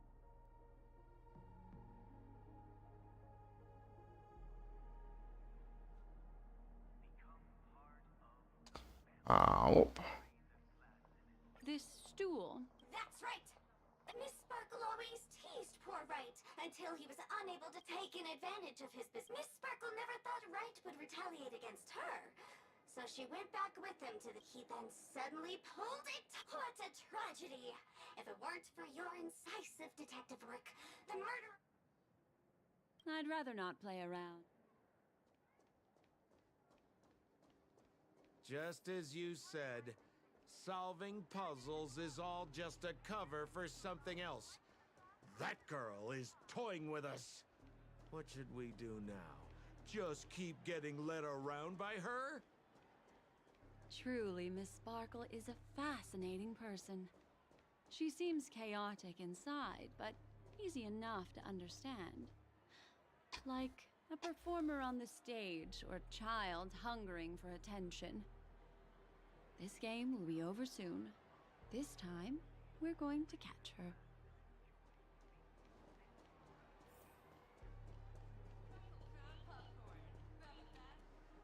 Miss Black Swan, Mr. Sampo, you're finally here! I am the famed detective of Penacony, and next to me here is my assistant detective. A murder in a locked room has left us all stumped. As expected, another change in setting. Yesterday, my assistant and I were visiting the famed artist Miss Sparkle, and we stayed the night. But this morning, Miss Sparkle didn't come out of her bedroom. The butler, Zhongshan, said that the door was locked from inside, so we ought not to have disturbed her. But Miss Sparkle had never slept in so late. And no matter how hard he knocked, there was no answer from inside. As soon as I heard, I knew something must have happened. So I acted decisively and broke the door down to get inside. The room was covered in spattered blood. Miss Sparkle's body was lying right in the middle, her face white as snow. One look told me she'd been dead for some time.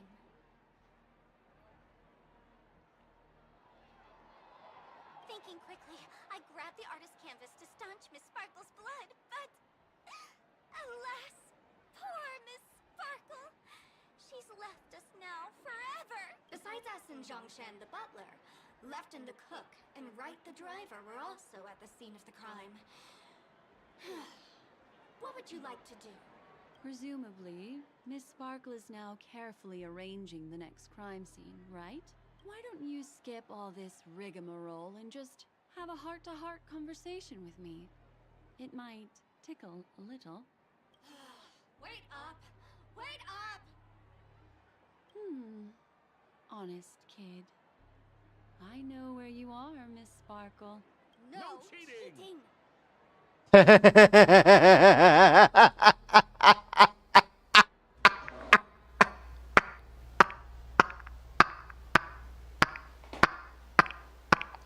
Sparkle, your mask is slipping. Sparkle, your mask is slipping. Sampo should not have spoken there. Huh. Mr. Assistant Detective. You seem to I be think getting I think that Black Swan knows this the whole time and is just playing along to amuse herself. No, it's this locked room murder case is pretty fun. I want to guess who it was. Let's go. Can't keep a girl waiting, can we? Hey, Miss Black Swan, wait up, wait up! Miss Sparkle has one final message to announce. Ding-a-ling! Now comes the most exciting and romantic moment in any drama. The audience challenge. Everyone knows that the mighty masked fool Sparkle can change her appearance to look like others. And in this drama, the villain Sparkle has disguised herself as another character. So then, I put to you, which character is it? Also, if you're interested in the locked room case that the memo keeper ignored, you can try out your powers of deduction. I put lots into coming up with the puzzle, so don't let it go to waste. Thus, the masked genius Miss Sparkle has thrown down the gauntlet. All the clues are in motion. Happy hunting!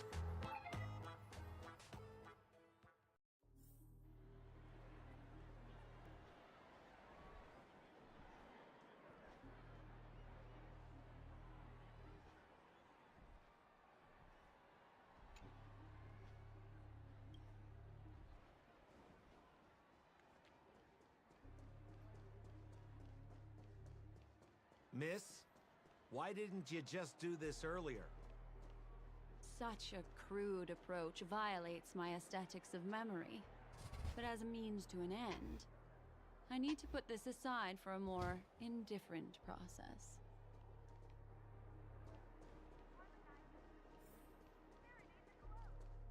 I was gonna say she's a memo keeper in Penacony. Like there are very few things that are more powerful than a memo keeper in Penacony.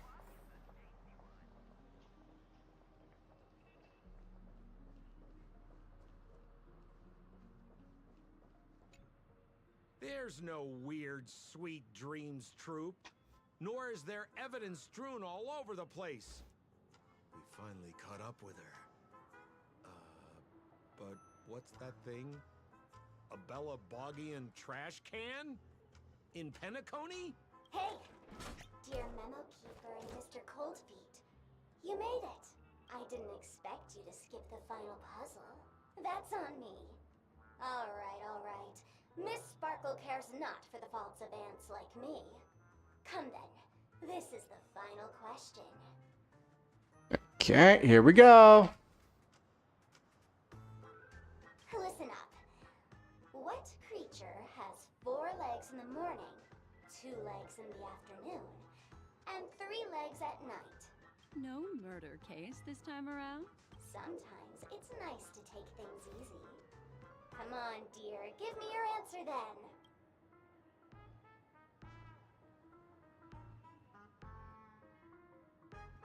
Since it's a classic puzzle, the answer is people, right?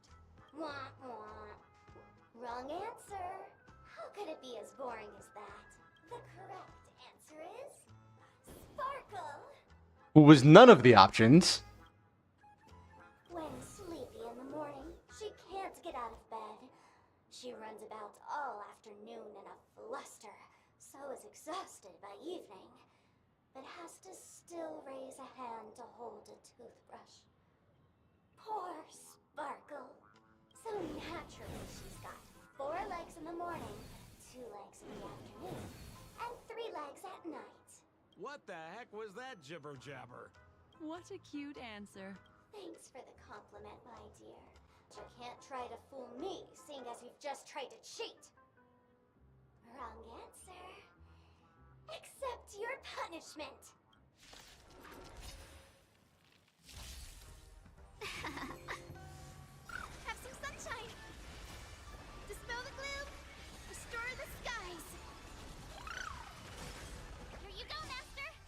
Welcome,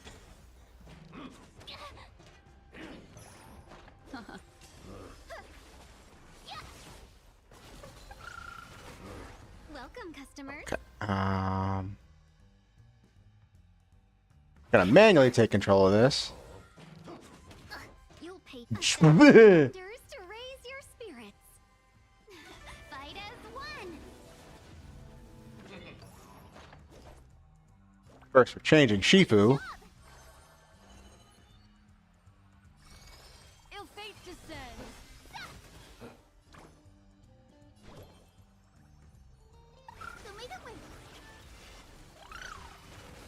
Let's be friends.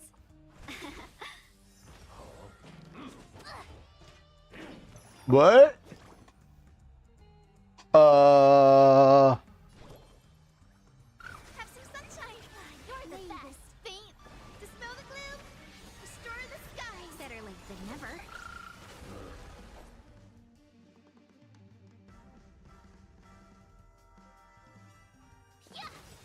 What do you want to Time know? show you what I can really do. Azure Dragon, White Tiger, less carbs. Watch this!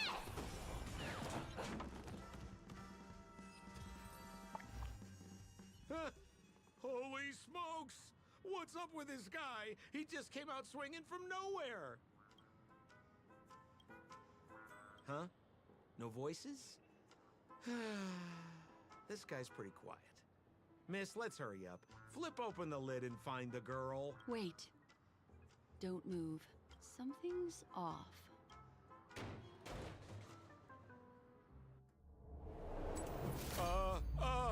Miss, you killed Sparkle! How is this possible? How can people die inside Penacony's dreamscape? In the Garden of Recollection. What did you do?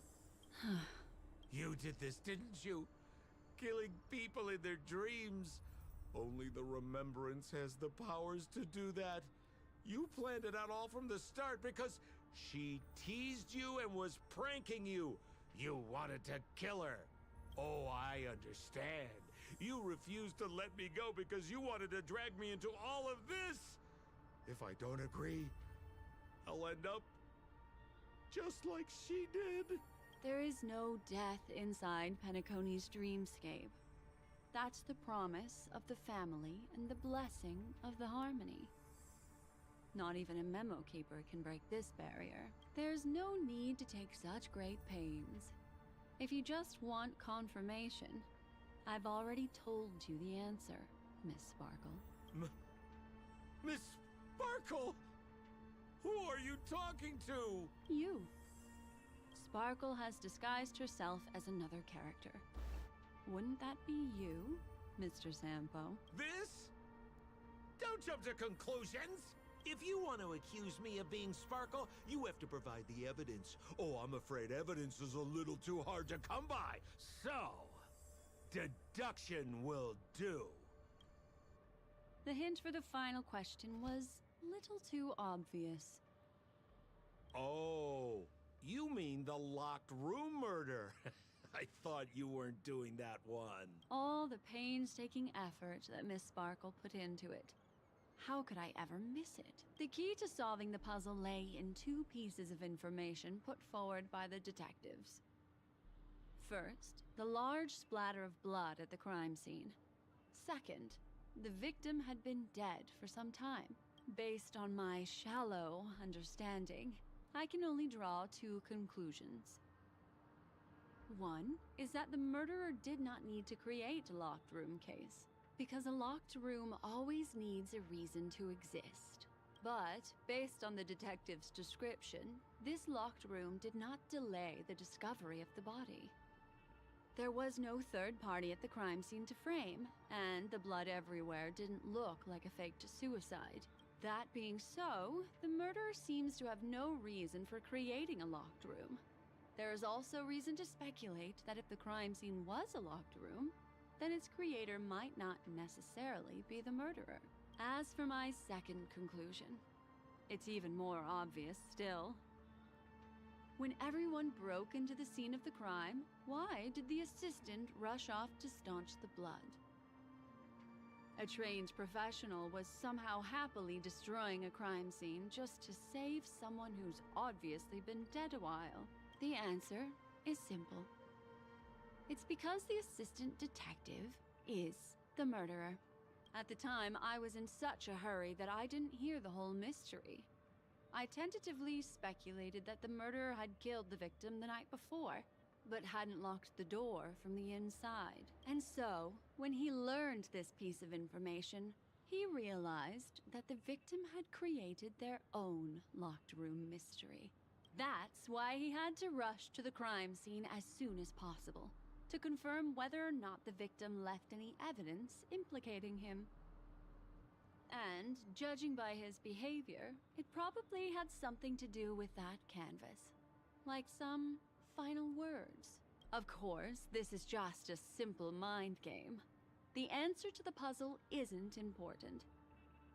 Miss Sparkle just wanted to pass on one hint to me. That the murderer is the assistant detective. Which means it's you, Mr. Sampo. I've been using this term of address, but it was you who first came up with it. Has anyone ever told you that you're more like a detective than a memo keeper? In my opinion, there is no difference between the two. Follow ripples along the surface of the water. Use some abilities and tricks to keep diving deeper, and touch that secret deep inside people's hearts. Salvage it, and protect them carefully.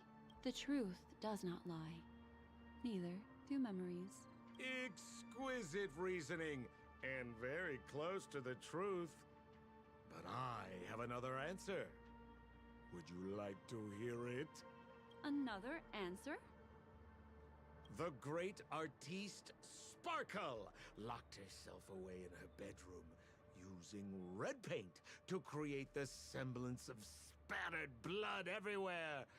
And that assistant detective who was first on the scene, who confirmed her death, was not the murderer, but rather an accomplice who assisted her in faking her own death. What a pity. Such a pity. My dear, you were so close to the right answer. Unfortunately, the right answer is Miss Sparkle's body. Sparkle was disguised as Sparkle's body. Ding-a-ling! I won! Does Miss Sparkle's body even count as a real character? Why not? Miss Sparkle's body appeared in all 3 of those skits just then. It's a little bit forced, but it's fine. So, who is this Mr. Sampo, then? Beautiful lady, I already confessed everything to you earlier on. I really didn't know a thing. I just helped a friend send a letter. That's all. So I've been running a fool's errand. Wait, is that really Sampo? What? What? Wait! Wait! Wait! She literally just dragged Sampo all the way from Bellabog to pull this prank. My dear, why so serious? Haven't you been having a great time? I have, at least. You take memories, and I get joy. We get what we need from each other, seeing as we're such kindred spirits, but also such loners. Why don't you come and work with me? Ooh, we can dance ballet together. Oh? Am I understanding this correctly? A masked fool inviting me to work together?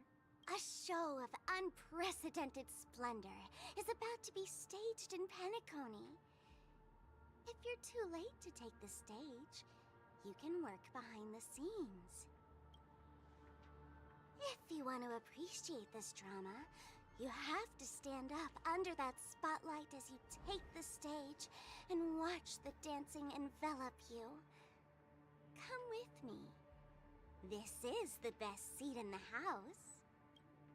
I don't really understand why you're so fixated on destroying family barriers. But, as I said before, a memo keeper can't help you. It's frankly above my pay grade. Also, I don't consider you a loner. Oh, I don't mean him, but rather behind you. The one who hired you to come to Penacony probably doesn't want you secretly linking up with other forces, right? How did you know? Memory is like the deep blue sea. But if you try to catch two fish with one cast, you might not be satisfied with your catch. So, you mean you're refusing?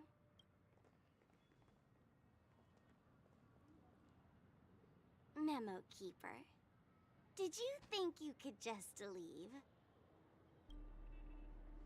Why not? My dear, I don't want to scare you. You'll know the answer sooner or later. We're just getting to know each other a little today. If you ever change your mind, come find me at the tavern. That is, if you can find me. Let's go, Sampo? Sampo. Who is Sampo? This is Bellabog, right? Oh my gosh. She just stole their memories of each other. Black Swan, your memo snatcher is showing.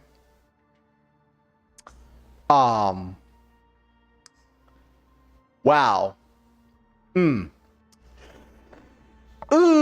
She plays for keeps. I said, why not?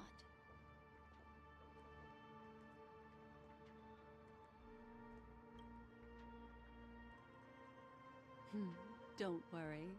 Such a crude approach violates my statics of memory. So once you leave my sight, you'll be able to remember everything again. And also, I'm sorry, my dear. My dream dance partner? I've already got sights on someone else. Talking about Acheron. What a special dream this has been. And did you notice its nested structure?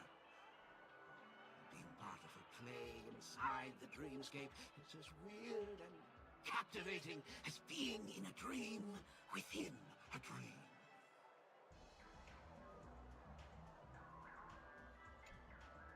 That's the end of Miss Black Swan's dream bubble. Are you satisfied with your experience?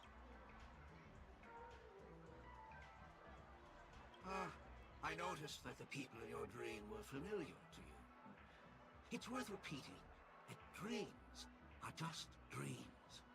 And in Penacony, dreams can be processed, or even tampered with. Things in our dreams cannot be trusted, let alone in someone else's dreamscape. If there's any information that you'd like to confirm, please do so by the cold, hard light of reality. Sweet dreams.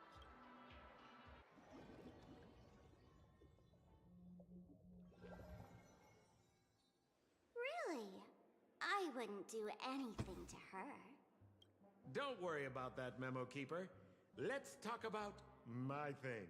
I've helped you out with everything you've asked, as agreed. Shouldn't you give my mask back to me now? Since when did the masked fools suddenly start respecting agreements? Just kidding. I loved seeing that look on your face. Take this key to the tavern cellar, third barrel on the left. You never saw me. But Sampo, after all this time, What made you suddenly want to take back your mask? This doesn't seem like the Sampo I know. Let me guess. A catastrophe is coming to Urello 6. Am I right? Well, no comment about that. But I love that line you said. If you're too late to take the stage, you can work behind the scenes. That really makes sense. Sometimes even an old-timer like me feels like taking the stage and making a fool out of myself. If you're all out of options, please get in touch with me. I'm the kind of person who values friendship highly. Forget it. You'll be doing me a favor if you stay away from Bellabog. After all, the elation that Miss Sparkle seeks isn't something old Sempo can stand by. Go tell Giovanni I said hi. Fine, I'm just spitballing here. Don't take it so seriously. Why so serious? You had to say that line. You had to say that line. You had to. Okay. So this means that we're entering or exiting the dreamscape. That's what that loading screen means.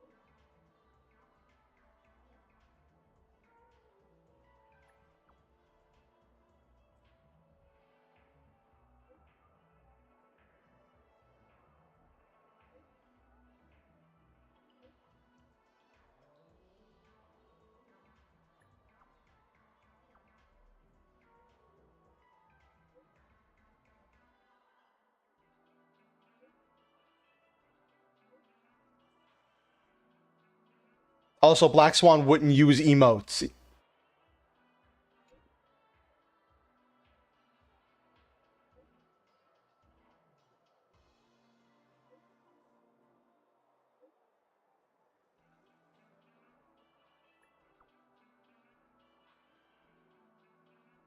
The user does not exist.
You contacted me.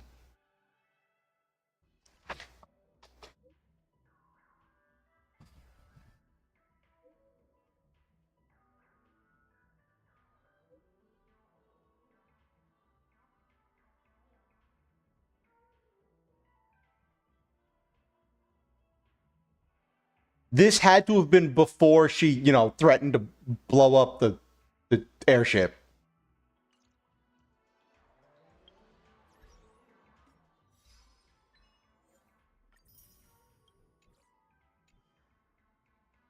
Okay. Last pull of the night before I end stream. One last pull, chat.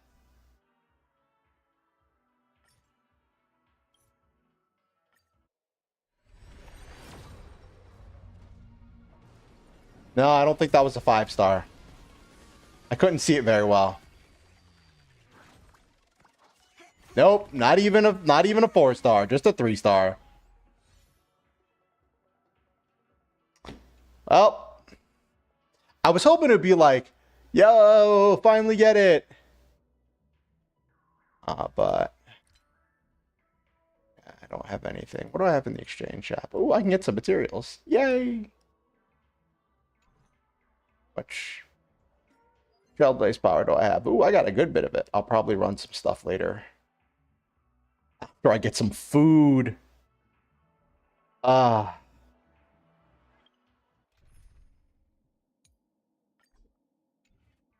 end on the waifu Firefly. All right, everybody. Thank you all for coming to tonight's stream. It's been great to have all of you here. It's been fun to be back. Honestly, it was great to stream again. I haven't streamed in a long time. And it's been about a month since the last time I streamed. And I'm glad that this was enjoyable for people to watch. I had fun.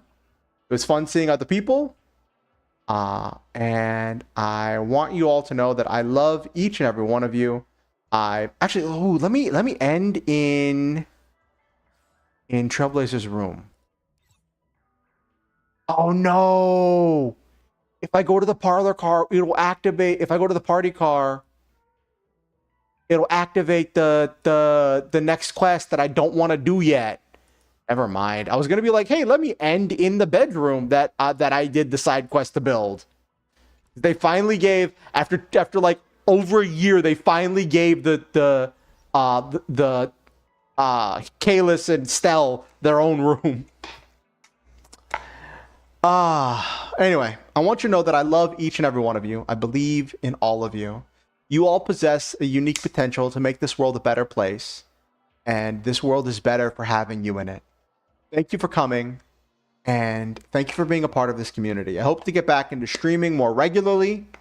I don't know if I'll keep doing this or if I'll get a writing stream in. I wanted to talk tonight about some story ideas that I was bouncing around, but I didn't get to it. And honestly, like, there was just so much stuff that happened in tonight's stream, talked about so many different things, and like played a few quests. It was a wild ride. So, good night, everybody. And I hope that you all get the chance to do amazing things.